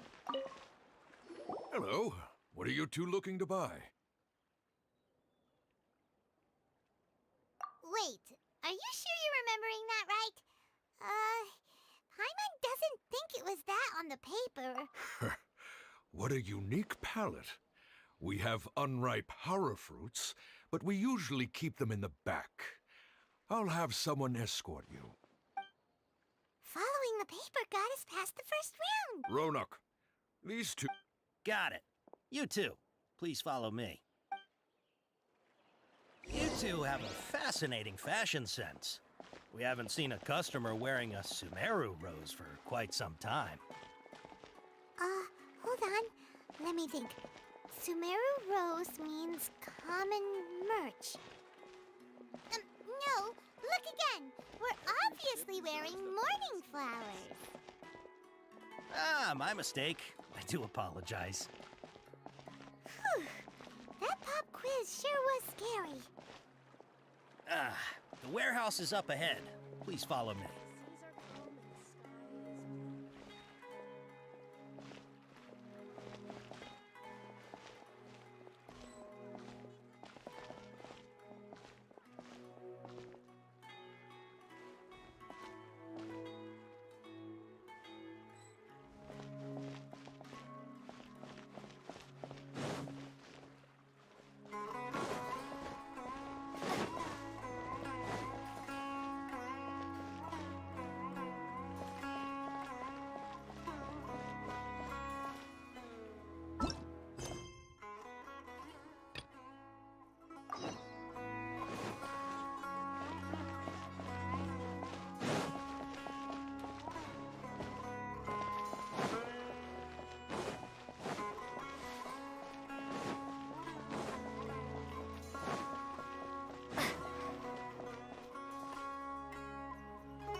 pretty great. There's so many new and interesting things, not to mention all the tasty food. Sumeru's largest commercial port sure lives up to its name. Look at all the merchants, and everyone seems excited just to be here. How did things end up like this? All thanks to your artistic license. That's how. But when I finished the prototype Aranara yesterday, you agreed that the kids would like it. Well, I never thought they'd dislike it so much. Oh, what should we do? Whoa. Yeah. Compared to everyone else, they seem really down in the dumps. Let's go find out what's going on. Hey there! Paimon's name is Paimon, and she's a traveler who was just passing by. Oh, I noticed you two a moment ago. Welcome to Akara Crafts, the best toy store in Port Ormos. At least for now. What's bothering us is this prototype Aranara. Prototype Aranara? Oh, no. The prototype Aranara is something that brings joy and laughter to children. Not the first negative feedback we've had. So, what exactly is... So for context, Aranara are magical creatures in Sumeru fairy tales. For the store's 20th anniversary, we plan to release a series of hand-carved toys based on the Aranara stories that kids know and love. This is a prototype we made to get an idea of how they would react. But when we put it out there, the reaction was... not... They thought it looked like a mushroom too, huh? No. Worse than that, actually. I can't quite describe it, though. And I'm also not very good with kids. Maybe you could ask them for yourselves.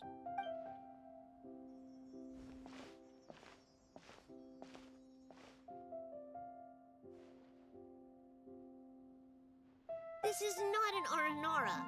I've read Uncle Tanja's Aranara and the Ill Little Fungus. It says that Aranara are supposed to be chubby and squishy. The carving looks nothing like that. Toys do look better when they're round and chubby. Uncle Tonder said in Aranara's vow that you can deceive the eyes, but you can't deceive the heart. This carving makes me feel lost and confused inside. I don't think the creator put his heart into it at all. Ooh, didn't put his heart into it, huh? Oh, sounds like one of those things that's easier said than understood. Cassid and Alia didn't like this carving, but I think it's okay. It doesn't look too happy, so it's kind of pitiful in a cute way. Oh, a positive review! Yeah, so I would totally ask my dad to get it for me, if it wasn't meant to be an Aranara. Oh, well, that took a sudden turn for the worse. We asked the children for their opinions. Oh, how did it go? Has it maybe, grown on them at all? Oh, this is such a shame. Oh, the kids kept mentioning an Uncle Tanger, too. Who is he exactly? Uncle Tanger is a famous children's author here in Port Ormos. He wrote quite a few stories in the past, but none of them were popular among children. Just like our prototype Aranara. But around a year or so ago, he suddenly had a eureka moment or something, and suddenly the children loved every one of his stories. That's right. My little Ghaffari loves his stories too. The whole reason we decided to make these carvings was because we saw just how popular the Aranara are among children. We asked Tanja for guidance, but right after he agreed, he went off to Gandharvaville with his son to look for inspiration. They haven't returned yet. We were running out of time, so we had no choice but to carve an Aranara based on our own imaginations. As you can see, this was the result. Oh, we have to do something. Hey, since you're the famous traveler, could you do us a favor and look for Tanger in Gandharvaville? He doesn't have to come in person if he's too busy. Just ask him to write down his suggestions and bring his notes back to us. Please, if only to put a smile on the children's faces. And, of course, you'll be well compensated for doing us the favor. They seem pretty desperate. Let's help them out. To see the kids smile. And also for our reward. Yep, let's do it!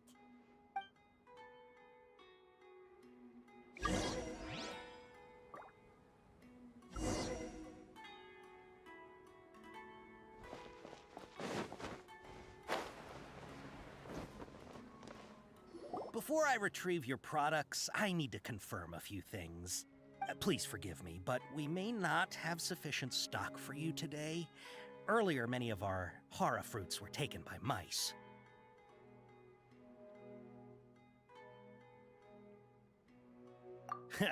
Thanks. If better goods come in, you'll be the first to know. You look like you have some skill. Why don't I pick out some fruits that'll make you dizzy?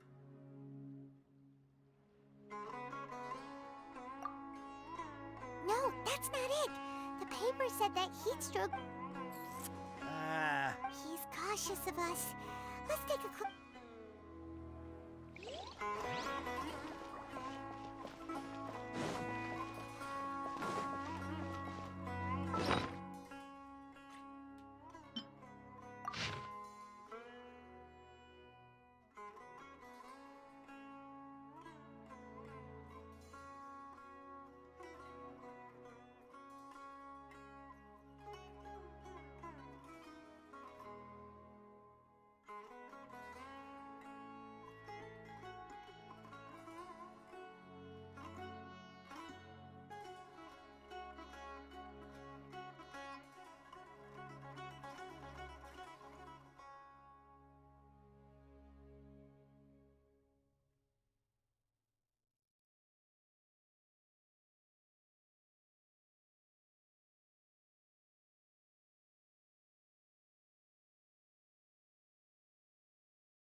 Before I retrieve your please forgive me, but we may not have sufficient stock for you today. Earlier, many of our hara fruits were taken by mice. You look like you have some skill. Why don't I pick out some fruits that'll make you dizzy? Yep, that's the right answer. But eating hara fruit... Would you like your hara fruits to be packaged in the Sumeru City or Port Ormos style?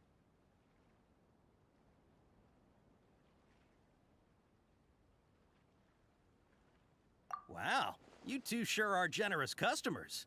We'll be sure to package... Okay. Everything has been confirmed. Miss Dory is waiting for you up at... Shoot! It's the Matra! Run! What? The Matra? Where? I'll hate them said we're done for if they catch us. We gotta get out of here. We don't know this area, so let's follow that informant.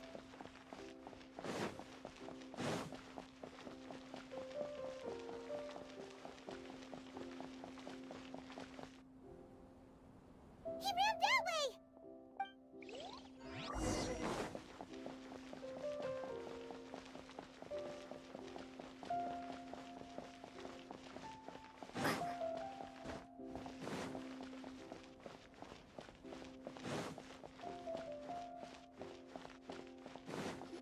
Look, he's over there!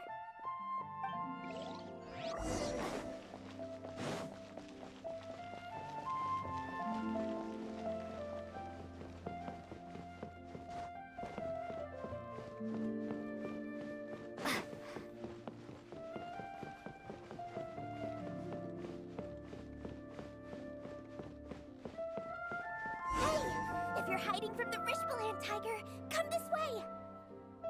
Another password! Huh? Oh, that voice came from behind the building on the right! Here, over here. You can stop running now.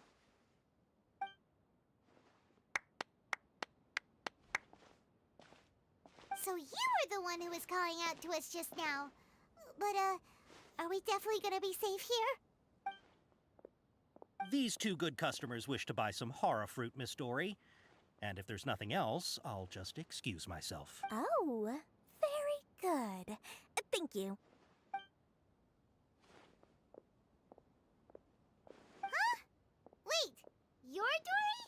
I'm unsure thought you'd look a whole lot scarier. Hey, what are you trying to say, Princess P-Brain? I can be scary enough when I need to be, believe you me. If you don't watch what you say, then you can forget about doing any business. But it seems you two have actually done pretty well so far. Not only did you manage to find the informant, your reactions were also pretty sharp. Paimon's not sure if that's supposed to be a compliment, but we'll take it. I can't risk doing business with people who start huffing and puffing after just a few paces, no matter how much more they might have. So that's why I prefer to have customers like you. It's your first time here, but don't worry, I won't ask too many questions. Even if you wish to buy enough knowledge capsules to decorate your house with, please, knock yourself out. As long as you have lots of round, shiny Mora, then we're all good. Ah, yes, of course, of course. Go ahead, help yourselves. Voila! Wow, she has a trove of canned knowledge. Whew. She'd probably be in serious trouble if the Matra caught her with all this. What kind of products do you seek, my dear customers? Take this one, for example. An analysis of the sociological ideology and dialectics of the Hilichurls. Only 3 people in all of Teyvat have ever studied it, making it extremely rare. Yeesh, who would want to be an expert in that topic? Or how about the architectural styles and construction? With this one, you can become an expert in historic architecture preservation and find an excellent, well-paying job in nearly any nation. Ooh, now this sounds like it could be useful. 2 million Mora, and it's yours. No discounts. Whoa! That's a lot of Mora! Of course, you are free to pick whatever your heart's desire. The contents and price of each knowledge capsule are indicated in small text on the body of each one, down at the bottom. Alright, let's try the method that Alhaitham mentioned.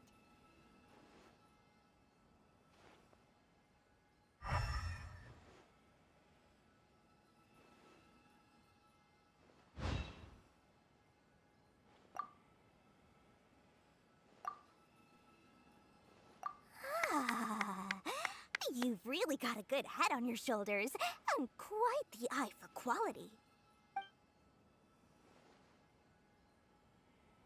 We'll take these, please and thank you. My oh my, you are blessed with a taste for both the exquisite and the extravagant. Customers like you are a rare breed. 1 in 100.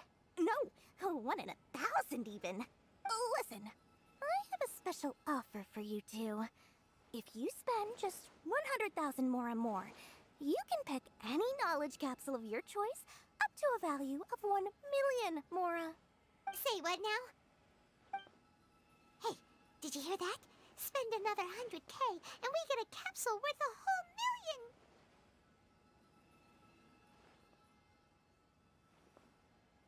But all the canned knowledge we just bought is easily worth 500,000 Mora. If we spend just a little more, we can get something worth 1 million Mora. Isn't that a fantastic deal?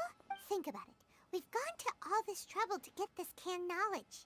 And so far, everything we bought belongs to Alhaitham. Aren't you even the least bit curious about how this whole canned knowledge thing works? We're talking instant knowledge here. Don't you want to try it yourself?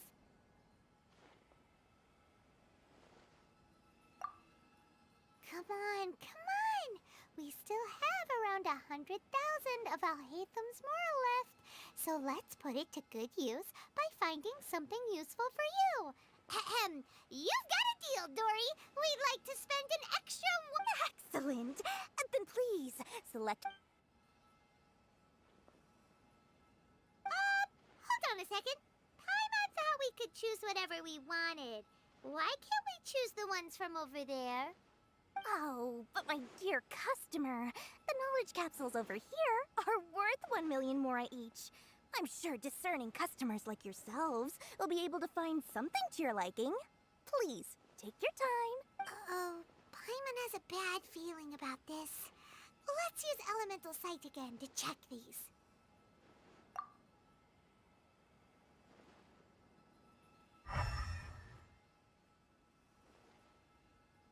So, what did you see? So, they're all worth about the same amount?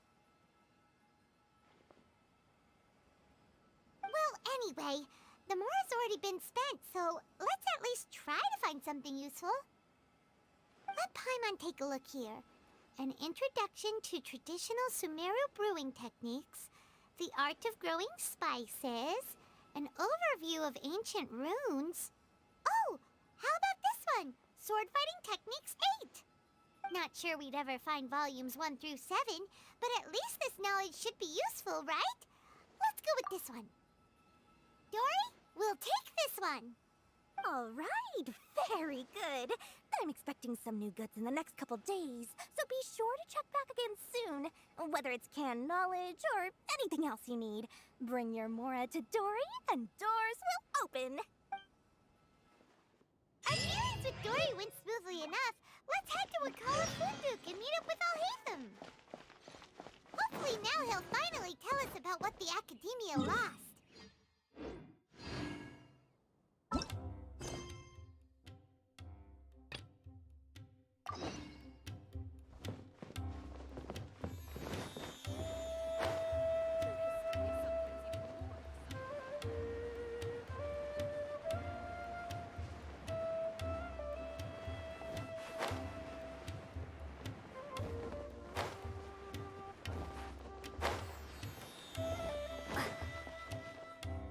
Ha, you two made it.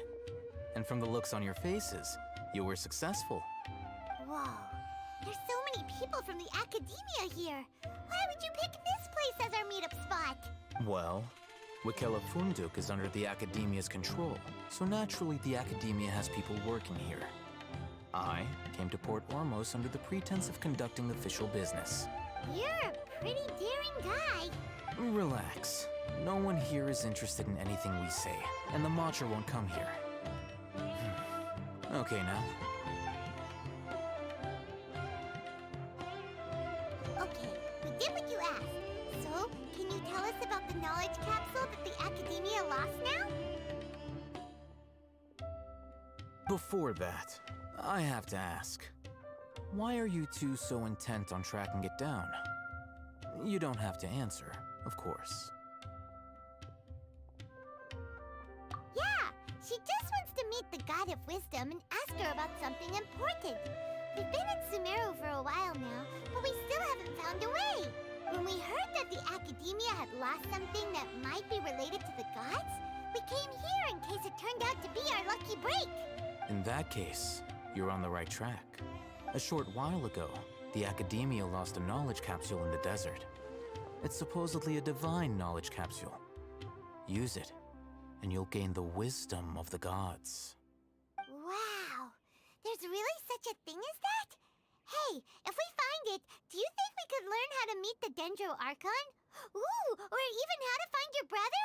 I highly doubt it has any mystical properties, but it does indeed exist.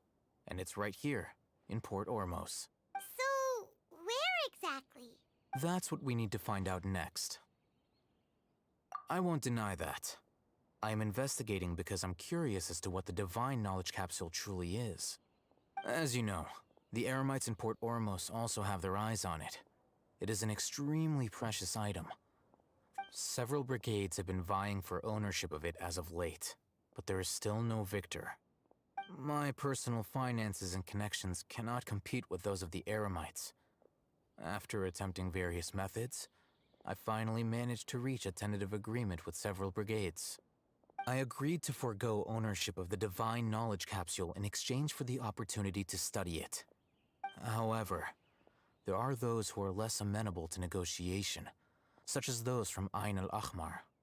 They adamantly believe that the divine knowledge capsule contains the Scarlet King's power, and that he will return to this world when they obtain it. They refuse to let anyone from the Academia tarnish their deity's soul. So you kept hounding them because they refused to cooperate with you? Yes. Ain al-Ahmar isn't exactly wealthy, but its members are determined to get that capsule by any means necessary. To that end, they've resorted to many methods more foul than fair in order to amass sufficient funds. So, I've been sabotaging their business to force them into negotiating with me. The Divine Knowledge Capsule should be up for a secret auction within the next few days. Each brigade will place their own bid, and the prize will be to ensure the capsule's security and to evade the Mantra's notice. The winning brigade will not publicly disclose their victory. Unless I know whose hands the Divine Knowledge Capsule ends up in, my agreements with them will fall through. Dory is the most reliable source of information, but that avenue was previously closed to me. With you on board now, the situation is different. In other words, you wanted us to befriend Dory so you could find out where the Divine Knowledge Capsule is. Yes, you can say that. But this arrangement harms none of us. The day after tomorrow, go back to Dory and try to purchase information on the Divine Knowledge Capsule's whereabouts. If she has no information, wait 2 days and approach her again. If I get the opportunity to study the Divine Knowledge Capsule, I will relay my findings to you. Will that suffice as compensation? Okay, then we'll meet up. Haytham, before you go, we actually... You two want to try using a knowledge cap? Doing so right under the Academia's nose is a bit problematic.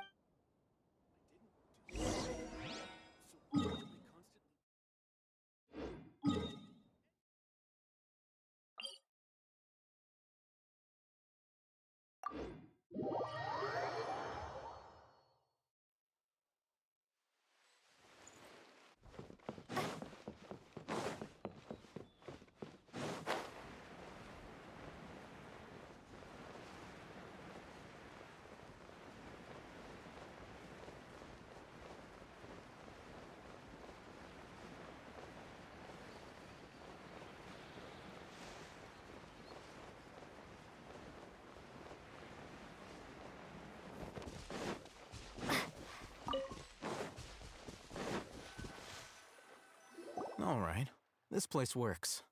Show me the capsule you purchased. Here. Sword fighting techniques. Really? Ah, yeah, what a great buy! If you want to determine the efficacy of this capsule, I can evaluate your combat ability. However, effects will likely be minimal if you already possess a high amount of strength. We can conduct a controlled experiment where you fight 2 battles, one before using this knowledge capsule and one after.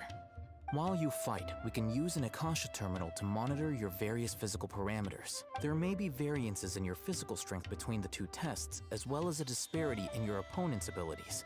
Wow! Haytham, you must have been one of those guys at the Academia who got top grades on everything. Paimon's curious about something, though. You definitely weren't one of those students who needed canned knowledge to graduate from the Academia, right? So, why are you risking getting caught by the mantra for this capsule? When you are unable to understand a researcher's actions, most cases can be attributed to curiosity. This is but one theory. Sounds like you're trying to avoid the question. All right, let's begin the test.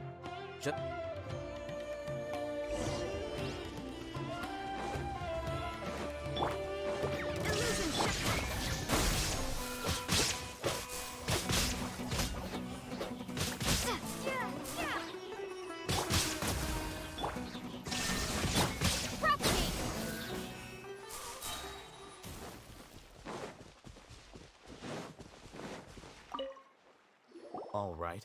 I'll link your Akasha. The next step is to use this. Hold it in your hand. I'll.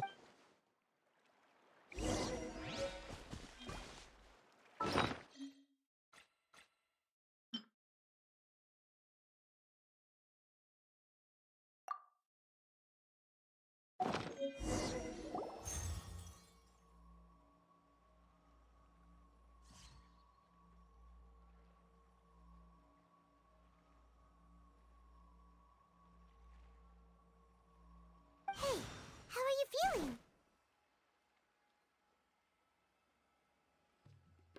You mean that it worked? All right. Time for round 2. fight with the same composure as before.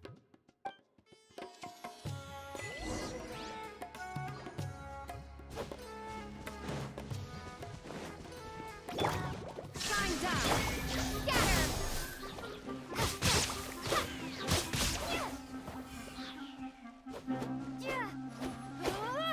Propagate! Germinate! There is no escape! Access denied.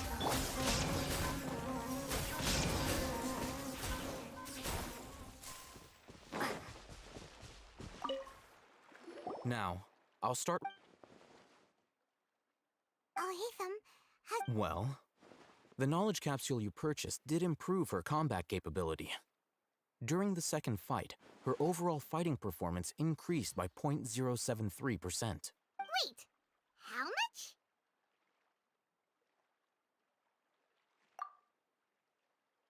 Ah! Dory's such a jerk! She totally scammed us! 1 million mora? This thing isn't worth a tenth of that amount!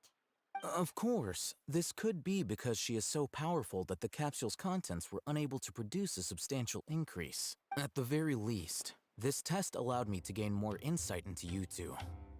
Our deal seems increasingly worth my investment. I'm heading back to Ikela Funduk. I await your response in 2 days' time. This is Mora for when you ask Dory for information. Pay her as much as she requests.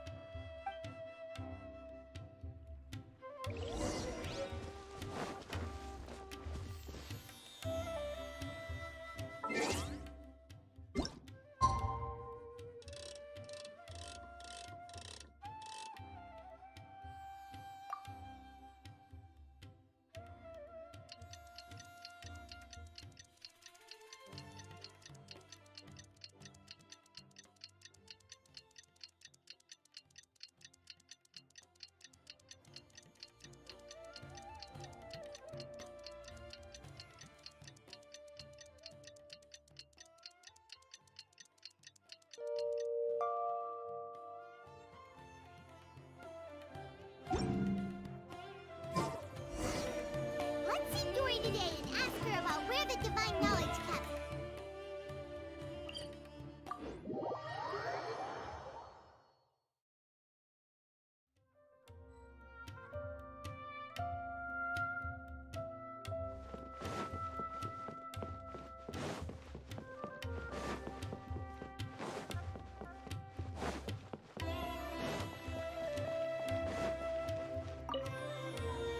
Here, over here! Welcome back, my loyal patrons. You name it. And knowledge, supplies, or anything else you need. I'll find a way to get it. Where there's a waterfall of Mora, there's a way. Can you really get us anything we want? Anything at all? Uh-huh. So it appears that canned knowledge alone is no longer sufficient for your opulent appetite. Then please, oblige me. Tell me what you have in mind. Oh! I knew customers with pockets as deep as yours would undoubtedly crave something more profound than ordinary canned knowledge. But you know, that kind of information isn't going to be cheap. After all, I had to work really hard to weasel my way into the auction site. Not to mention that if anyone found out that I was the leaker, I would be in big, big trouble. But how can we be sure your information is accurate? Paimon's curious how you just happen to have this kind of info the moment we need it. Because to me, anything of value is what I consider to be my supply. Therefore, I must always be aware of what's hot on the market in order to secure more sales. As for the information's authenticity, well, you've no need to worry about that. I used a camera to take a picture of the transaction. That way, no one can dispute it. It's always a pleasure doing business with such sterling patrons. Now that you've paid in full, here's the scoop. The Divine Knowledge Capsule was purchased yesterday by a certain Misery, the leader of Ain el Ahmar. Ain el Ahmar? You You mean the Eremites who worship the Scarlet King? Ah, so you're already familiar with them. The group has done everything in their power to obtain the Divine Knowledge Capsule. After all, they believe it contains the power of the Scarlet King. That Divine Knowledge Capsule is unlike any other canned knowledge I've seen before. It was glowing bright red. The capsule is clearly visible in the picture I took. You can look for yourself. Thanks for the info. Please, it's mine. Well, we figured out where the Divine Knowledge Capsule is. Turns out, it ended up in the...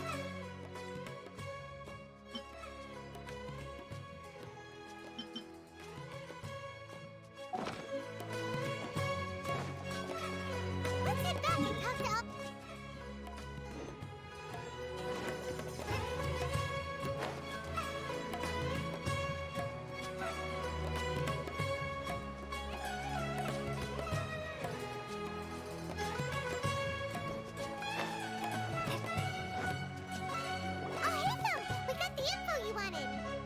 Really?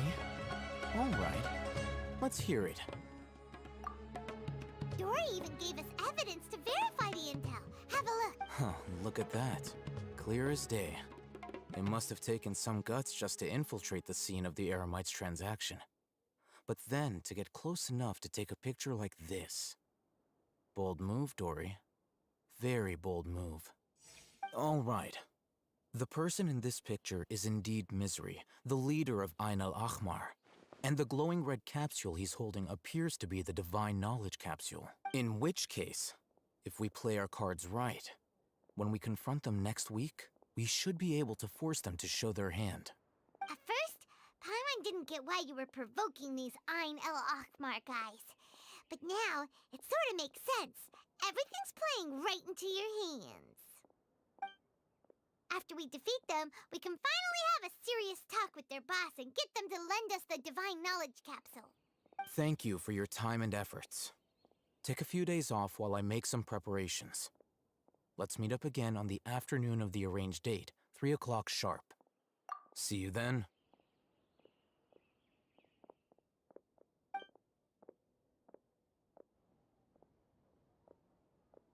Alhaitham sure is taking his time.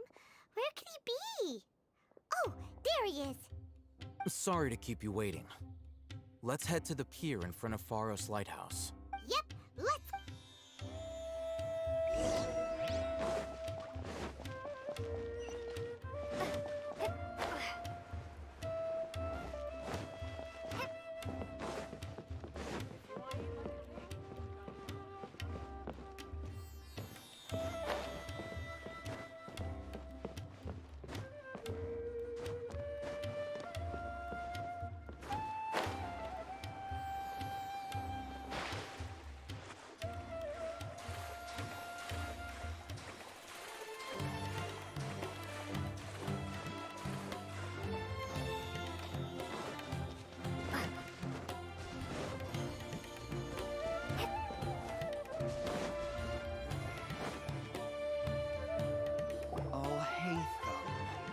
I knew you were crazy, but I didn't know you were crazy enough to actually show up. It was I who demanded that these negotiations take place. I was more worried that you might go back on your promise.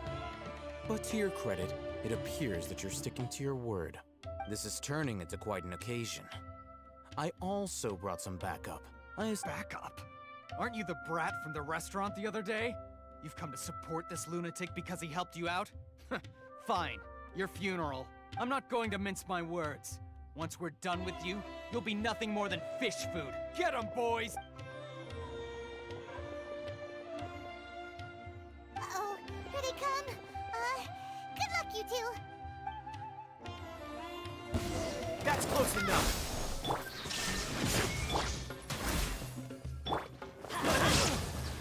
Everybody stand back!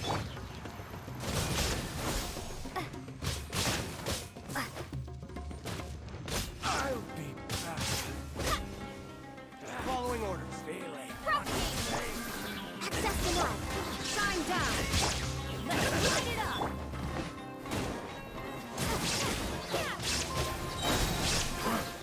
You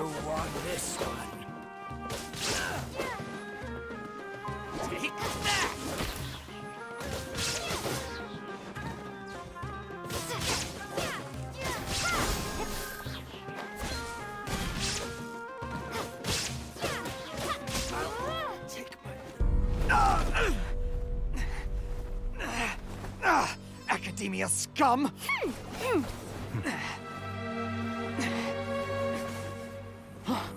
Boss! Finally! Did you use it? Great! Now we can...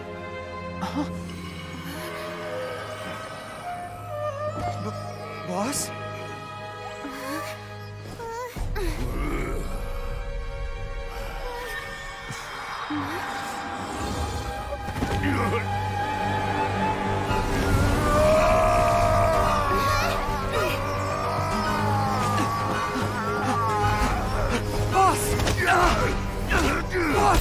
What's wrong? What happened to him? We have to cut his Akasha connection, now.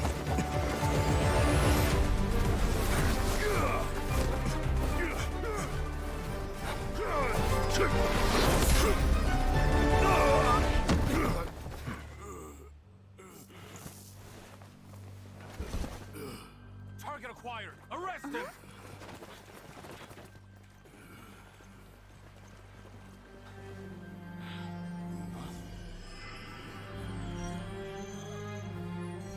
Do not impede our work. Is that understood, Al-Haytham? Of course. I was only trying to help. Take him away!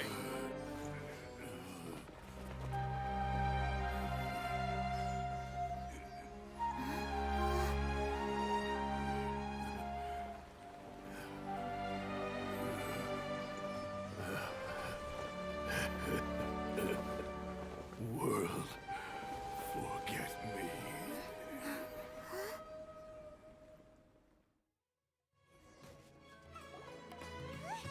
What in Tibet just happened? It's like that big guy suddenly lost his mind. It looks like he used the Divine Knowledge Capsule. You mean the Divine Knowledge Capsule did that to him? Oh, yeah. You mean how some researchers go insane after getting knowledge from Irminsul? I've heard of numerous incidents of researchers in Satyavada life going insane. The state that man is now in suggests that this is a similar situation. This Divine Knowledge Capsule does appear to be linked to the gods, but beyond that, it doesn't seem anything like the rumors suggest. Possessing it doesn't grant you divine wisdom or power. Did you hear what he said? World, forget me. What could that possibly mean? If the mantra took him away, then that means the Academia got the Divine Knowledge Capsule back too. What a shame. We were so close. Still, Paimon didn't expect the Divine Knowledge Capsule would be so dangerous. Imagine if we tried to open it. Oh, who knows what would have happened to us? As things stand, there is no reason for me to remain in Port Ormos. I believe our collaboration has also reached its end. Oh, we were so busy trying to find the Divine Knowledge Capsule that Paimon forgot to ask you something. Since you're a member of the Academia, do you have any idea how we can go about meeting Lesser Lord Kusanali? Truthfully, I don't. Lesser Lord Kusanali appears to exist outside of Sumeru's entire administration. Most of the time, you wouldn't know she exists at all. Moreover, since the Academia possesses the Akasha, a symbol of our deity's wisdom, scholars have no reason to desire to make contact with the deity herself anyway. Everything about Lesser Lord Kusanali is such a mystery. I'm heading back to the Academia. How about you two? It's almost the day of the Sub-Zero's festival. Maybe we should head back too. We've been rushed off our feet over the past few days, so maybe a little rest and relaxation will do us good.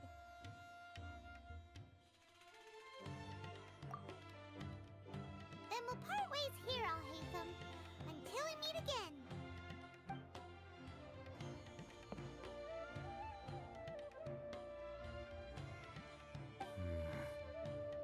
Now, do I deal with this thing first?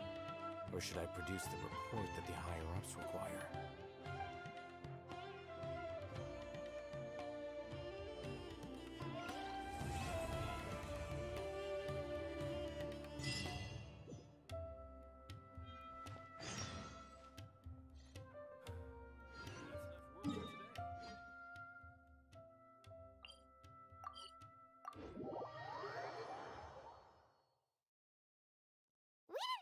the Sub-Zero's festival, right?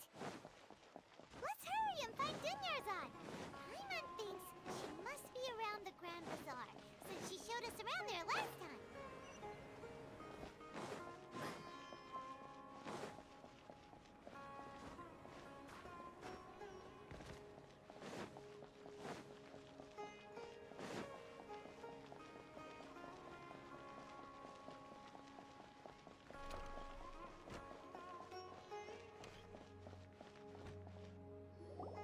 There she is!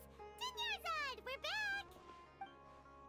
Just as promised, Traveler and Paimon. I'm so glad that you two came back to celebrate Lesser Lord Kusanali's birthday. Indeed. The festival's tomorrow. We've been preparing for so long that I can't help but feel a little nervous. There's no need to be nervous. Paimon's sure that Lesser Lord Kusanali will feel everyone's gratitude. Thanks, Paimon. I hope that everyone who comes to the festival will also have a good time. Speaking of which, did you manage to make your way to Port Ormos? Discover anything over there? Of course we went. A lot of things happened there. I see. Sounds like you two had another exciting adventure. If there is another chance, I would love to join. My lady, if you went to Port Ormos in your current state, we'd both be in for a lifetime of trouble. Dia! You were eavesdropping! It's called covert protection. Keeping an ear out for what's going on around my employer is part of the job. It's all right, Dia. I merely said I would like to go. I know better than to think my body could handle it. The festival's tomorrow. I've been doing nothing but causing trouble for you. Even when you put it that way, it still doesn't feel right. Don't worry, my guardian knight. Okay, fine, but only tonight. Tomorrow's a big day, and many no-good scumbags are gonna try to take advantage of that. Oh, you two must be exhausted from your long journey back to the city. My apologies for not realizing this sooner. I've already prepared a room for you to rest. Please follow me. Whoa, you're so thoughtful. Paimon's so ready.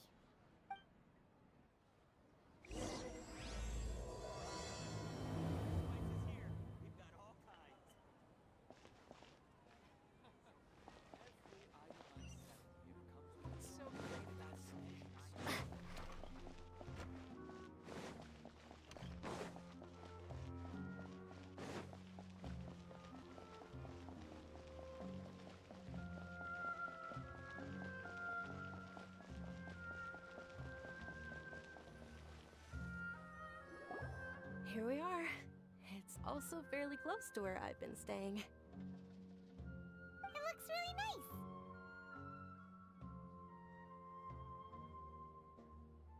nice. Not at all. Just tell me more about your adventures when you next get the chance. That's Paimon's specialty. Paimon can tell you stories next time. Oh, if you don't mind, how about we all walk around together tomorrow? All of my friends will be working the festival, and Dia's still insisting on her covert protection. Yeah. It'll be pretty hard to relax and enjoy the festival if Dia's constantly hovering over you, right? Then let's meet at the nearby bazaar first thing tomorrow morning. Have a... It's a deal! Good night, dude! I may be too excited to fall asleep tonight. Paimon's starting to really look forward to the Sub-Zero festival, too! Will there be lots of yummy food? Oh, no. Thinking about food is just gonna keep Paimon up all night. The earlier we sleep, the better. Let's go inside.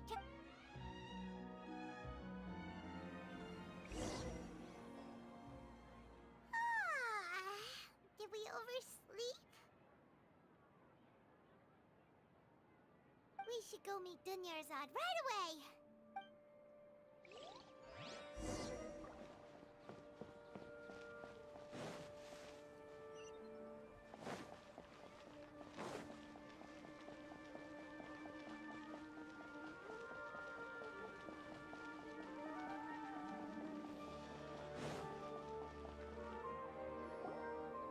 Traveler, Paimon, I've been waiting for you two. Good morning, Dunyarzad. We must have overslept a little bit. Not at all. I arrived early. Today is finally here. I must cherish every moment as if it were gold. You've worked so hard for this day. You gotta enjoy it to the fullest. You know it. Oh, it's just that, as expected, I had some trouble falling asleep last night. I'm hoping my body won't be too much of an issue today. Well, shall we? Let's start with the stalls over there. Many vendors came out of the blue to support the event, and they insisted on covering costs themselves. Let's go give them some business. They paid for everything out of pocket? Oh, sounds like they're not in this just for the Mora. They all said that contributing to a lively festival atmosphere is more important than money. Especially since we don't often get to celebrate Lesser Lord Kusanali's birthday. Ooh, they're selling food over that way! This is a stall offering foods from the F2P feast. Oh, you could tell straight away. I thought most people nowadays wouldn't know. Mushrooms, flowers, and all kind of fruit? It's all vegetarian stuff. Oh, Paimon's a little disappointed. So, what's the F2P feast you mentioned just now? It's another Sub-Zero's festival tradition. People used to set their tables with 7 different foods. Generally speaking, the most common selections were foods like Rukushifa mushrooms, lunar lotuses, Sumeru roses, sunsettias, capulatas, hara fruits, and zaytun peaches. So, the Sub-Zero festival is a vegetarian holiday? You don't have to be a vegetarian to enjoy the spread. We just use the 7 foods to symbolize the 7 virtues of the Dendro Archon. Wait, but if that's the case, if Sumeru uses vegetarian food to represent the Dendro Archon, then wouldn't the Pyro Archon's festival be full of food like roasted fowl, juicy meatballs, grilled steak? Oh, Traveler, we have to go to Natlan as soon as possible! I hope your wish comes true one day, Paimon. Thanks! Alright, how about we also check out some of these other stalls?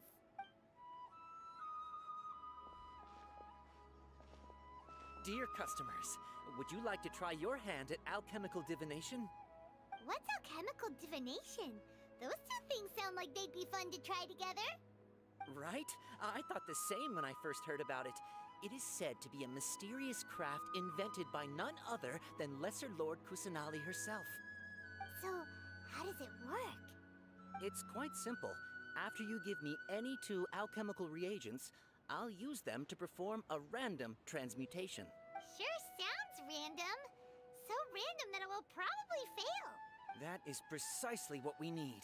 After the transmutation fails, your one and only diviner here will interpret the remnants.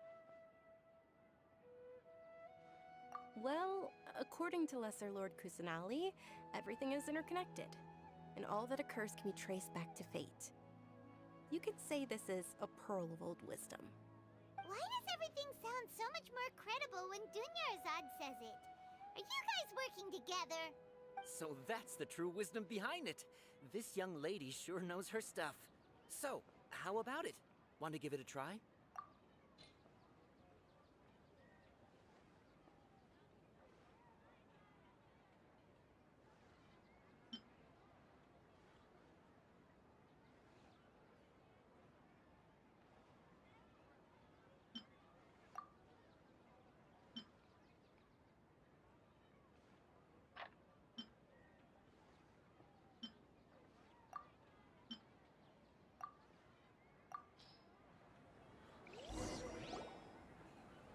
Okay, one moment.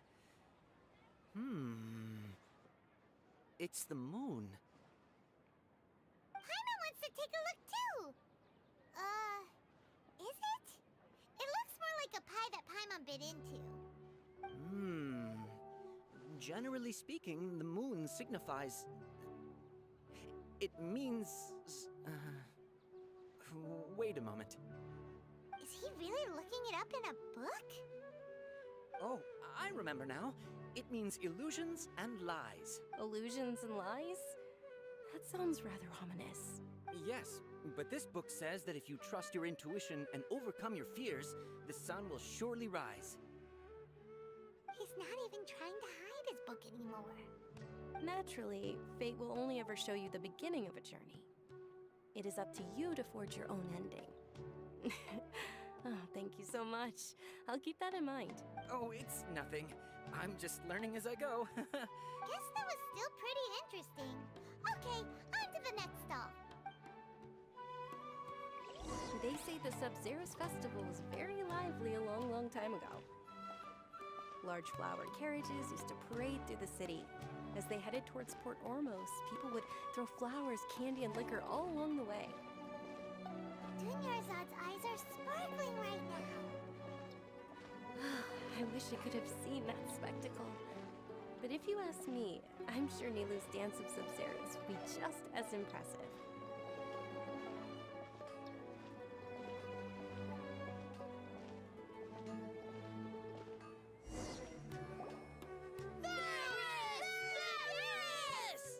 Attention! Soldiers, fall into formation if you want any Yalda candies.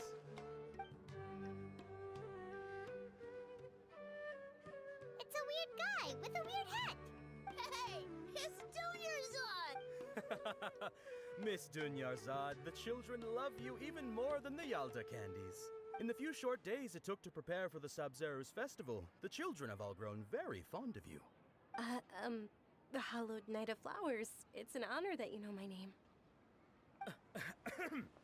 Attention! In the name of Ferris, the Knight of Flowers, I commend you on your contributions to the glorious Sub-Zero's festival. All right, little soldiers, take your Yalda candies and don't forget your loyalty to Lesser Lord Kusanali. Dismissed! Yes, Knight Ferris! Just what is going on here? Ferris, the Knight of Flowers, is another Sub-Zero's festival icon, and one immensely popular with children. In the past, the actor portraying Ferris would also sit on a flower carriage. It's all thanks to Miss Dunyarzad's sponsorship that the children can make such wonderful memories today. As are we to you, Vihar. Oh, not at all. Oh, speaking of tradition, do you want some Yalda candies? They're a festival staple, and I happen to have some boxes readied here. Take a look and pick whichever one you want. Whichever one? Don't these boxes all look the same? That is the fun part. Each box contains a random flavor. It's up to the luck of the draw. Flavors include lavender melon, hara fruit, sunsetia. Ooh, those all sound pretty good. And there's also lizard tail and oni kabuto. Huh? What's up with those two flavors? Oni kabuto is a little spicier than lizard tail. Dunyarzad, you tried them before? Traveler, help Paimon pick one. Paimon wants the sunsetia flavor. It's all right. I also believe in your intuition. Great. These boxes of candy are numbered 1 to 5 from left to right. Which one do you want?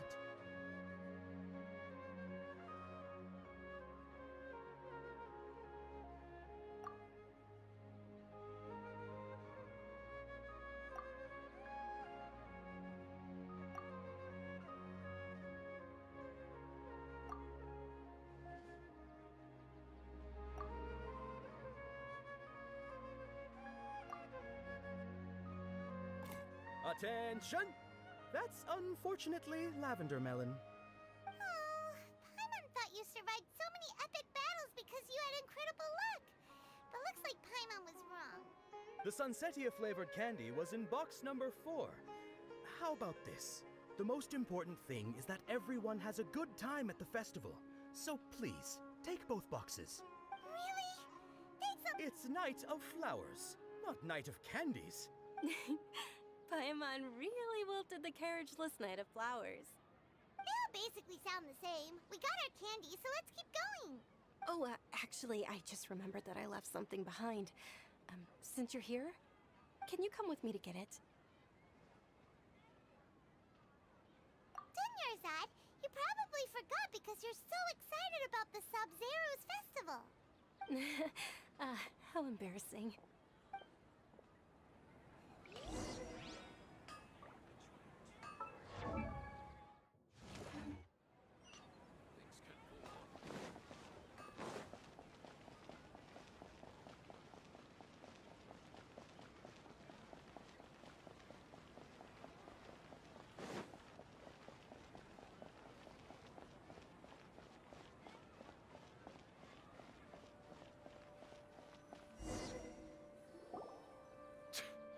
Never too late. Who knew the little lady was such an early riser? I know, right? Hey, wait a minute. Boss, isn't that her?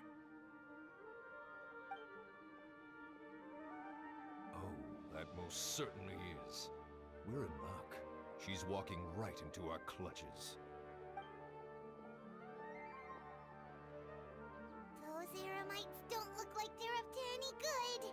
Who are you? I don't believe the Homayanis hired you. That's right. We haven't received any of their mora, but I wonder how much the Humayanis would shell out to get you back. They're a gang of kidnappers! Traveler, hurry and protect Dunyarzad! Hey, did you scumbags even consider that the Homayanis might have hired a merc that outclasses you? You're... Dia! Dia the Flame Maid! No wonder we mercs haven't heard anything about you for so long. You sold your unruly mane to the highest bidder. Don't speak so disrespectfully. My family started working with her as gratitude for her past kindness to us. Don't worry about it, my lady. Just some friendly banter between mercs. One punch and those rabid dogs will expose themselves for what they really are. Aren't your claws all dull by now? Don't get too cocky!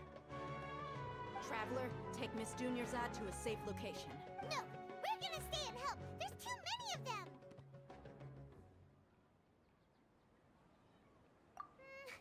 You're right. Please be careful, Dia. Don't waste your time worrying about me. This is my job. Look out for yourself. After I've wiped the floor with them, I'll go find you all.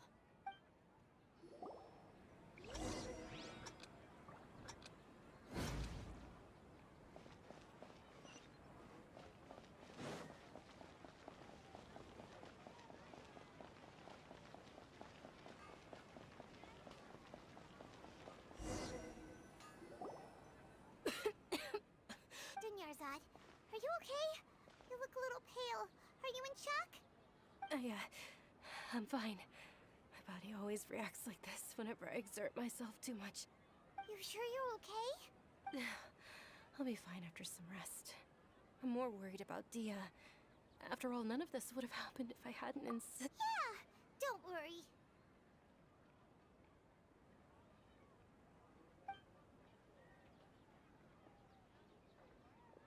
My lady, Traveler, found ya. Dia! You took care of them so fast! Any more of them? Or rather, did anyone follow you? Dia, your arm! Oh, this? I'm fine. It's just a scratch. Normally, they wouldn't have been able to land a hit on me at all, but I'm still getting used to this new greatsword. Please, let me take a closer look. Come on, it's nothing. Us mercs aren't as fragile as you think. Hold on, you said something about a new greatsword. What happened to the one you were using before? About that. Well, I sold it, because I was low on mora. Stuff like this happens every now and then. It can't be. The anonymous donation that was used for the venue's final round of preparations?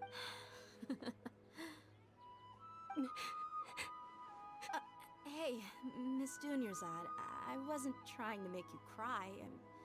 I'm not gonna lose my commission because I made my employer cry, am I? Okay, making your employer cry won't affect your commission, but selling your weapon without permission and getting hurt? You're so unreasonable, my lady. Thank you very much, Dia. Don't be like that. I get embarrassed really easily. Are you feeling unwell again, Dunyarzad? My lady, your condition. Traveler, can you take her somewhere to rest? I'll look around the area to make sure we're safe from an ambush. Truly, I'm sorry for the trouble, everyone.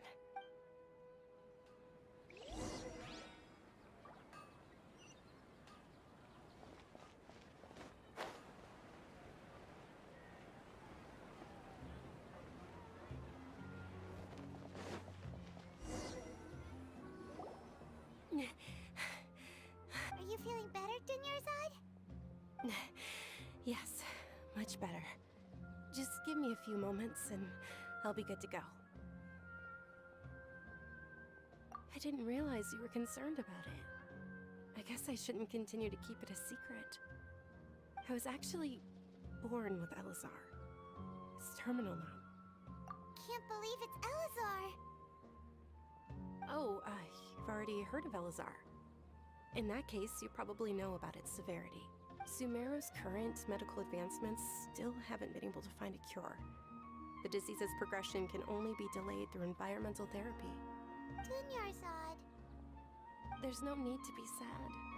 I've always lived with Elazar and I came to terms with it a long time ago.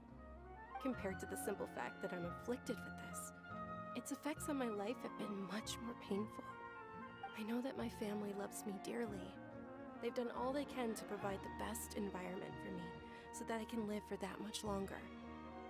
However, I know I will one day succumb to this. Did you know? Before I ran away from home this time, the world outside of my home didn't even know that I existed. Since I was a child, all I could do was sit on my bed and stare at everything outside of my window. I'm sure my family's worried and disappointed in me for running away, but I just didn't want to have any regrets. I wanted to meet other people. To me, there's nothing more beautiful than being able to meet and speak with others. Not to mention the incredible time spent preparing for the festival. The joy on everyone's faces here, and all the support I've received from friends like Dia. This way, when my final day does arrive, it will be less sorrowful. At the very least, many people will remember that I once existed in this world, right?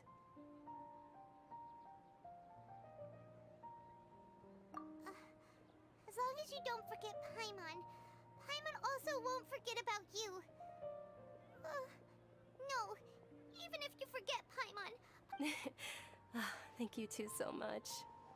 I apologize for the depressing conversation. To be honest, Lesser Lord Kusanali gave me the courage to do all of this. If it weren't for her encouragement, I wouldn't have taken that first step.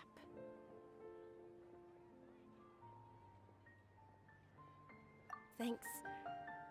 There will always be frustrations in life, but I know that the point of living is not to leave behind any regrets. Oh, right! Isn't it almost time? Huh? Almost time for what? Isn't the Dance of Sub-Zeros about to begin? It's the part of the festival that I've been looking forward to the most. Nilu will recreate that legendary scene with her most splendid dancing. And the Sub-Zeros festival will conclude amid everyone's applause and blessings. And with that, my wish will also... Then what are we waiting for? Let's go to the stage! Yeah, we should still make it in time.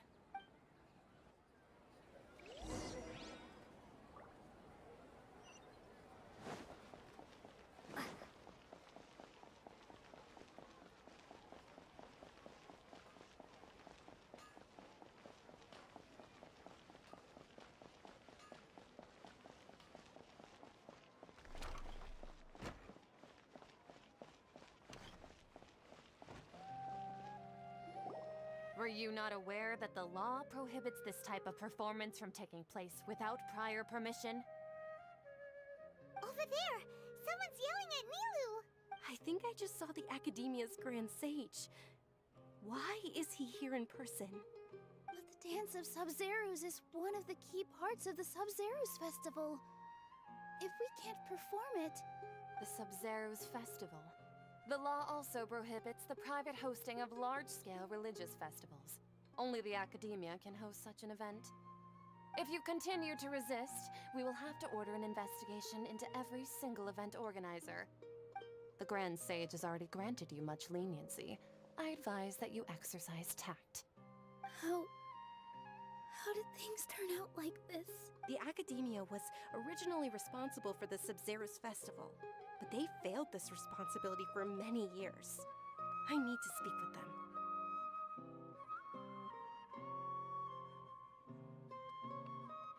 This is a hard pill to swallow, but you're right.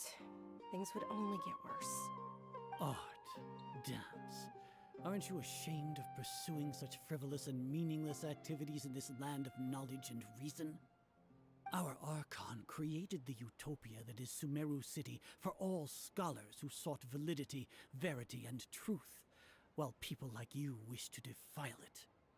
No. I believe that our Archon never rejected the arts. Even the goddess of flowers dedicated a dance to her. With your lack of intellectual credentials, I do not believe you are qualified to debate with me. What you should be doing is finding workers to tear down this ridiculous eyesore. When we return, have the scribe draft an ordinance before the next Nyargarbaha Day that prohibits public art performances. We will announce it to the public later via the Akasha. Understood. I will inform him when I return.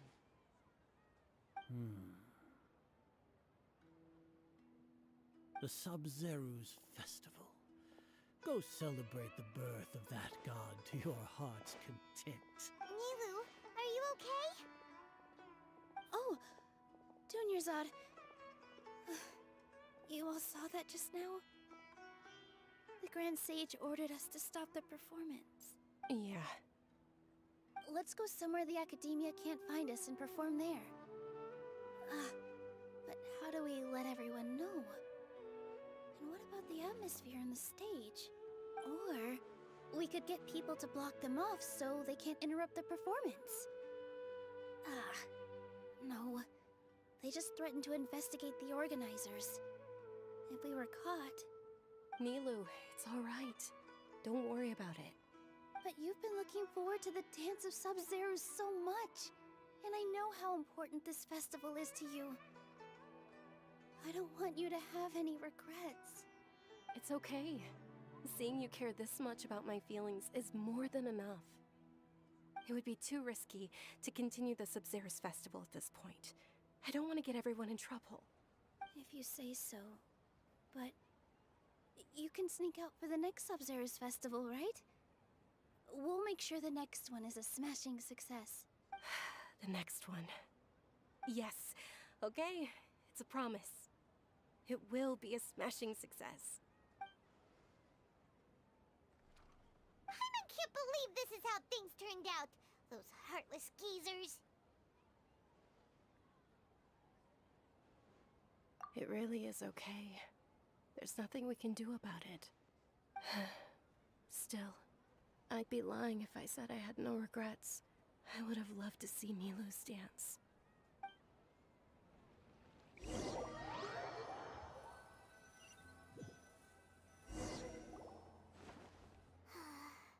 A lot happened today. It's a shame the festival ended the way it did. Nilu and Dunyarzad promised to make the next Sub-Zero's festival a success, but Dunyarzad is running out of time. Yeah. All connections have been secured to construct the most stable framework possible. The project is entered its most critical phase. Power has begun to flow from...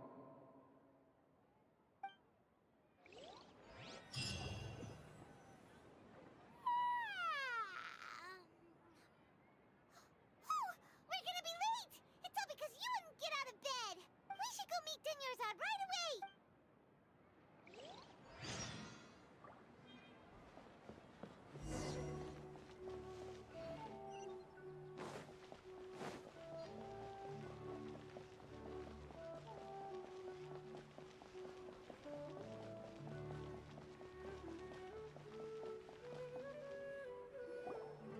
Good morning, Dunyarzad. Sorry we're late. Not at all. I arrived early. You seem kinda tired. Did you not get enough sleep? I'm doing well. There's no need to worry. Shall we go? Let's start with the... Sure! Traveler? Why are you just standing there? Let's get going!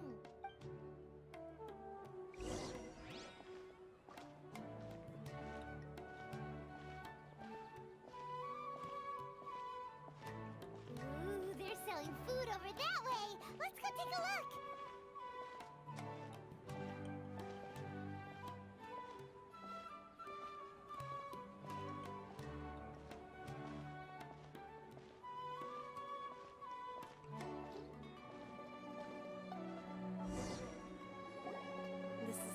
offering foods from the... You are quite well.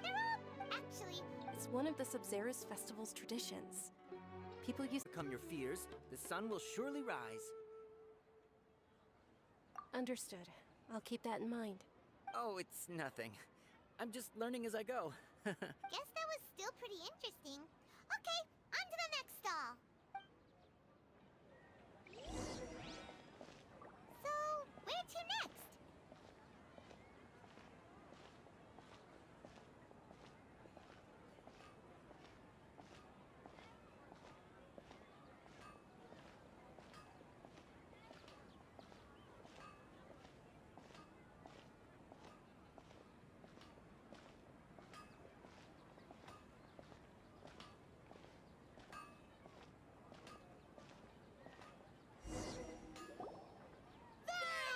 All right, soldiers. Now that... Yes, Knight Ferris!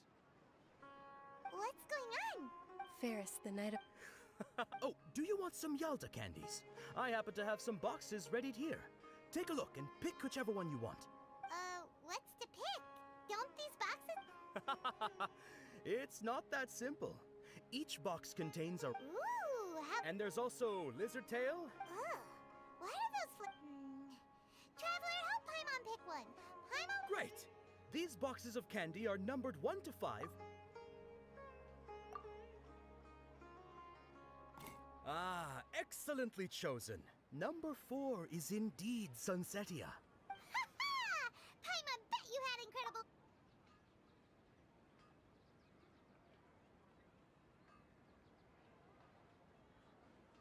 Huh?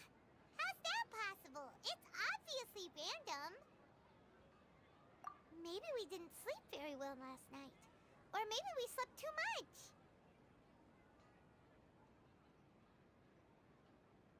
Oh, sure. Huh? Where are you going? You're just gonna walk off like that?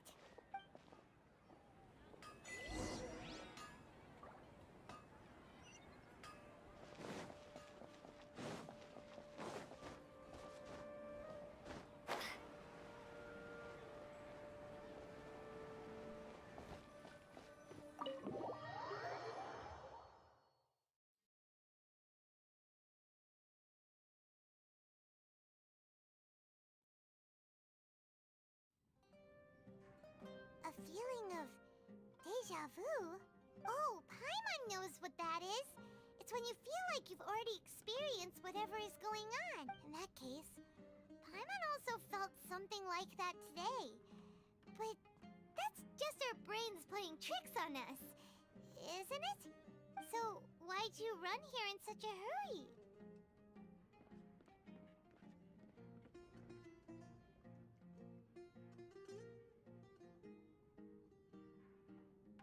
So that's it!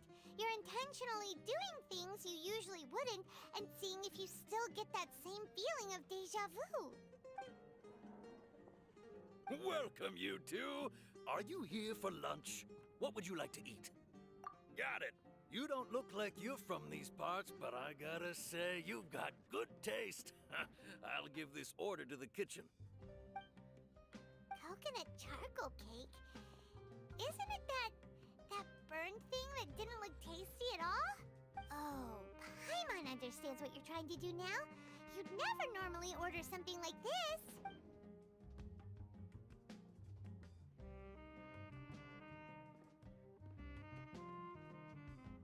That thing?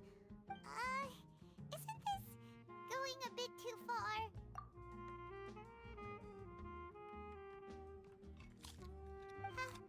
How was it?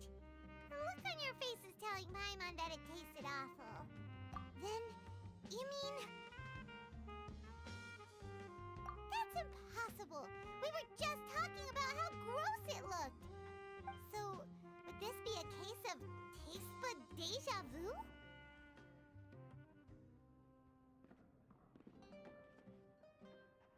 Paimon also gets the impression that we've been here many times, even though we aren't regulars. How about we go out again and try something else?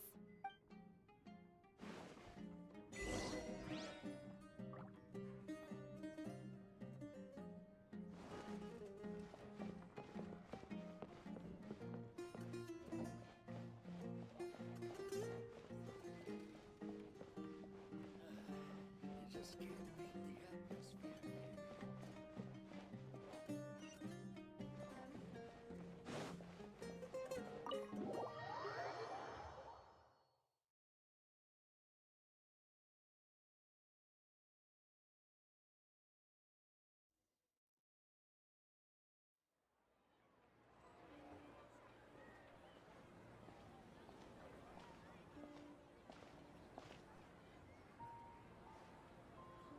Hey, Dinyarzad is sitting by herself on that bench over there.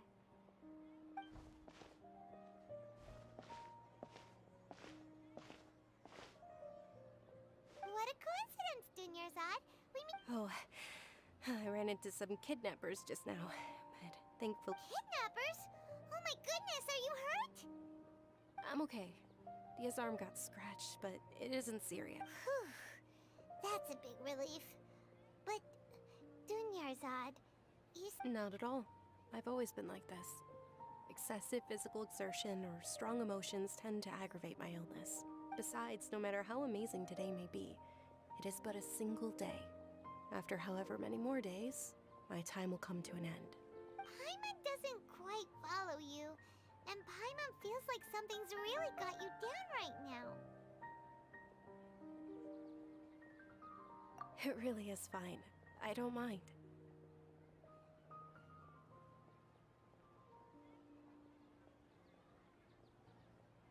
Huh? Did something happen? Dinyarzad, have you ever felt deja vu? You know, like when you've already experienced something that's happening right now? Deja vu? No. But my days have been the same for years now. Even if I were feeling deja vu, I suppose I would already be used to it. Oh, Paimon sees. Then, is it only the two of us? It's almost time. Huh? Time for what? Nilou's Dance of Subzerus is about to begin.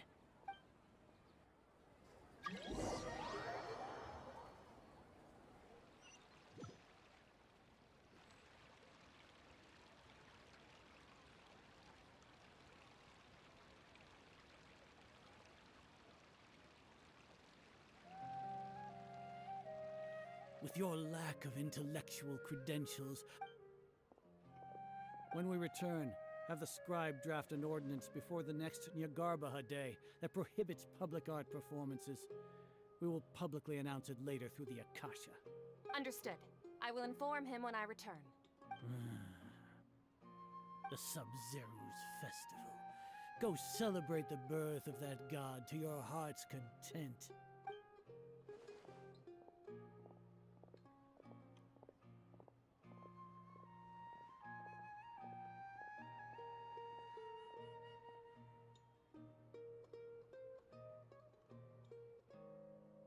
Nilou, are you okay? Oh, Dinyarzad. It's okay. There's nothing we can do about it. But you've been really looking forward to this. I don't want you to have any regrets. It truly is unfortunate, but I don't want to cause trouble for anyone. Didn't the Grand Sage say that he might investigate the organizers? True, but... well, okay. I'll just have to try again next year. The next festival. I probably won't be around by then. Wait, what did you just say? No, nothing. I'll be heading back to rest. Thank you for your help, everyone. Paimon can't believe what those heartless geezers did!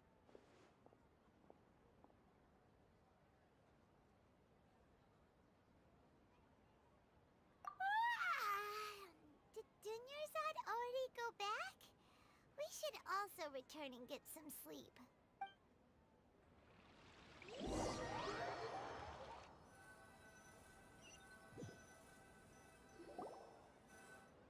So, in the end, you still couldn't figure out what that deja vu feeling was all about? Maybe it really was because of exhaustion.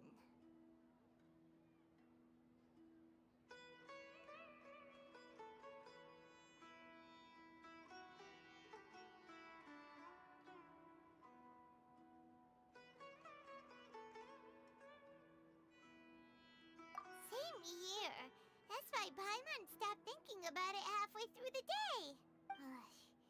Then, how about we settle in and get a good night's sleep? For now, we can chalk things up to exhaustion. We can do more thinking tomorrow. Observing a modest drop in the output of Jnana energy, but values still remain within normal parameters. Continue to monitor for variances in the data and find the cause as soon as possible.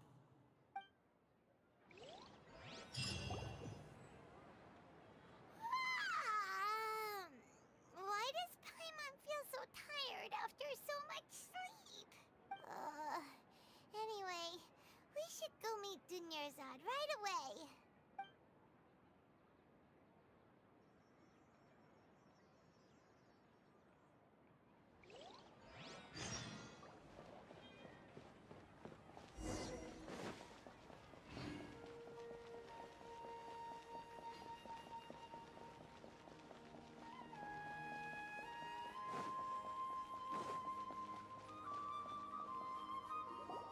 Good morning, Dunyarzad.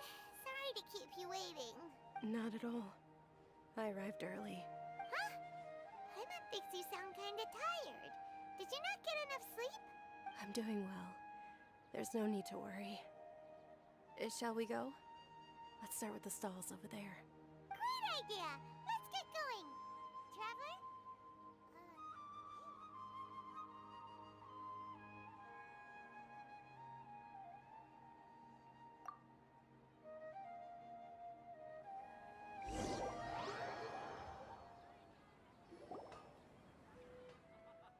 It's all thanks to Miss Dunyarzad's sponsorship that the children can enjoy the Sub-Zero's festival. Oh, are you interested in Yalda candies? I have some boxes of candy here. Pick whichever one you want. Not much of a It's not that simple. Each box contains a rat. And there's also lizard tail. Huh? She'll help me choose. Paimon wants to eat the Sunsetia flavor. No problem. These boxes of candy are numbered 1 to 5 from left to right. Which one do you want? Oh, I like your confidence. No hesitation at all. Oh.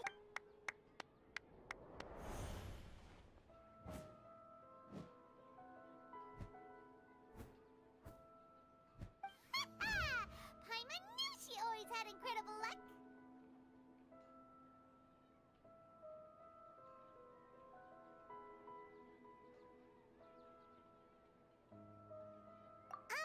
Paimon's not really interested in the other flavors.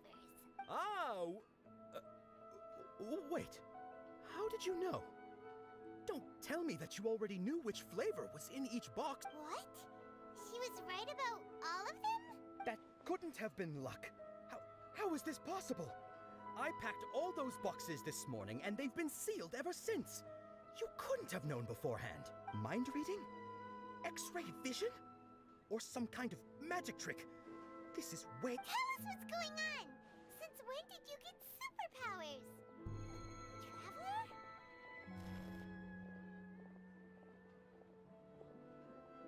Hey, where are you going? What's going on? Did you see something? Us leaving Dunyarzad without letting her know is kinda rude, you know.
know that this isn't your first Sub-Zero's festival, don't you?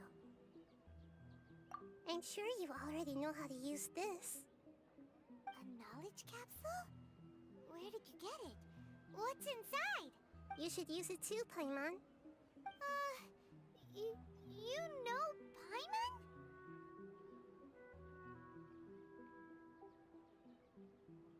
Well, this seems kinda sketchy, but...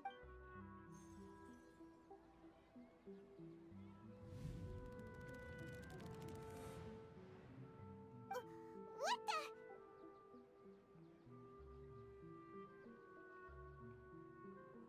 This is our 20th time at the Sub-Zero's festival? Huh? No. The 30th? 40th? Just how many times have we been to the Sub-Zero's festival? Have we been trapped in a single day? If it weren't for you, we wouldn't have even realized. What the heck was inside that knowledge capsule? Your memories are still scrambled? Try your best to remember. This isn't the first time we've met, and I answered that question a long time ago. Let Paimon think. Oh, it's coming back. Meeting you was the real catalyst for restoring our memories, and the knowledge capsule was just your means of showing our minds the way. What about everyone else? Why are you only helping the two of us? Your sense of deja vu is stronger than everyone else's, yes? As for an explanation, you two received the blessing of Dendro, and you also have special, sensitive constitutions. It was as if a single sheet of paper was separating those memories from your consciousness. A familiar question. I think this is the 7th time you asked that. As you can see, she isn't doing well. You probably sensed it too. The Dunyarzad you were just with is different from the first Dunyarzad you met.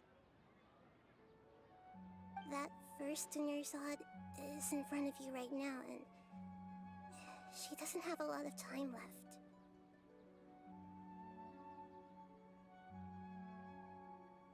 Looks like you're almost done sorting out your brain. Oh yeah, I'm Nahida.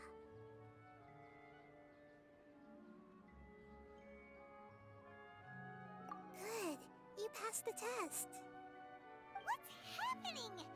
You can awaken our memories, and you seem like you know what's going on. Oh, wait. Please don't tell Paimon even you don't know. Everything in this world runs in a loop. This cycle is called a samsara. You, me, and everyone else are all stuck inside a one-day samsara. As for the truth, that's on you to find out. If you were told the truth instead of discovering it yourselves, it would literally blow your minds. I don't know how you'd be after that. I can only give you surface-level help, like bits of information and subtle hints. For the rest of the time, I'll be doing all I can to slow down Dunyarzad's illness. She looks like she isn't doing well at all. Her illness gets worse after each Sub-Zero's festival. If we can break out of the samsara, I might be able to save her. But as things are right now, she's just a small bird in the sky that's about to lose its last feathers. All I can do is raise a gale to delay her fall. You sure love to use weird analogies. Analogies are wonderful tools. They let you use existing knowledge to understand unfamiliar things. Okay, so, with what you know so far, what do you think the truth is?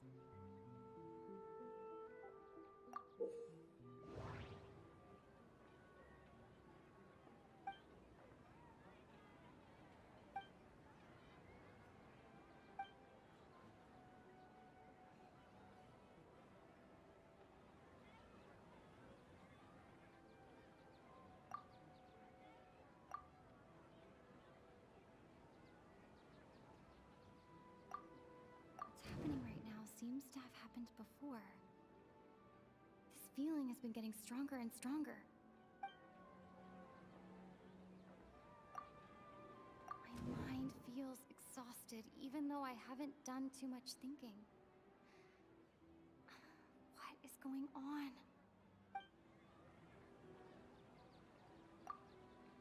The moon, illusions, and lies. What do they all mean? Grand Sage said, go celebrate the birth of that god to your heart's content. Did he mean something more? We've already experienced the Sabzeruz festival many times. And the day of the festival seems to be in a perpetual samsara.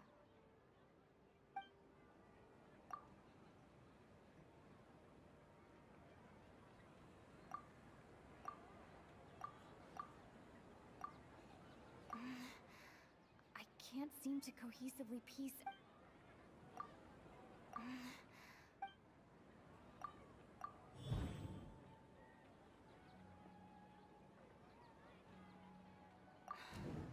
That should be it.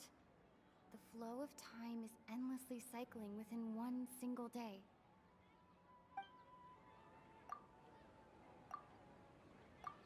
My mind feels exhausted, even though I have...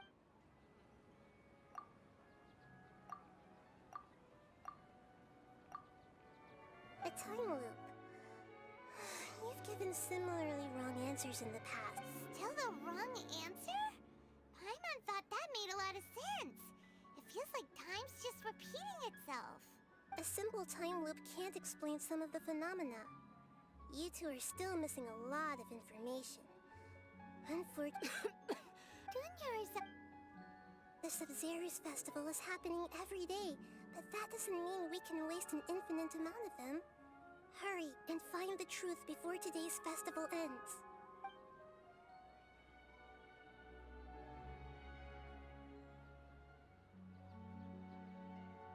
Let's think about our current situation.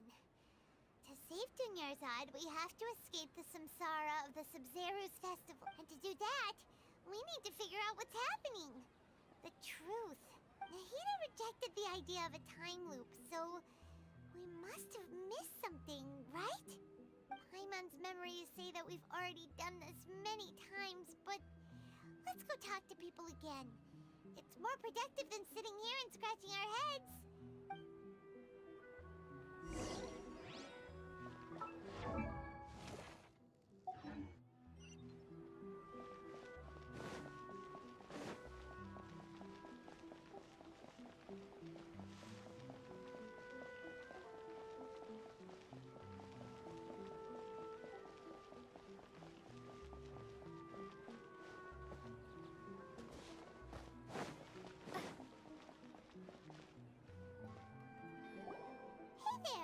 Hey, it's you guys again. Where's your cultured friend? She's feeling a little unwell. I see. Did you come back to buy something? I guarantee the freshness of my products. I harvested them from the forest just yesterday. Huh? What brought this about? I hurried back from the forest yesterday, and I'm selling produce here today. I haven't felt anything strange. To put it another way, if you really think about it, was yesterday truly yesterday? Did you actually come back from the forest yesterday? What kind of philosophical nonsense is this? Are you two daydreaming? Didn't you know that no one dreams in Sumeru? Go somewhere else if you want to find someone to daydream with. He actually has a point. Is this a dream?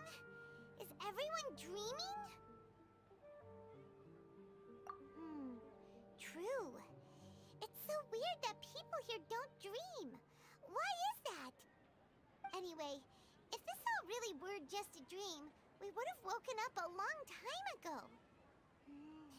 Let's keep asking around.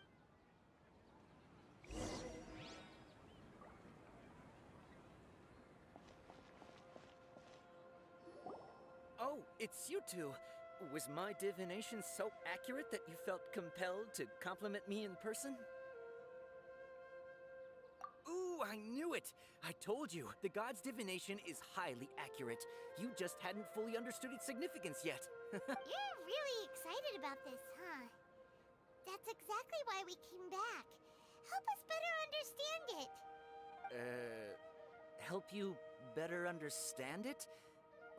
Well, that isn't exactly what I excel at. So, you're admitting that you don't have a clue? Anyway, what kind of situation did you get into?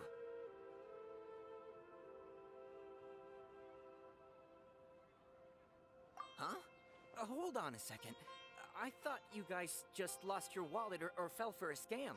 What you just said, are you serious? Does that kind of thing actually happen in real life? Paimon knew you weren't going to believe it. Marvelous. Truly marvelous. I believe you. Recall the interpretation of your divination. The moon, illusions, and lies. It really felt like an omen. When you say it like that, the divination does sound like it's related to what's going on. Can you read any more into it? I believe that the Archon's revelations are never more than vague hints. Anything more specific is beyond the reach of mere mortals. The book only says, if you trust your instincts and overcome your fears, the sun will surely rise. So that's how it is. Looks like fortune-telling is just fortune-telling. It's no good for practical problems. We haven't made any progress. Who else can we talk to? Paimon remembers that we tried talking to her a couple of times, but she always thinks we're playing pranks on her.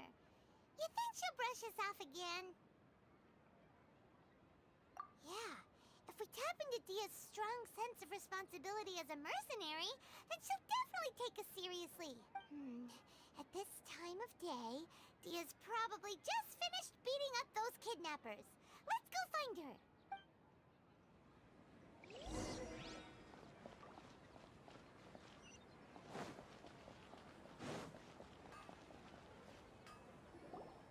I'm fine, my lady. Perfect timing. Both of you are here. Paimon, Traveler, you came at just the right time. Listen, there was a dangerous Huh? You saw? Then why didn't you jump in earlier? If someone was protecting Miss Dunyarzad, I could have went all out. Anyway, can you do something for me? You want the Traveler to take Dunyarzad somewhere to rest up while you check to see if there's still any kidnappers around. Did Paimon get that right? How did you know what I was going to say? We need to say something convincing.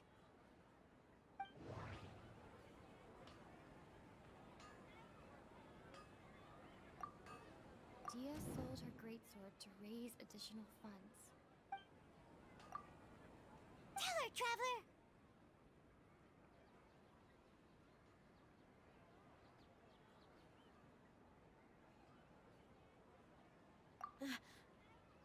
I didn't tell anyone about that. Including Miss Dunyarzad. You couldn't have known. And just now, you literally took the words right out of my mouth. What's going on? All right, so this is the situation.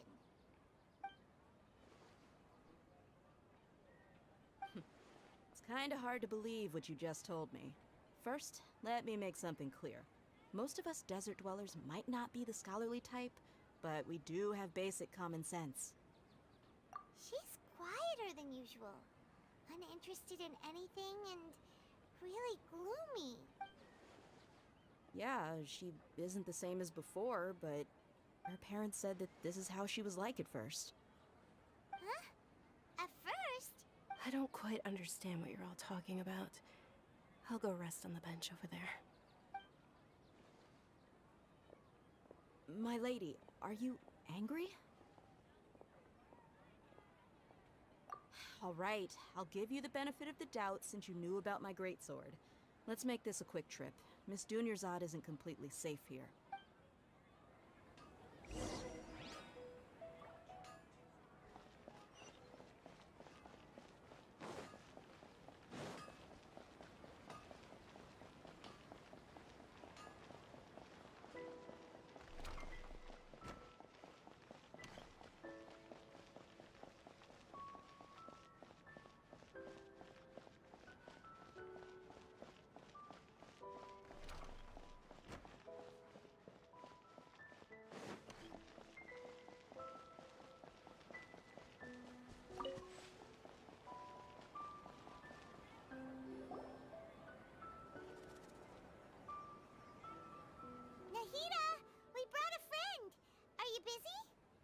I told you that it won't help to bring anyone here. We just wanted her to see the real Dunyarzad's condition. The real Dunyarzad? Where and who are you talking to? Huh? I told you that you two are special. Other people can't see me or Miss Dunyarzad here.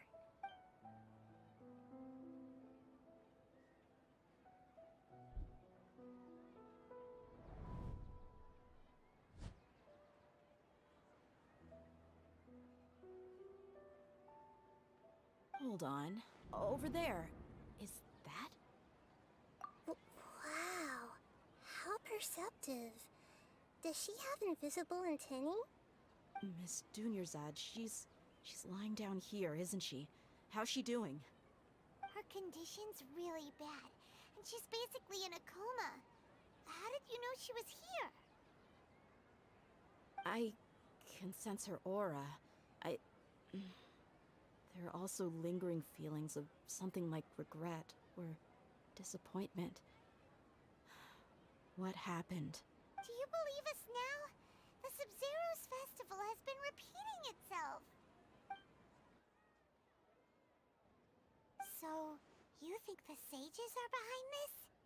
Yeah, they've always been against us.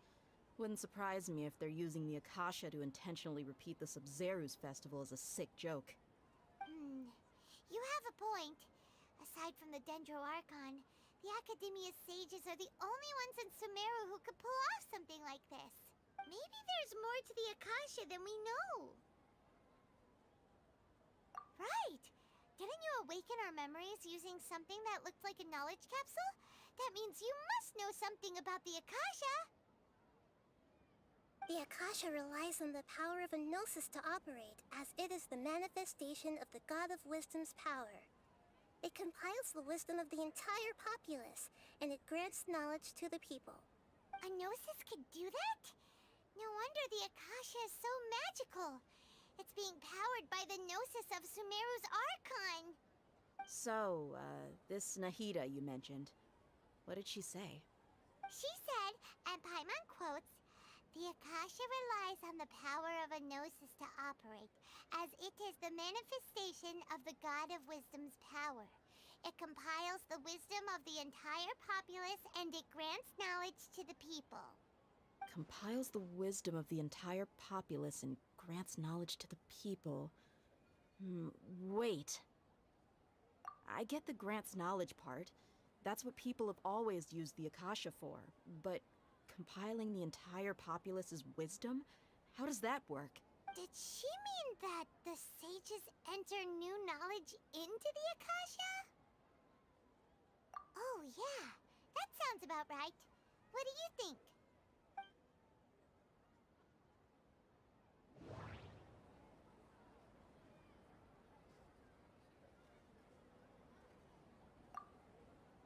Okay, Nahida said, the Akasha relies on the power of a gnosis to operate, as it is the manifestation of the God of Wisdom's power. It compiles the wisdom of the entire populace, and it grants knowledge to the people. People in Sumeru don't dream. What a strange phenomenon. My mind feels exhausted, even though I haven't done too much thinking. What is going on?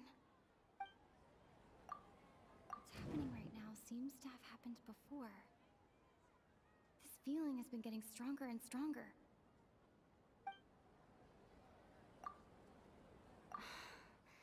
That doesn't sound...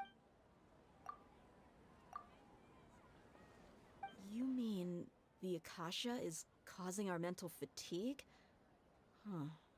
Now that I think about it, my head's been feeling unusually heavy. When the desert dwellers set off on their quest for knowledge, a sage once said, knowledge always comes at a price. Compiling the entire country's knowledge.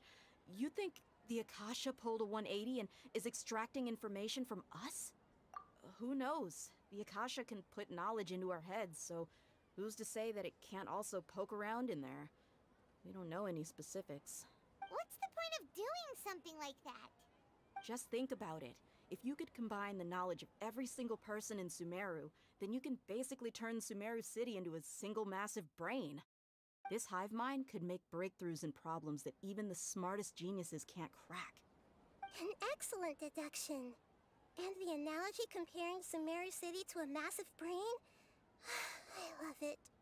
In that case, we should take off our Akasha terminals right away. Maybe that'll solve this problem.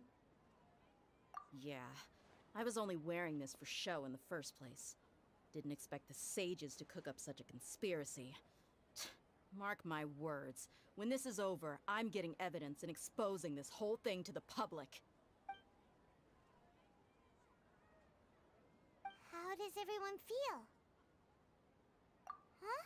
What is it?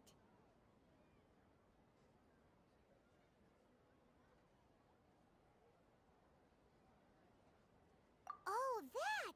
Paimon knows what you're talking about. It's a single soft beep that sounds like it's coming from the Akasha terminal. The sound of a beep. Could it be a prompt tone for when the Akasha is operating? That's probably an important clue. We weren't using our terminals, but we heard a beep anyway.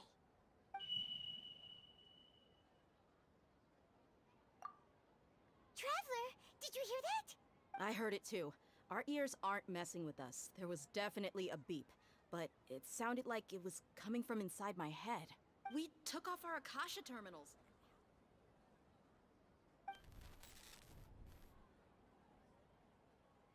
Phase runtime has exceeded its expected length.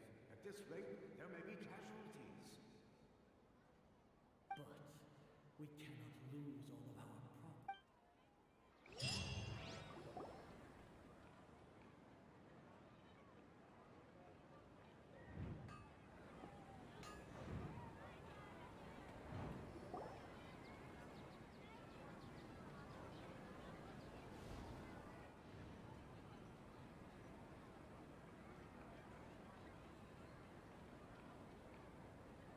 Paimon remembers everything!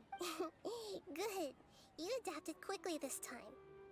We definitely took off our Akasha terminals last night, but we still heard that beep. Why is that?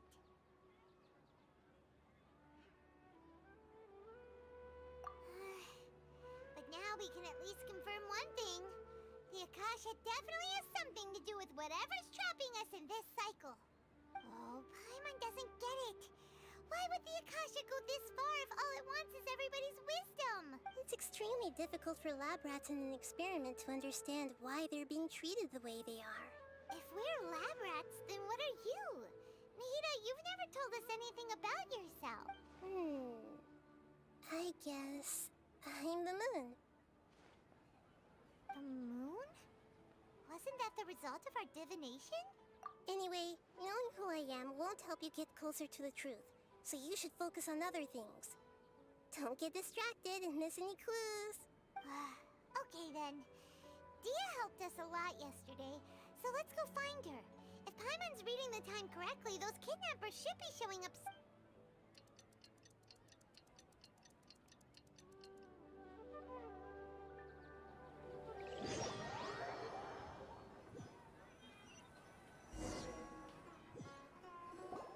Ah, there you are. I've already taken care of those kidnappers. My lady, did you get hurt? Dia? What's wrong? Why are you both gawking at me like that? You didn't get hurt this time. Huh? What do you mean this time? Why are you so surprised that I managed to get out unscathed? Those kids were amateurs.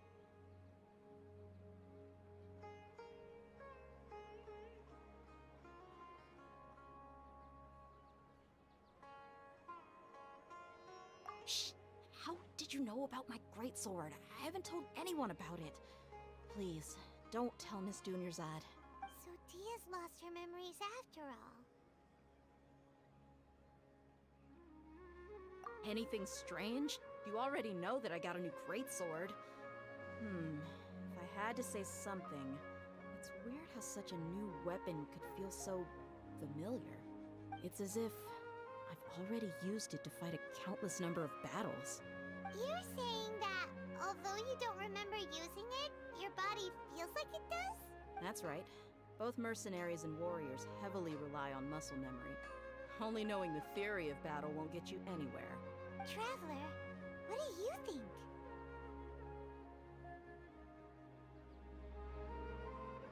Yeah, Paimon's feeling really hopeful. Oh, you're right! Earlier in the Samsara, something like this would have never happened. I have no clue what you two are talking about, but it's still dangerous here, so... So you want us to take Dunyarzad somewhere else to rest while you check if there are still more kidnappers around, right? How did you know what I was gonna say? Forget it. Go and do your thing.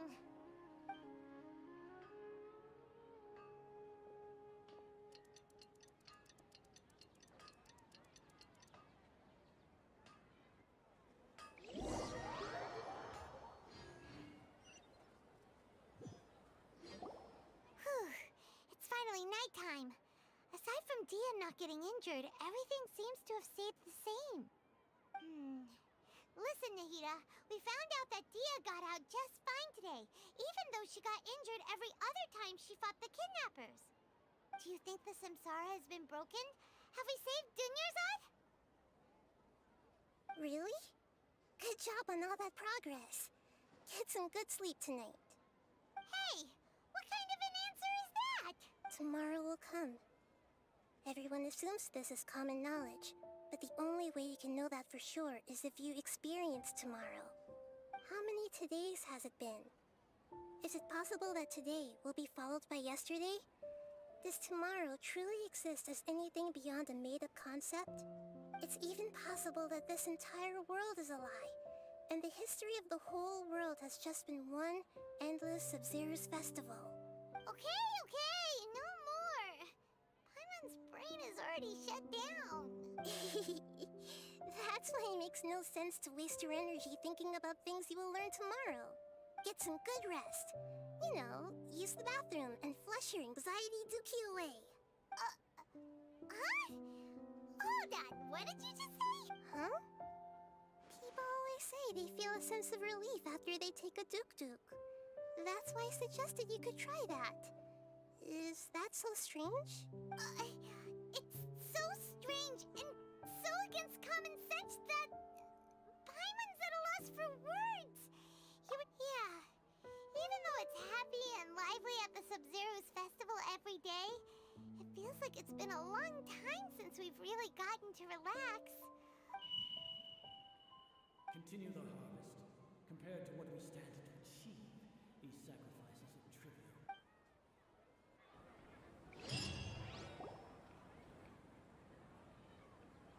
We're still in the same day. Nahida, you already knew last night that we didn't break out of the Samsara? Why did you tell us? Would there have been a point? You would have spent the night with new worries, with tomorrow still out of reach. In that case, you might as well rest within that brief moment of hope. An opportunity like that doesn't come by often, and I thought it might help you clear your minds. Paimon thought that Duke did that! Whatever. Guess you were looking out for us after all. Of course. In the time we've been together, you two have been everything to me. Paimon's flattered and everything, but maybe you're taking things a little fast. What I mean is, even though I had asked you to solve this puzzle, you two are still the only ones who can see me and sense my presence. In other words, if you weren't here, I may as well not exist. That's why you two have been everything to me.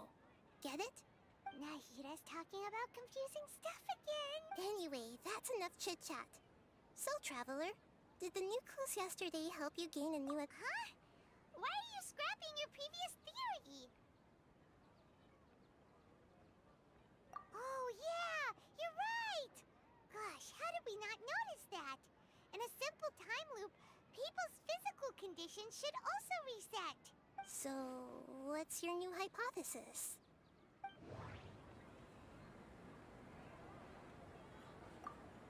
The moon illusions and lies. What do they all mean? Mercenaries rely heavily on muscle memory. And Dia was able to use her experiences to avoid injury in later samsara cycles. The beep is a prompt tone for Akasha operations. We still hear it every night, even though we removed our Akasha terminals.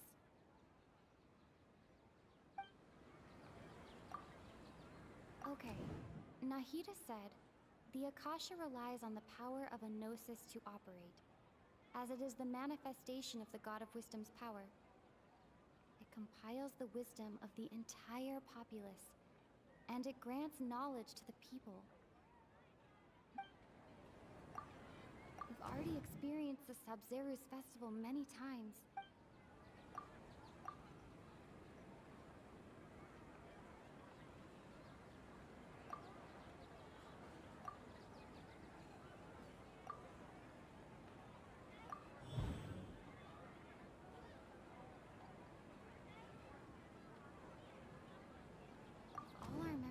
Day are erased at the end of that day, then we would unwittingly relive that same day again and again.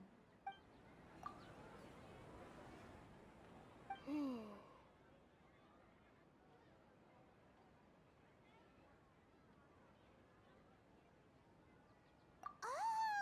Then the beep we hear every night could just be indicating the deletion of our memories!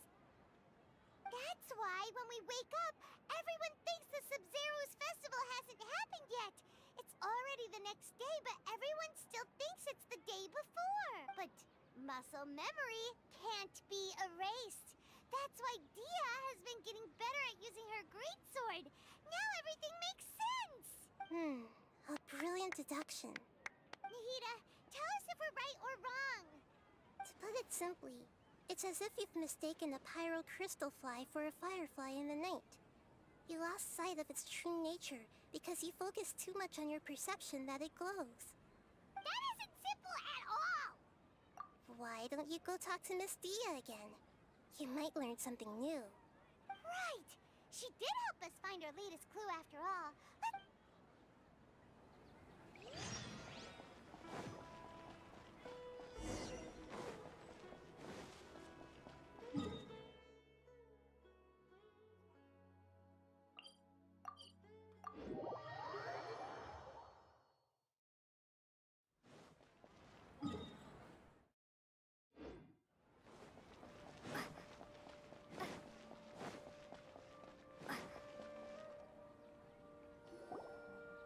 There you are. Really took me a while to find you. As expected, Dia also didn't get hurt today. Get hurt? Why would I? Don't underestimate me. Well, you're still getting used to your new greatsword. Huh. Truth be told, I also think it's pretty strange.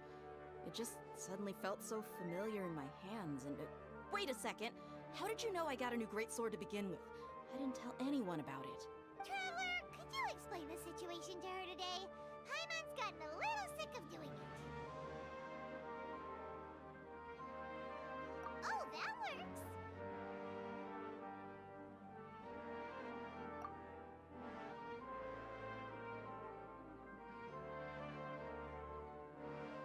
What happened to you guys while I was gone?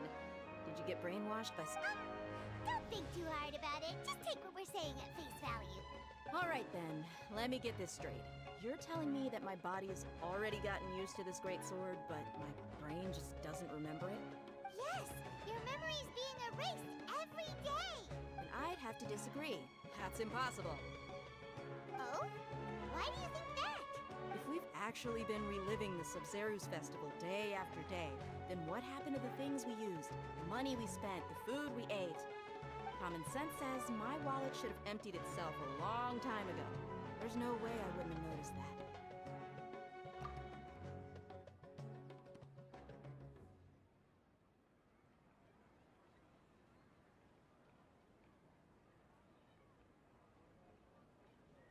Right! They could use the Akasha to record what everyone did that day, and then use the city's resources to replenish everything! It's not very likely, but it's also not impossible. No, it is impossible. I've got proof. You have proof? Where? You two are surprisingly serious about this nonsensical discussion. Fine, I'll play along for a little longer. Come with me, Miss Dunyarzad. Please come along as well. I still can't guarantee that this area is safe.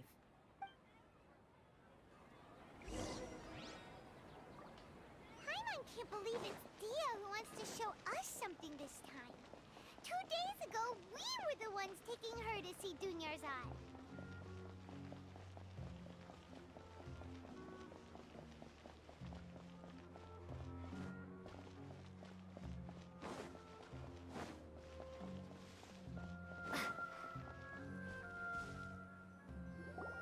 This is it. Huh? This is the wooden... See those marks on the dummy? Those are the result of several days' worth of practice. Let's say the sages didn't replace it every day. Shouldn't it be hacked to pieces by now? That's true, but what if they did?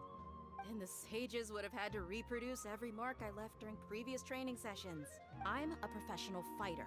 My martial school has always emphasized the importance of refined control. The force, angle, and entry point of each strike is calculated and deliberate. That's why I remember every mark on the dummy, as well as my state of mind as I made each strike. It's just as they say, each swordsman has their own unique style, and even the same swordsman can't make the same cut twice. It would be impossible to copy these marks. Is it really impossible? What if they used some fancy machine to carve every single mark? People often say that a camera's photo can never replace an artist's painting because the former has no spirit to it. The same thing applies here. At a mere glance, I can differentiate carved marks from the results of combat training. Whew, hope that cleared things up for you. Hey, is this that new brain-exercise game that's been super popular with the scholars lately? It's surprisingly fun. Anyway, it's getting late. I should escort Miss Dunyarzad to Nilu's stage. See you later. Well, back to square one. Is our memory deletion theory also wrong? But at least we've reached some other conclusions in the meantime. Yep, that's true. So, can we think of any new... Strange? Paimon feels like everything's been strange lately. Huh? Leaving the city? You're right! It's really strange how we never thought of such a simple solution! Many things should become clear if we can confirm the flow of time outside of the city. Paimon can't believe it! Did we miss this because we're tunnel visioning too hard on our other theories? Or how about we go back and ask Nahida? Maybe we've forgotten something about leaving the city.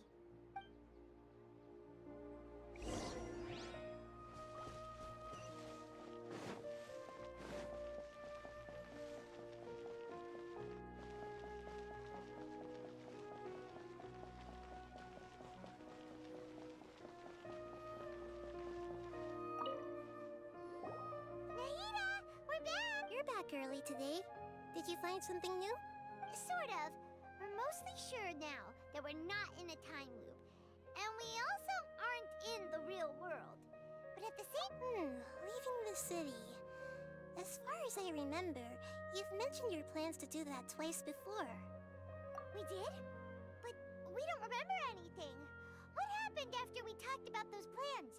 What did we say when we got back? Let me think. I don't think you ever actually told me what the outcome was. Oh, it's probably more accurate to say that both times you never came back the whole night. But you two sometimes stay out the entire night anyway, so at the time, I didn't think too much about it. It is true that sometimes we lose track of time during our investigations. Before we know it, it'll already be the next day. But still, neither of us remember anything about leaving town. Really? That's kinda strange. In theory, I should have already awakened all your memories. Yep. Something here's definitely fishy. Let's get to the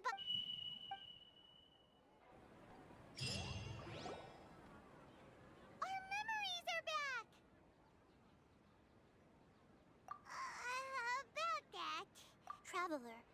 Aside from your memories that were just restored, I have another message for you. Listen to it and you'll understand. Can't go back. There are countless spaces here. Our Sub-Zero's festival in Sumeru City is just one of them. Traveler, you should be missing 2 days worth of memories. Paimon will fill you in. It's time to carry out our plan from yesterday. Okay, let's go!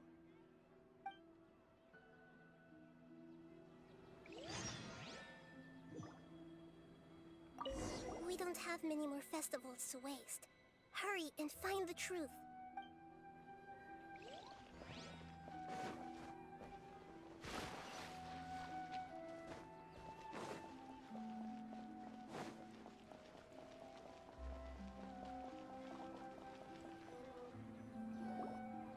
Why can't we leave the city? What is the Academia up to now? Don't ask me. It's not like I can tell you anything. This is a direct order from the Grand Sage. Just wait until tomorrow. I have a real emergency. My goods have already arrived at Port Ormos. If I don't hurry, they'll be stolen. That's your problem. Make sure you make a request in advance next time. But it's not like you can just predict business matters in advance. It looks like the Academia already announced a lockdown for Sumeru City today. How completely unsurprising. Let's go and question them. Hello, sir. Why can't we leave the city today? Here we go again. Don't ask me. I don't know either. We just received an order that no one is allowed to enter or exit Sumeru today. They didn't tell us anything else. Angering me won't get you anywhere. If I had that kind of insider info, I would have left this stupid post long ago. It looks like he really doesn't know. If we can't get anything out of him, let's take matters into our own hands. Why don't we climb over the walls? Those guards can't be everywhere at once. This is a good spot, and the guard hasn't noticed us at all. Let's hurry! Huh? Why? Are you going to leave Paimon behind? But what if things get really weird out there and you get into some trouble? Then Paimon won't be able to help you. Oh, Paimon knows that Paimon can't do much, but we've always been together. Okay. Paimon will wait for you. Promise Paimon that you'll come back as soon as... And please, be careful.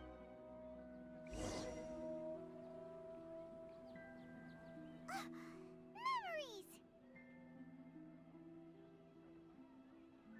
Traveler!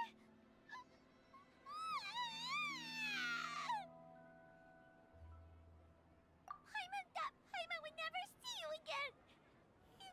You just disappeared! Paimon waited for you for hours and hours at the city wall and you never came back! You promised Paimon that you were only taking a quick look! Paimon, calm down. She's here now. I don't think she understood what you were saying. Paimon doesn't care! Paimon wanted to go look for you, but you also said that Paimon should stay! Paimon was so worried and so scared the entire day!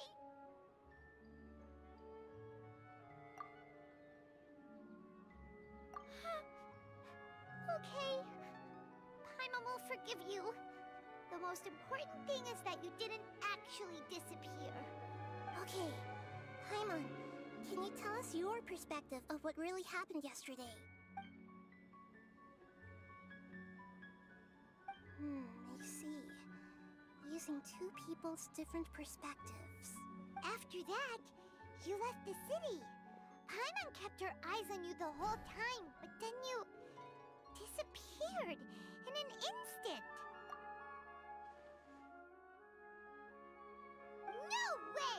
Paimon was watching you with the fullest attention. What's your perspective, Traveler?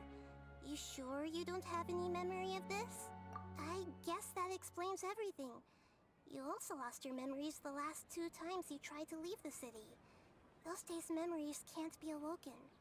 So, if we leave the city, our memories will be completely erased?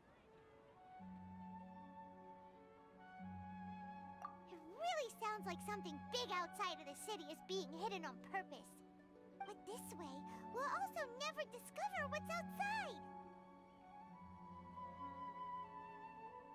Something like a message? But how can we send it back? Don't look at me like that. I'm not used to being stared at. Well... Okay. You want something that can pass on messages, right? Give me some time and take care of Dunyarzad for me. Yep! Now we're talking!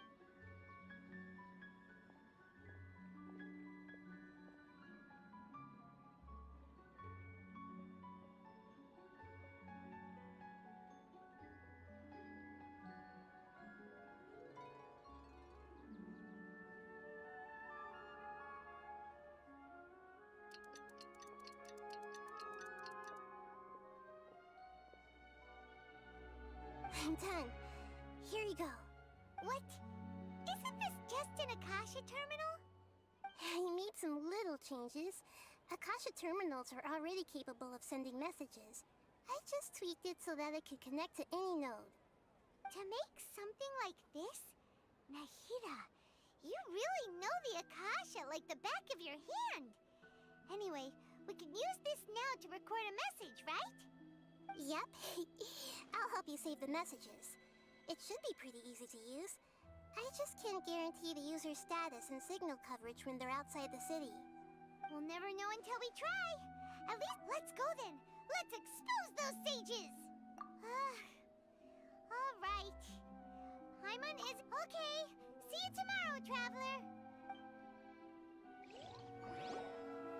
That covers everything that's happened so far.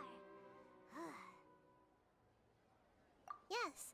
Although the signal was choppy and had some interference, we still managed to receive 2 messages from you when you were outside. Okay, now that you understand what's going on, let's hear the messages together.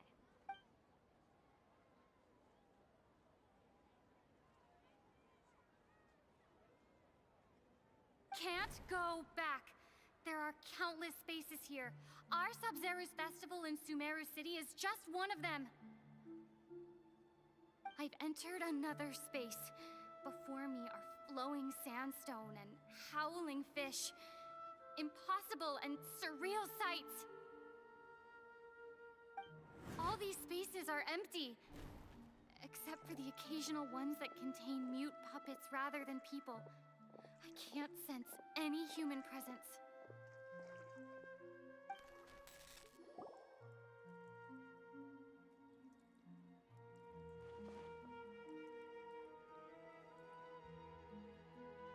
That's one heck of an info dump. It sounds like you left the Sumeru city space when you set foot outside of the walls. But everything looked completely normal when Paimon was looking out from the inside. That's unbelievable. And if we take your word for it, the other spaces all had very weird contents. There's another part here. We only received it last night. These spaces have been disappearing, one after the other, absorbed by something like a sun in the sky. And now, even the final space has also disappeared. Behind me, a lot of spaces just appeared again from thin air. I get it now. Those spaces are actually...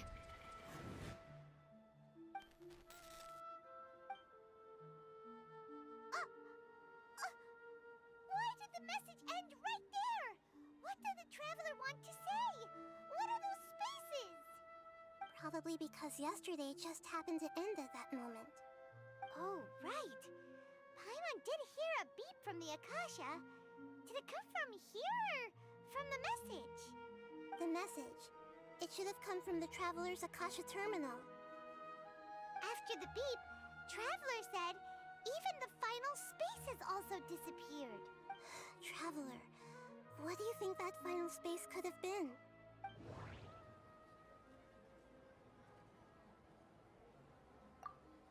All the bizarre spaces I saw outside the city had one thing in common. A lack of human presence. Was that space actually the real world? But wouldn't a real space just randomly disappearing like that be catastrophic?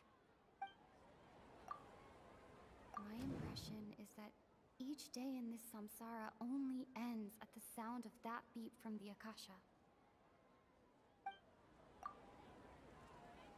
Oh, so that's what it is!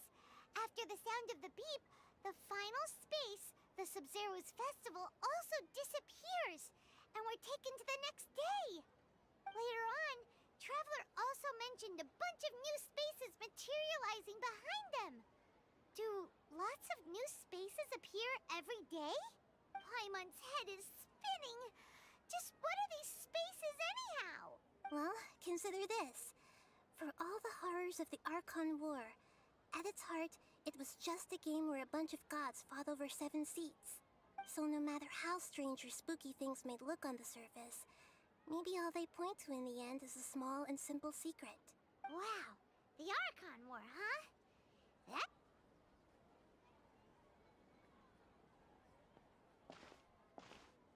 Hey, where are you going?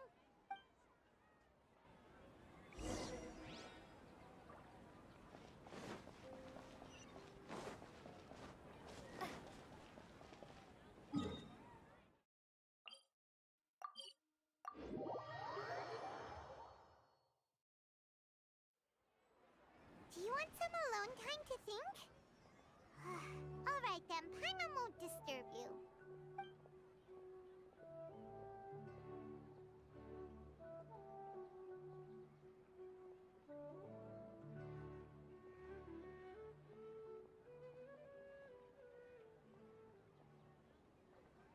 The dance of Sub-Zeros is about to begin. I'm going to go watch it. Okay. Why don't you go ahead, Dunyarzad? We still have some other stuff to do first. Okay then. See you later. Have you figured it out yet, Traveler? Awesome! What is it? Paimon wants to know! Oh, wait, no. Let's meet up with Nahida first. You can tell us both together. This time, we're gonna get...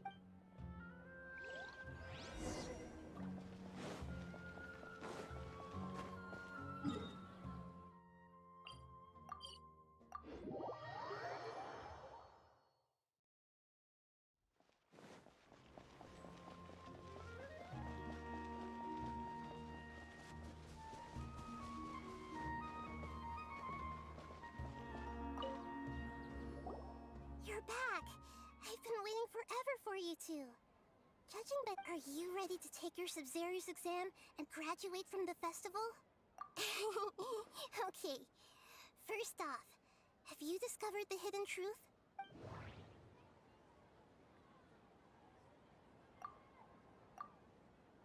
Okay, Nahida said the Akasha relies on... We've already experienced this... All the bizarre spaces I saw outside the city had... Those spaces remind me of...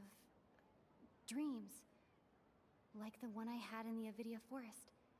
Except, these have no sign of human presence. That doesn't sound... The moon, illusions, and lies. People in Sumeru don't...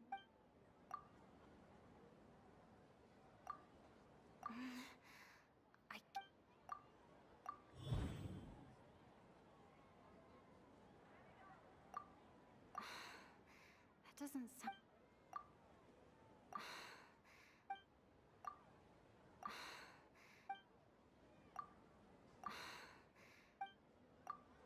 We are all in a dream. It isn't that the people of Sumeru don't dream. Rather, the Akasha is taking their dreams from them. People in Sumeru think they don't dream, but the truth is the Akasha steals their dreams without them knowing it.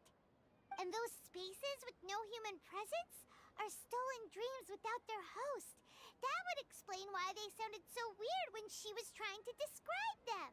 Huh. So people in Sumeru do dream after all. In fact, we're all in one big dream together right now. Correct answer. Now, how did you conclude that the Akasha is capable of this?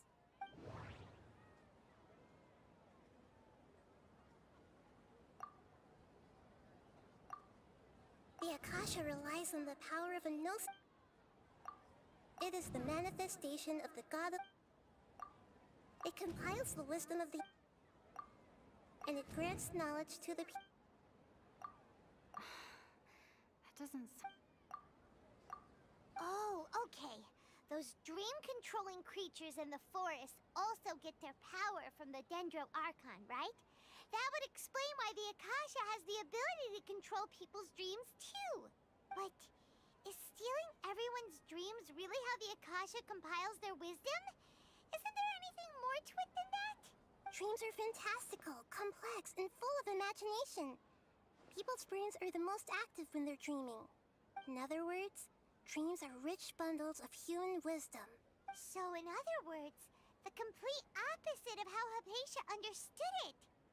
Paimon remembers her saying that the sages think dreams are foolish delusions, and the fact that no one dreams is a blessing from Greater Lord Rukkhadevata.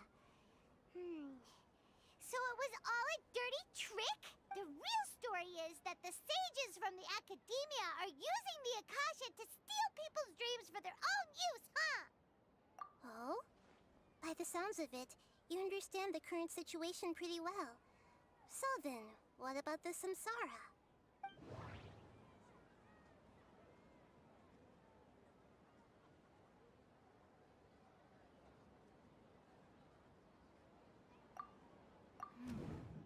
The beep is... Those spaces kept disappearing before my eyes. But as soon as that beep... Those dreamscapes kept vanishing. But as soon as that beep sounded, more new spaces appeared. Grand Sage said, go celebrate the birth of that god to your heart's content. My mind...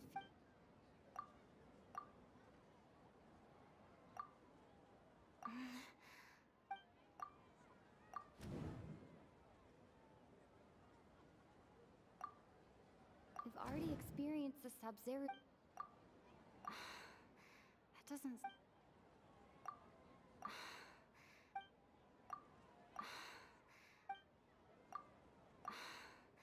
That doesn't...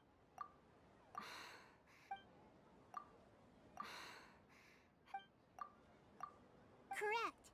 The Akasha is keeping each person's brain in a constant dream state, but also separating their consciousness from their own dream.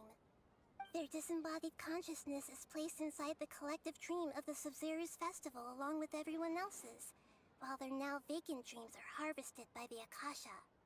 No one is any the wiser as another day passes in the dream, and so begins another samsara cycle.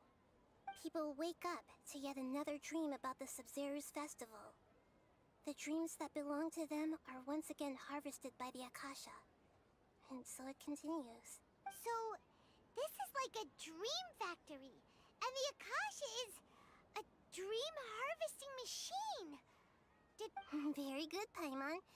Using analogies well is an excellent habit to get into. Okay, so that beep we keep hearing is actually from our real-life Akasha terminals. Taking off our terminals in this dream doesn't do anything. Alright, last question. Who am I?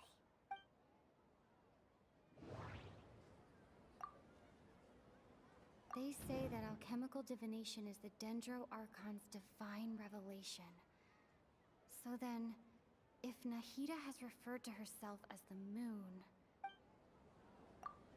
Now that I think about it, wasn't illusions a hint that we're all dreaming?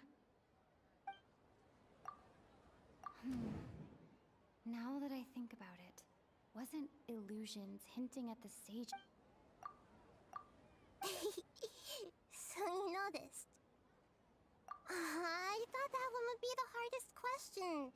That's why I put it last. That wasn't hard at all. Even Paimon guessed that. Everything about you is different. We just didn't want to expose you is all. Now that you mention it, Nahida, you've been hinting to us since the very beginning. It's funny. Thinking back to when we were asking all over the place for info about Lesser Lord Kusanali. Paimon didn't expect to meet you like this. Yes, those can wait until we're back in real life.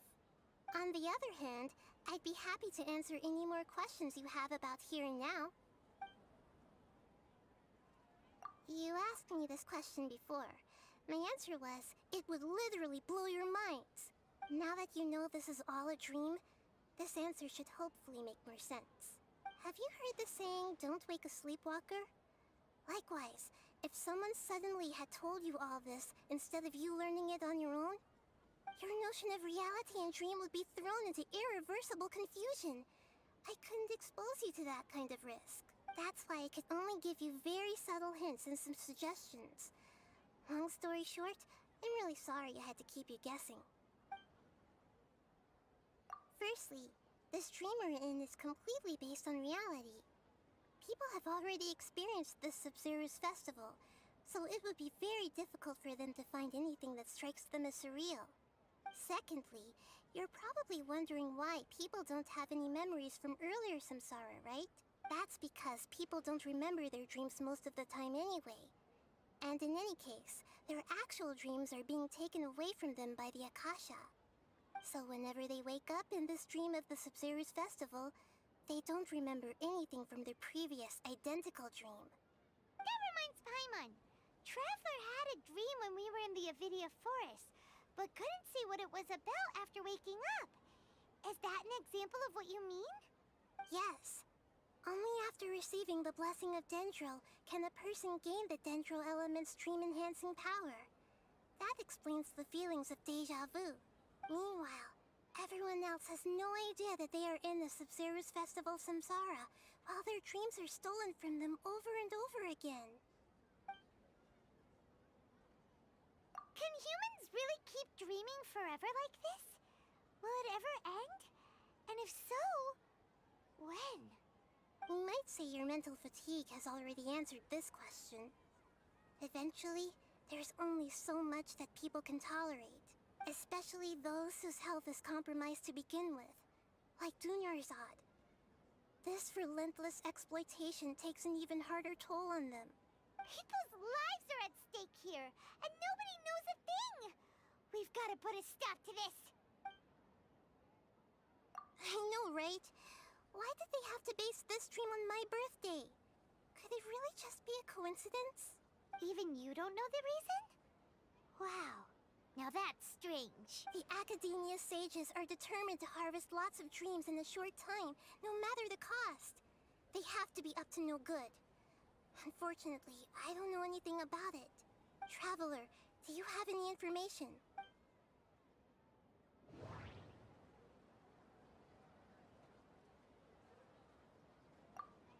Okay, Nahida said, the Akasha relies on the Grand Sage said, go celebrate the birth.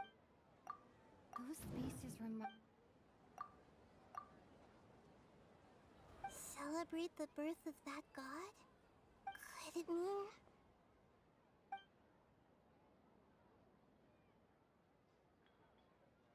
deceiving the people of Sumeru with no regard for their safety?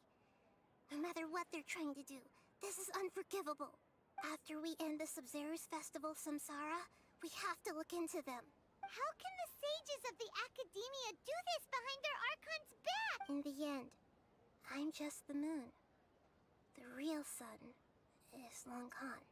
A sun and a moon? Nahida's talking in riddles again. Oh, we're out of time today. I'll tell you how to break free of the samsara tomorrow. See you then.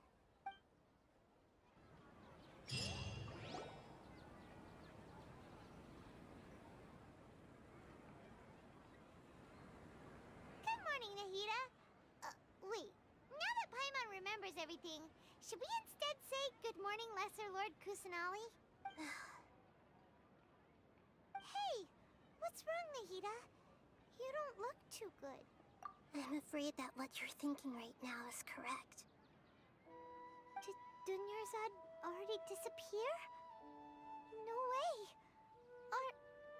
Are we too late? The real Dunyarzad's consciousness has indeed disappeared. It can no longer endure the constant dream harvesting.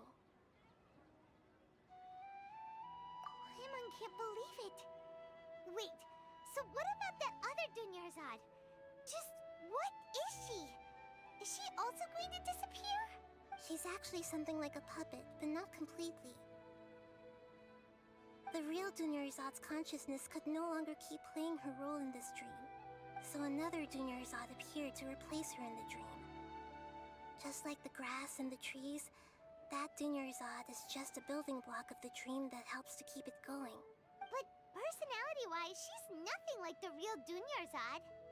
Puppets are stiff, and can't copy a living person's vitality. After all, they're just there as filler. You know, speaking of which, the old Dunyarzad might not have been too different from a puppet. Dunyarzad truly believed that she met you within her consciousness, and it was you who inspired her. So you do remember her after all. Yes. Back then, her family was overly protective of her. No one cared about her personality or thoughts. It was as if she only lived to stall her Elazar. I just gave her a little wisdom so she could look at life in a new way. So that she could be her own person. But even so, she's still... far from it. I'm still a long way off from being a real Archon. I couldn't even save her. If I were a competent Archon, I wouldn't have let my most faithful follower die at the Sumeru's festival with so many regrets. Please don't beat yourself up over it, Nahida. It's the sage's fault, and theirs alone. I'm not beating myself up. All I did was to rationally observe the distance between myself and a real Archon. Don't be like that, Nahida. Even real Archons are still allowed to be sad. To prevent more tragedies like this, we must end the samsara as soon as possible. Great, but how do we do that? Although the Sumeru's festival dream is under the Akasha's control, only humans can dream. Even the Akasha is unable to create them. That means this dream belongs to a host who created it. Huh? So, how should we find that person? Well, if this is someone's dream, then everything here must come from deep within their consciousness. Which means, with the power of imagination, they can change anything in this dream. Imagination? What do you mean by that? Imagination means breaking through what you perceive as normal. Like when a server at a tavern brings a plate to you, you'd naturally assume that food is on it. However, if you're the dream's host and you become aware that you're dreaming, when you imagine gold and more on the plate, the dream will respond in kind, and the server really will bring you gold and mora. But right now, our host is unaware that this is a dream. No matter how many times they're served, it will always be food. Find some way to make that person realize that they're dreaming. Usually, once that happens, the person will wake up and the dream samsara will be broken. How are we going to find them, though? If it could be anyone, it'd be like looking for a needle in a haystack. And even if we did find them, how are we supposed to make them realize they're dreaming? After all, like you said, don't wake a sleepwalker. It's extremely difficult, yes.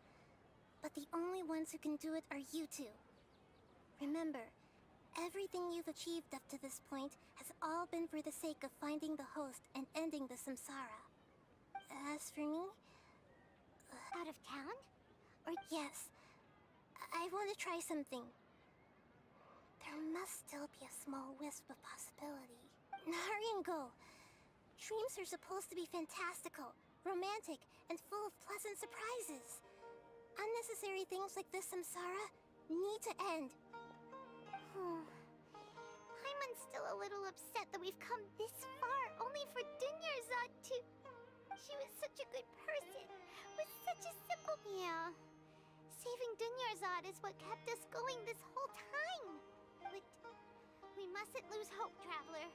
Dunyarzad would definitely want to see us save everyone else. So let's break the samsara for her. Paimon's wondering, do you think the sages would get one of their own to be the host of this stream? Feels like it would be easier to control it that way, no?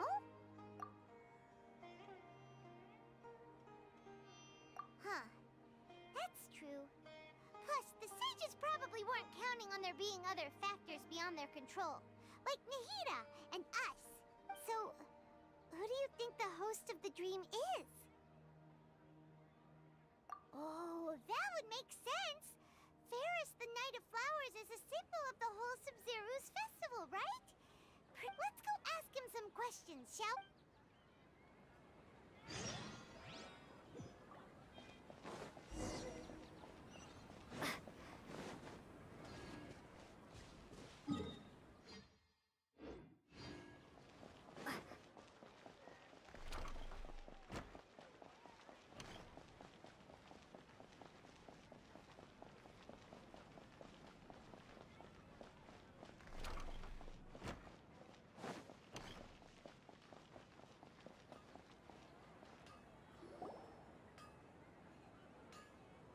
You're back. You left in a hurry last time. Is everything okay? Everything's fine. Just, it's a little hard to explain. Would you mind taking part in a little experiment with us? An experiment? That came out of nowhere. I'm listening, though. What do you need me to do? Could you make a wish? You want me to make a wish? Is that a new Sub-Zero's festival tradition or something? Less questions! More wishing! Okay, my wish. My wish. Okay. I'm a little nervous saying this out loud, but I want Miss Dunyarzad to be happy. Oh.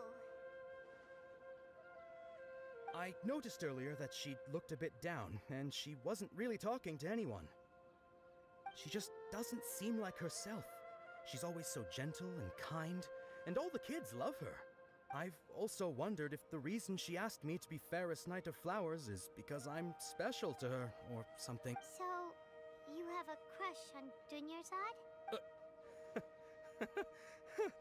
Oh, is it that obvious? After what I just said, I guess it is. When she placed the hat of the Knight of Flowers onto my head, she said to me, I want everyone to have a happy Sub-Zero's festival.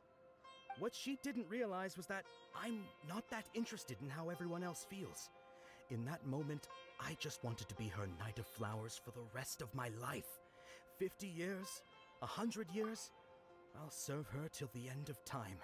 Okay, yeah, that was a bit much.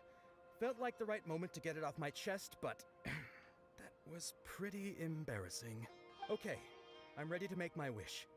I would like Miss Dunyarzad to appear in front of me right now with a smile on her face. Here goes. Please come true. I'm gonna open my eyes. Oh, you're...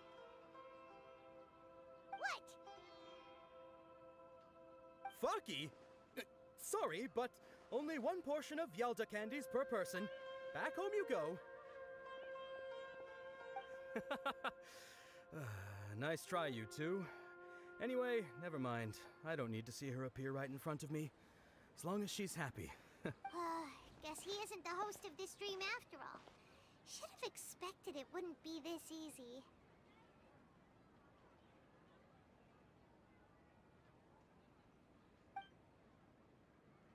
It seems like everyone who knows Dunyarzad loves her. But none of them has any idea that she... My lady, step back. That sounds like Dia! Oh, right. This is when Dunyarzad bumps and... Huh? But Dia can handle them! Hey, Traveler!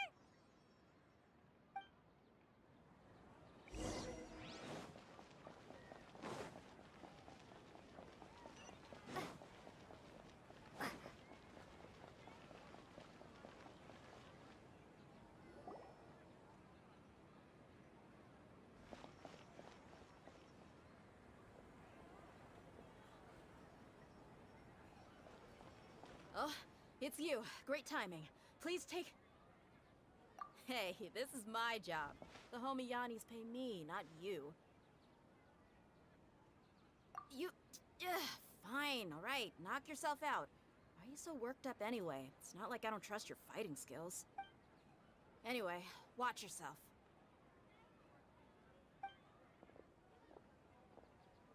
So you got yourself some backup.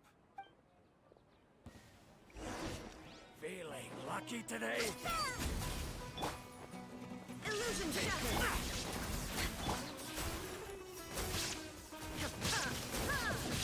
Torn to oblivion! You want this one? I'll be back. Following orders.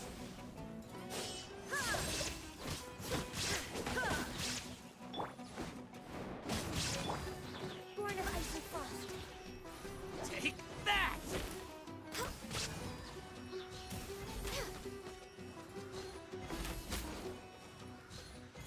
Next on the agenda.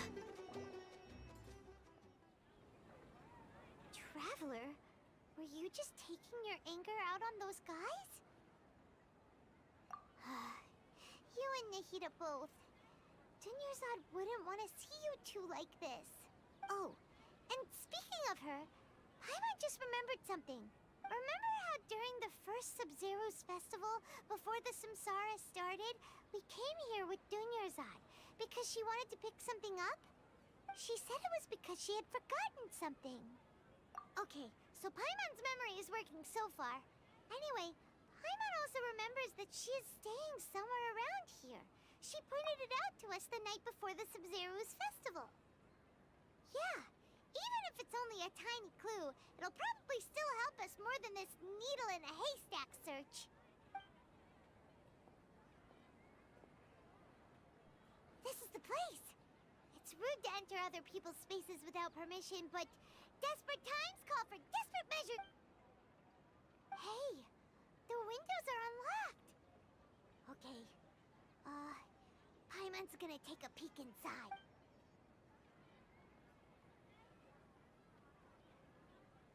This was only a temporary residence, so there was pretty much nothing inside except this book on the table. Should we open it?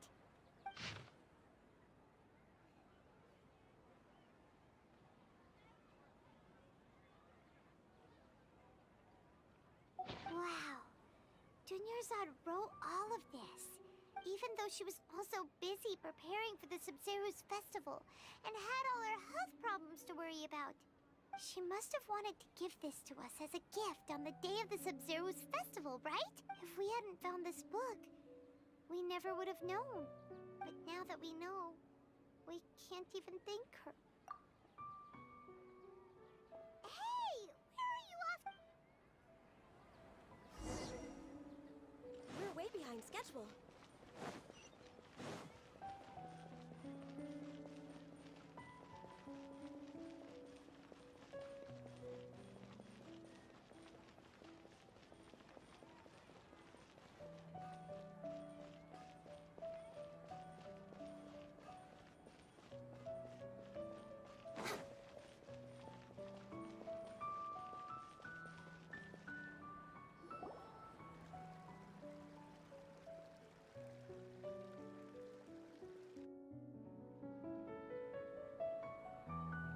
It's Dunyarzad's puppet.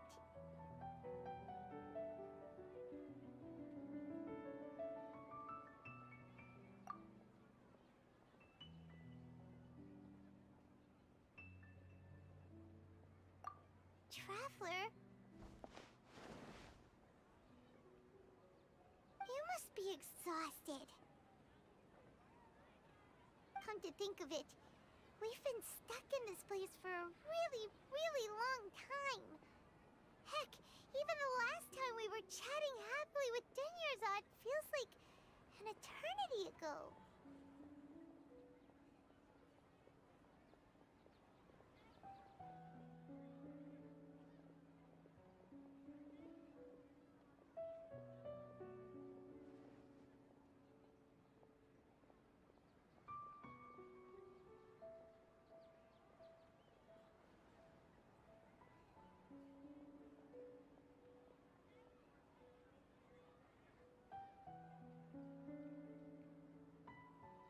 Paimon still remembers when we were sitting here, and the way her eyes sparkled when she talked about Nilu's Dance of Sub-Zeros. There will always be frustrations in life, but I know that the point of living is not to leave behind any regrets.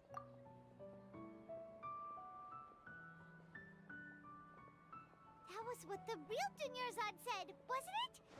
Does that mean... Yes, Traveler. What is it? Oh, so she's still just a puppet. But just now, how come... What? Where are we going this time?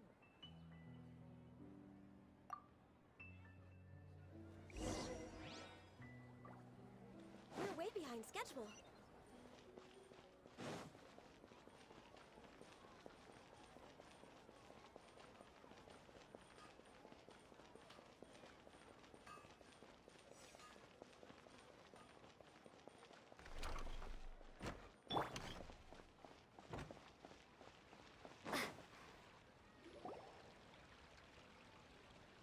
If you continue to resist, we will have to order an investigation into every single event organizer.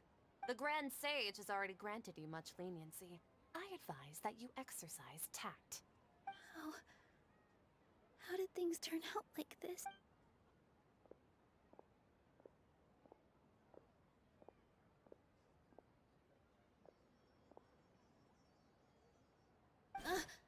Traveler? You don't have to get involved.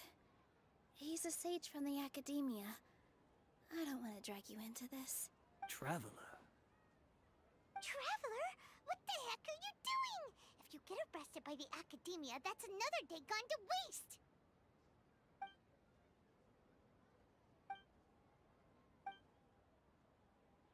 Wait, they're not reacting. Have they been scared stiff? Oh, of course! If this is the Sage's plan, they wouldn't put themselves through this. So they're just substitutes. What is this? What happened to the Grand Sage and his entourage?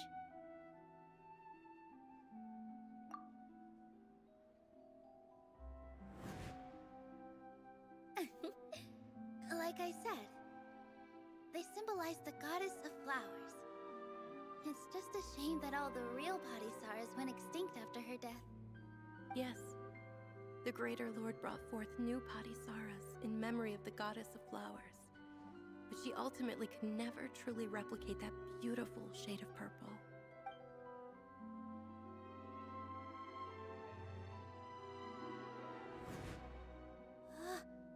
That beautiful shade of purple. Aren't these flowers real Padisaras? Just like the ones from the legend? I didn't even notice! Tanyarzad, did you find these? But didn't you just say all the real flowers went extinct after the goddess of flowers passed away? So, how? Yeah. What's going on here? Huh?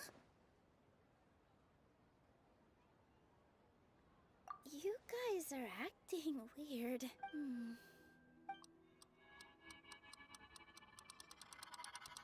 Hey!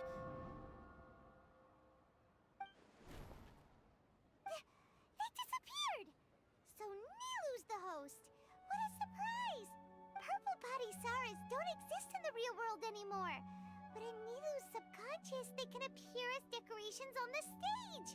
It's just like the example Nahida told us. People assume there will be food on a plate, and Nilu assumed there would be real Padisaras in the flower pots. So when you saw the flowers, you instantly knew it was Nilu? But if we want to end the samsara, we need the host to become aware that they're dreaming. How should we make Nilu realize that? Am I dreaming? Huh?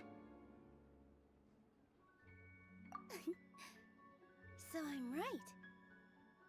Is this Lesser Lord Kusanali responding to our celebration of the Sabzeruz festival? Wrong guess, but you aren't completely wrong either. The point is, what made you think this is a dream? As far as you know, people in Sumeru don't dream, right? Yeah, but have you heard the tale of the first sage? To prevent a calamity, he went on a journey to find the Dendro Archon. Ooh, sounds familiar. Dinyarzad told us a story like that when we first arrived in Sumeru City. So... Yep, but in the part you heard, he hadn't become the first sage yet. There's more to the story. His piety and wisdom were acknowledged by the Dendro Archon, and she finally gave her blessing to him. All kinds of spectacular scenes appeared in front of the first sage, as if all the knowledge in the world was being painted onto a canvas right before him. He was captivated. After who knows how long, he mastered all the knowledge he could comprehend. Afterward, he said to the Dendro Archon, "I miss my parents, my wife, and my children. I've been away from home for far too long. They must be worried." The Dendro Archon smiled. The next second, the sage found himself lying in his bed, as if he had just woken up from a dream. His wife, lying next to him, said, "You're off to search for the Dendro Archon today, aren't you? Have a safe journey, my love." In the end, the first sage took care of many disasters in Sumeru City and founded the Academia. So, the first sage was dreaming ever since the beginning of the story? He never went on his journey? Yes, but his faith and determination were conveyed to the Dendro Archon, so she blessed him in the form of a dream. Paimon understands where you're coming from now. That's a really interesting connection. But I see. Well, it just so happens that today's Sub-Zero's festival is almost over too.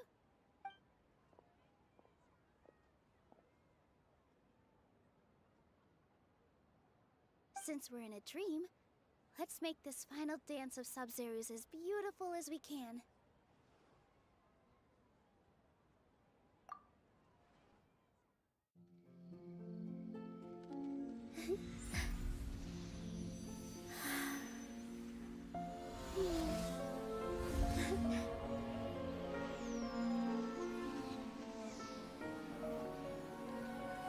The wait is over, everyone. I dedicate this to our god, the Dance of Sub-Zeros.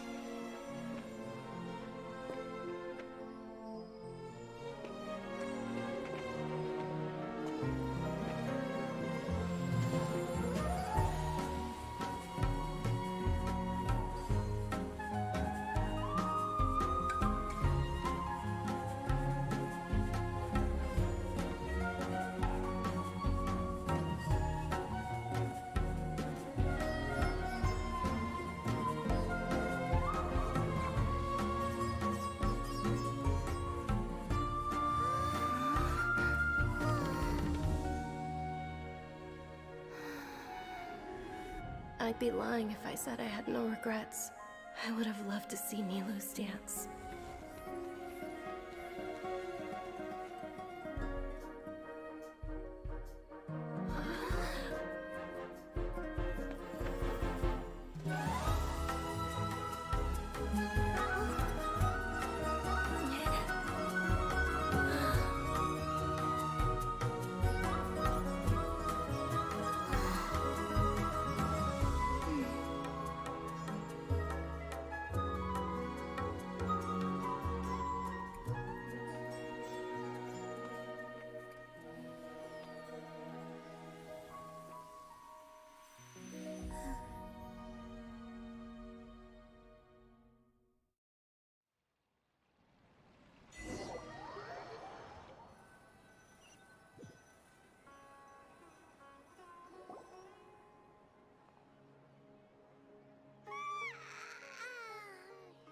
Good morning, traveler.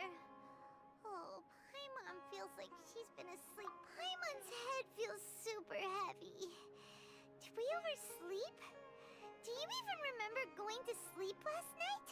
Paimon thinks it was after the Sub-Zero's festival. The Sub-Zero's festival! Have we finally escaped from the Sub-Zero Samsara? Quick! Take off your Akasha terminal!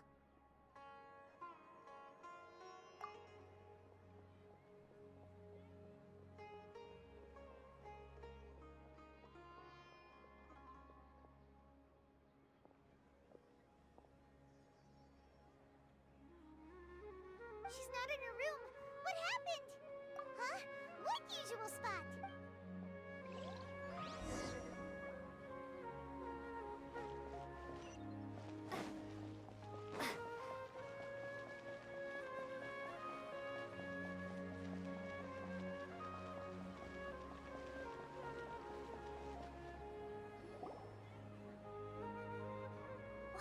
Traveler and Paimon. And thank you, Dunyarzad, for organizing the Sub-Zero's festival for me. I'm sorry, who are... Dunyarzad! You're okay! Oh, don't scare us like that! Oh, Traveler Paimon. I have something amazing to tell you. I just had a dream. And I saw Nilou performing the dance of Sub-Zero's.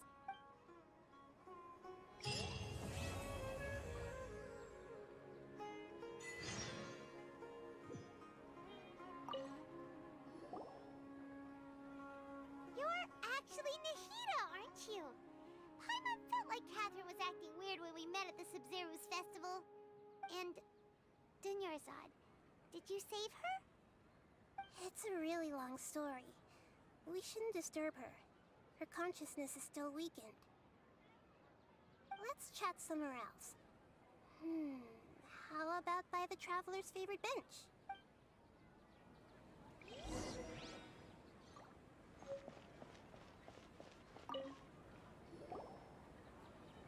What's going on? Why are you two so excited to see me? It's actually been much longer than that. Oh? Strange. Was I really asleep that long? No wonder I have such a headache.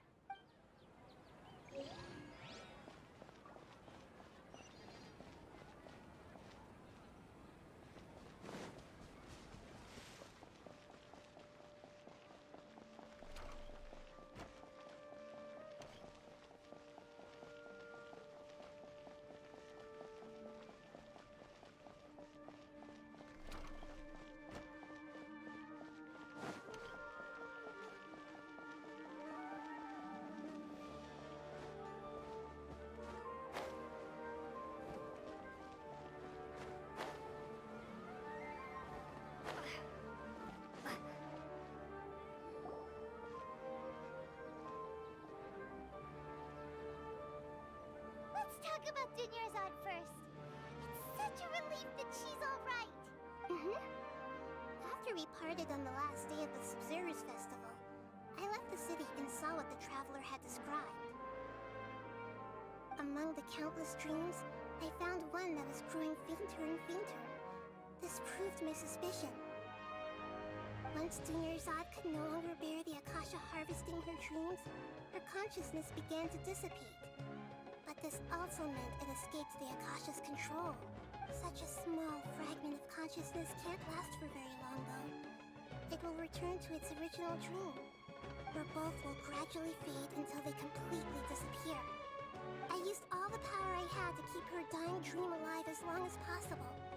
But it still wouldn't have lasted for much longer if it hadn't been for you two breaking the samsara. So it looks like we did manage to save Dunyarzad in the end. Huh? Why are you two smiling so happily? I thought you'd be so moved that you'd start crying. I need to spend more time observing human emotions. Both are fine. Everyone reacts differently. All right. You two must have a lot of other questions for me, right? After all, you saved my faithful believer. As your reward, I will answer any and all questions. At the Avidia Forest, there was this incense that made the Traveler fall unconscious and dream of a huge tree and a red sky. You also heard someone's voice, right? It said world and forget me. Yeah, so you do know. We've been wanting to ask you what that was about, and if the red sky was related to Conria. It seems like the Traveler established a connection to Irminsul. That was a message left by Greater Lord Rukkhadevata's residual consciousness in Irminsul. Perhaps her last memory before she died. As you two probably know, Greater Lord Rukkhadevata disappeared after the disaster in Conria. The timings of these events do line up, so your suspicions are reasonable.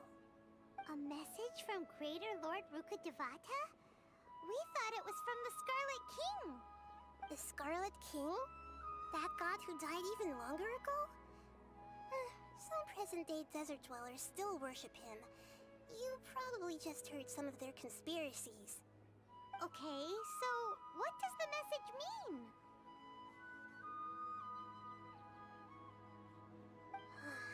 still haven't managed to decipher it. Even the Akasha isn't currently capable of doing that. Greater Lord Rukkhadevata's residual consciousness in Irminsul seems to be contaminated with something that has a very dangerous aura to it. Many devoted scholars go mad as soon as they connect their consciousness. I've warned the Academia about this many times, but people still keep falling victim to it. But I believe this is the key to saving Irminsul. That's why I've kept trying to decipher it. So the tree in the vision was Irminsul? Oh, Tainari also said that Irminsul is sick! Is it because of the contaminated consciousness? But even if you can't figure out what that vision was all about, it seems like our search for you was all in vain. The Traveler wasn't affected after coming in contact with that consciousness. I've never seen anyone like that. With you here, we may have a chance at deciphering it. No, we must decipher its secrets. I've already eliminated all other factors that might affect Irminsul. This is the only one left. This puzzle has life and death at stake. It could determine Irminsul's fate, as well as Tevat's.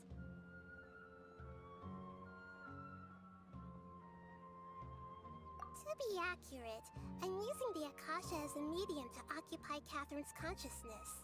How did you do that? Poor Catherine. Does this mean you can also occupy other people's consciousnesses? Theoretically, I can enter anyone's mind as long as they're wearing their Akasha terminal. The Akasha is the legacy of Greater Lord Rukkhadevata. As Lesser Lord Kusanali and the first Akasha terminal, my consciousness has always been linked to the Akasha. I've always respected my people's free will, so I've never actually occupied their consciousness. When necessary, I just borrow this bionic Snezhnayan puppet. Hold on. Did we just learn some deep, dark secret? So Catherine is... No wonder Paimon felt something was off about her. What about your own body? Why do you need to borrow other people's? Don't you live in the sanctuary of Surasthana? That story begins a long time ago. After Greater Lord Rukkhadevata disappeared, the sages found my newly born self and took me back to Sumeru. At that time, I was young and weak. The sages kept me in the sanctuary of Surasthana, ostensibly for the sake of protecting me. But I've hardly heard from them since. However, I do understand that they had hoped to find Greater Lord Rukkhadevata instead of me, a symbol of her passing. So, the sages basically put their new Archon under house arrest? How dare they! Why don't you teach them a lesson, Nahida? In some ways, they aren't wrong. Greater Lord Rukkhadevata was omniscient and omnipotent. Even after her death, the Akasha is still empowering this nation. And I'm still really far away from being able to call myself the God of Wisdom. Moreover, the Academia is also more proficient at governing this country. My existence has little meaning. Yeah, you got a lot of believers. Just look at the Sub-Zero's festival. Everyone who showed up truly loves you. Thank you for the kind words. But I honestly don't need physical freedom as long as I can connect my consciousness to the Akasha. Trying to find a way to save Irminsul is my life's mission and top priority. I will work on that, and try to live up to being a deity in the meantime. Every once in a while, I will also take up the duties of the God of Wisdom and enlighten a lost soul here and there. Doing all that should be enough. There has never been any big problems with the Academia's governance of Sumeru. This is the first time I've seen them step out of line. I wonder what caused them to go down this path, and what they hope to achieve. Even though the city's residents haven't noticed anything strange, if the Traveler hadn't broken the Sub-Zero's samsara, the situation could have become dire. I tried to do some investigating in the Akasha, but I couldn't find anything suspicious. And all the people of interest seem to purposely avoid wearing their Akasha terminals. I think they're deliberately trying to hide something. Oh, that reminds Paimon. In Gandharvaville, there was a sage who had invited Kainari to join some kind of project. Could it be related? Regardless, I need to first investigate the sage's motives, make things right, and punish them if needed. But I'll have to be discreet, or they'll see me coming. You mean how the Akasha stops you from having dreams? Yeah, it's been such a long time. No one's noticed something's up? It's not that no one noticed. It's more like no one cared. Ultimately, it's all rooted in the sage's misdirection. Misdirection? The sages convinced everyone to believe that being unable to dream is a sign of rationality and wisdom. Not dreaming is a badge of honor in Sumeru, even if the truth is that their dreams are being reaped by the Akasha. With their propaganda in place, the sages can maximize their use of the Akasha to facilitate their research. Besides, Greater Lord Rukkhadevata must have created the Akasha in the hopes that it could be used to its full potential. That's why I've never come out strongly against this. Anyway, the perspective advocated by the sages drowned out any voices of doubt. By now, even those who never use Akasha terminals find it too shameful and embarrassing to talk about their dreams. Got it! I hope my answers were satisfactory, seekers of knowledge. To be honest, maintaining Dunyarzad's fading dream took a lot of mental energy. I think I may need to rest for a while. Oh, and you don't need to worry too much about the sage's activities for now. The Akasha won't be able to conduct another project on the scale of the Sumeru Samsara in the immediate future.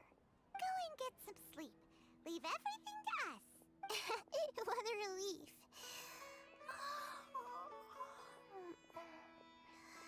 This is truly the most exhausting birthday I've ever had. Traveler? Paimon? Why am I here? Do either of you know? Maybe you were sleepwalking. You know you can't wake up a sleepwalker. We happened to walk by, so we thought we'd wait for you to wake up. I see. Huh. I should visit my maintenance personnel sometime. Oh, I'm fine. I better go. Thank you.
I condemn you! The odds are against us. There is no escape. Busted. These are about to get done. Nazuma shines eternal!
Quiet now. Here comes the catch. Cryo incarnate! Vengeance will be mine!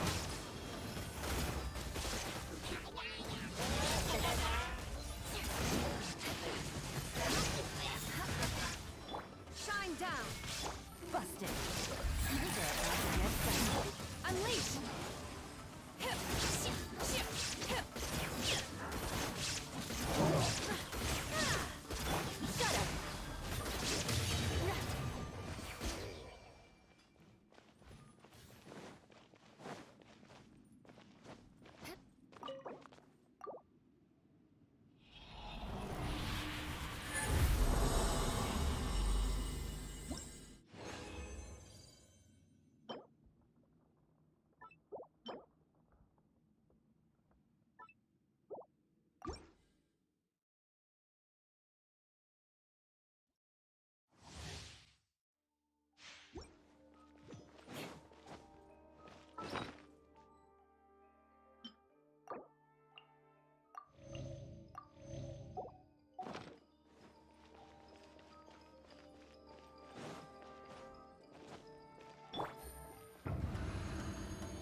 Shut up!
realm.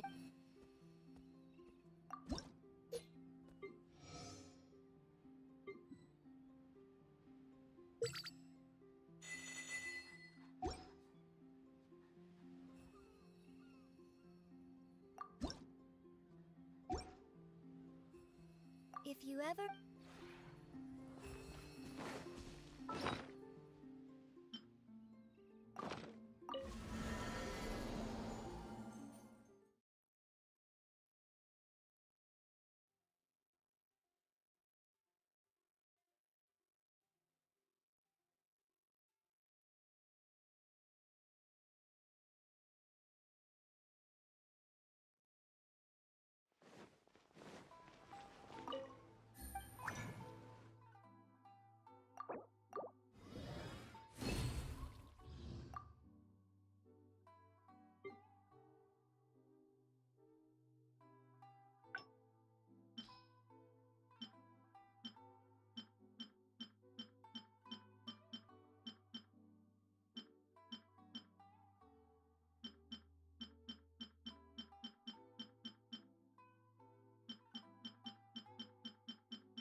You are not welcome here. Busted. Here. Take it easy. Cryo incarnate.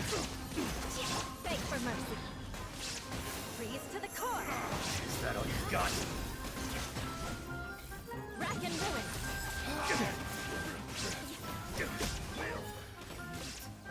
Quiet. Shine down. Manifest.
Beg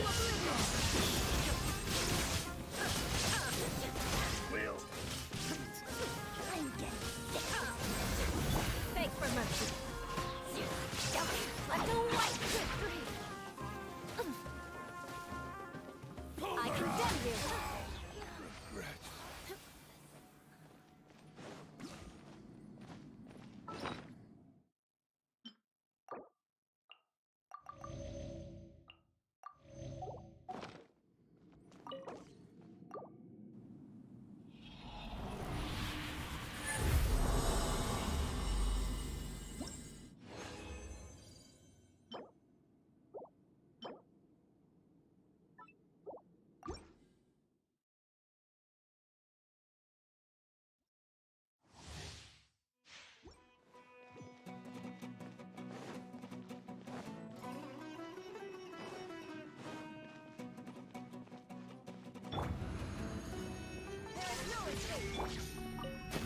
You are not welcome. Your master's bidding. Shut up. Vengeance will be mine. I'm getting sick. Eye for an eye. You will regret this. Unleash.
Gandharvaville looking for inspiration. But how do we find him? Should we yell his name at the top of our lungs? Hey, buddy. What's your name? What are you doing here all alone? Do you live in Gandharvaville? Regardless, don't worry. As a trainee forest ranger, I'll do everything I can to help you. Hi, Miss Forest Ranger. I'm Rosie. Don't mind me. I know the way back to Gandharvaville. When people say, don't mind me, what they really mean is don't worry about me. That's all the more reason not to leave you alone.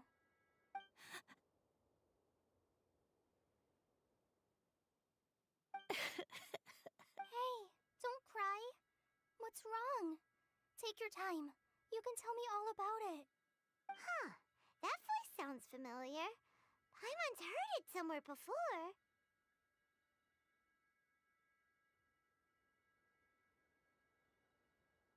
Oh, it's Kale! And a child who seems to be upset. Oh, let's go say hi.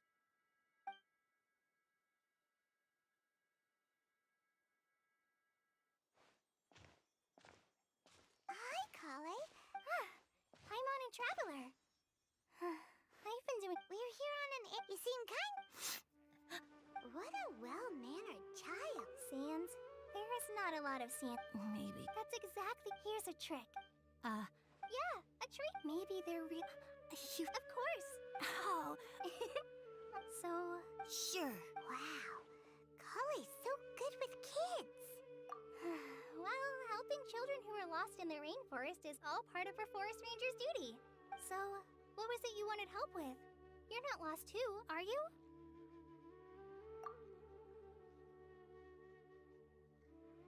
Okay, so you're looking for a children's author from Port Omos called Tanja.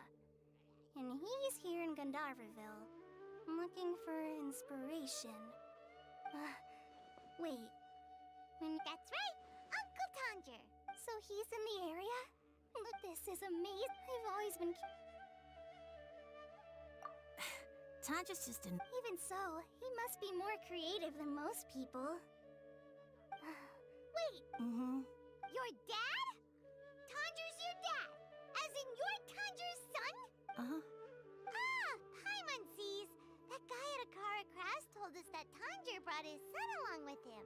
So he meant Rosie. Why are you here on your own, though? Did you and Tanger get separated? We had an argument. Oh. No, I'm good. Come with me. Yay! Thanks, Rosie! Oh my gosh. Oh.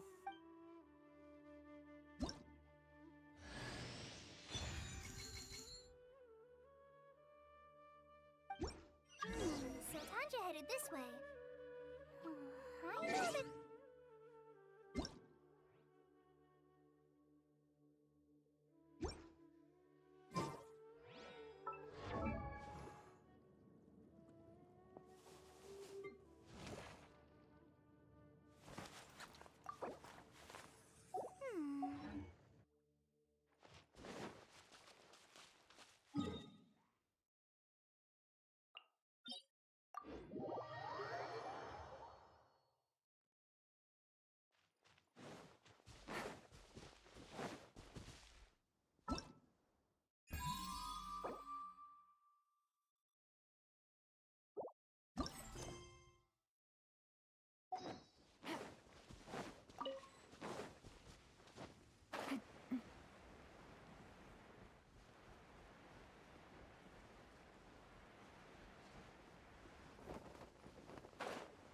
Rosie! Where are you, Rosie? Someone's calling for Rosie over...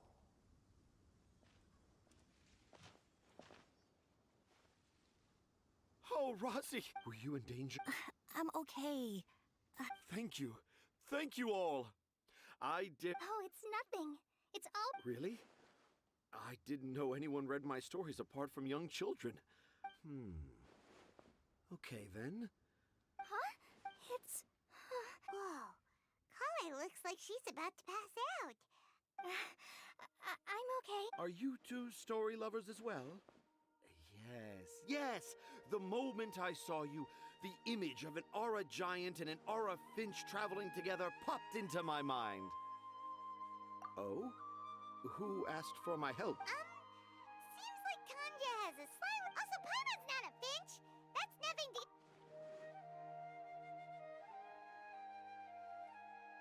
Akara crab. Oh! Oh, right. I remember now. That small boat went perhaps for the best. After all... What? What should we do?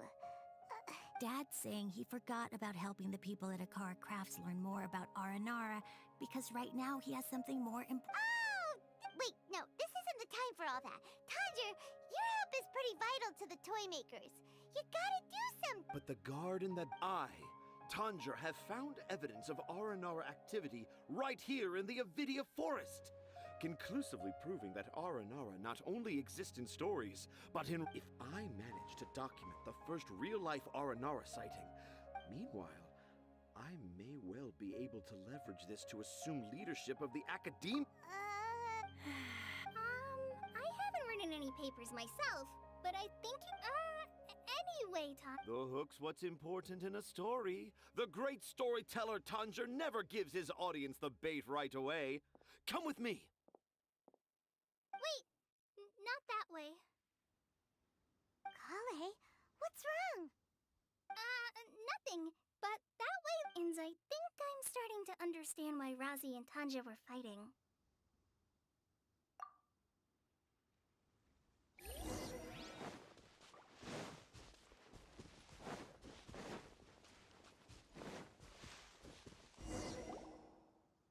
Just as I... You can deceive the eyes, but you can't deceive the heart. Look with your heart and you too will Paimon's not sure what look with your heart means.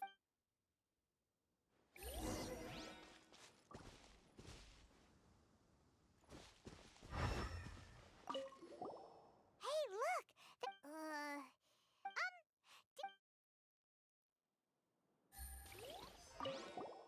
Here's another! That sounds more like something in R&R from the stories. There's another one here! A clever R&...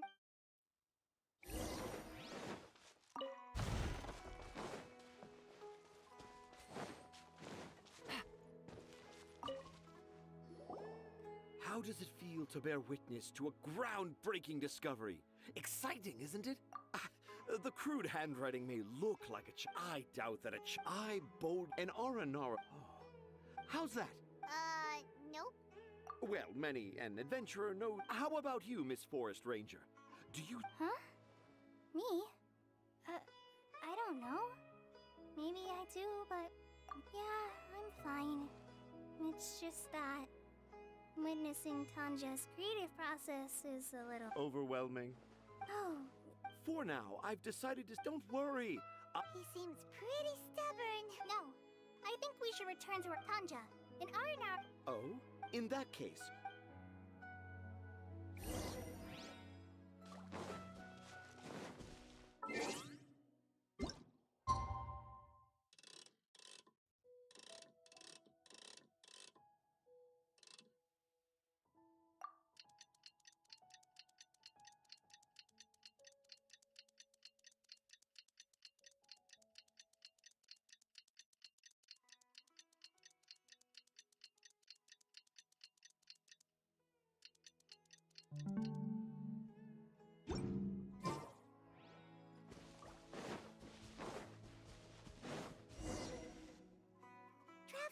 Traveler, wake up!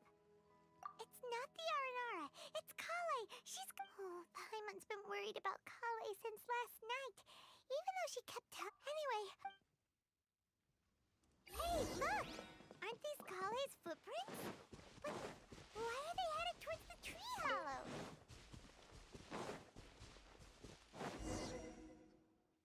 So Kale came back here And I thought this was a place nobody knew about. I never thought Tanja would find it, or that I would run into the travel... If I'd known, I would have just told the tree hollow instead of writing it down. There Now I've created a whole new problem for myself. Oh, no. Oh, so But why didn't she just tell Tanger? Oh, right. Kale told Razi that he could tell any secret to a tree hollow. Must be because that's what she does. And now she... Yeah, you're right. Oh, looks like...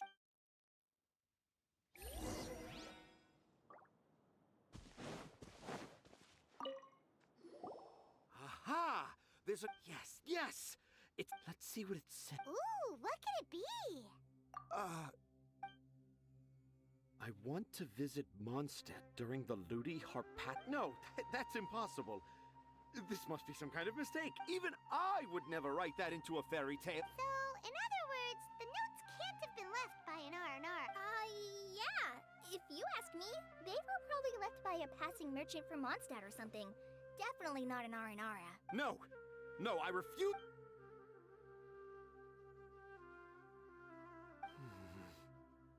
I can't. What do you mean? You've written so many stories, beloved. No! I can't do it. I thought that if I... But... You've managed... Razi, you tell them. Really? Yes, it's fine. Okay. Kale, Traveler, Paimon, do you remember when I said... I didn't want to tell anyone the secret. So... I think Dad isn't the one who came up with all those Aranara stories. What? Hold on. So... It was me. Dad's been telling us every night Dad would give me a Zaytun peach. The Zaytun, but Dad kept on... Dad showed me the pic, even though I... Oh, then one day, Dad seemed really excited from the very beginning. He looked really happy. He lifted me up high. He lifted me up. And when I got to my favorite part, when Dad put me back down, I looked up at him again, but now he had a scary look in his eyes. You remember... It's not only Razi. I, too, remember every detail of what happened that day.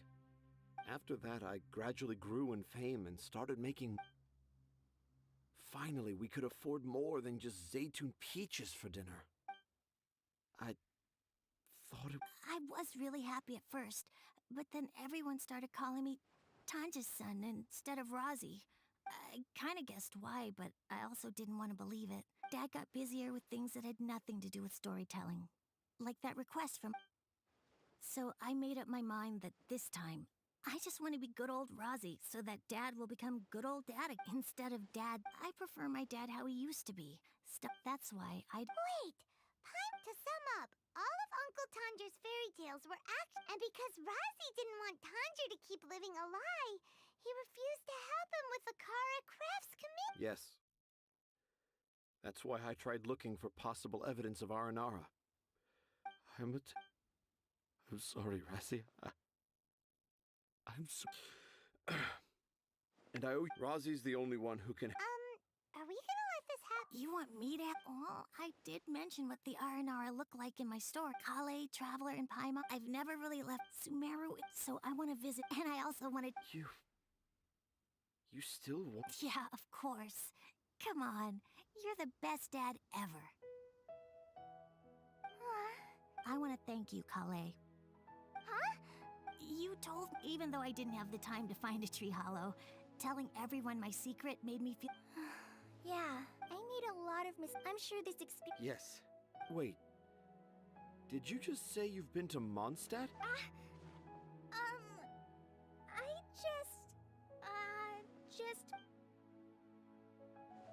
Let's go, Razi. Grab that camera and see what hidden Okay, let's go. Come on, Dad. Razi, slow down and watch your step.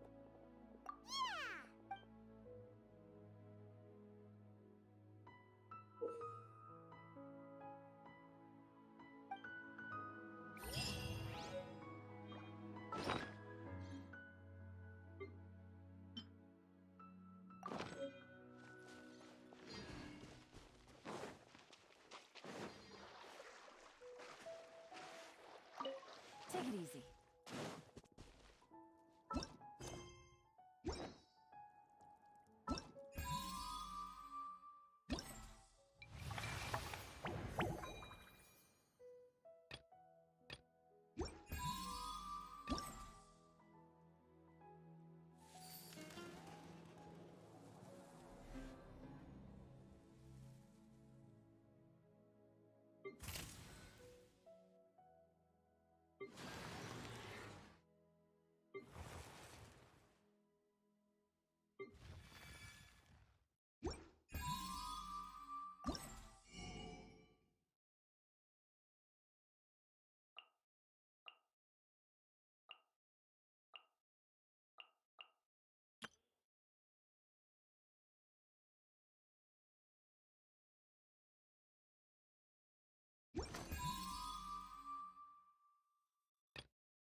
ready. Let's go!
Shine down!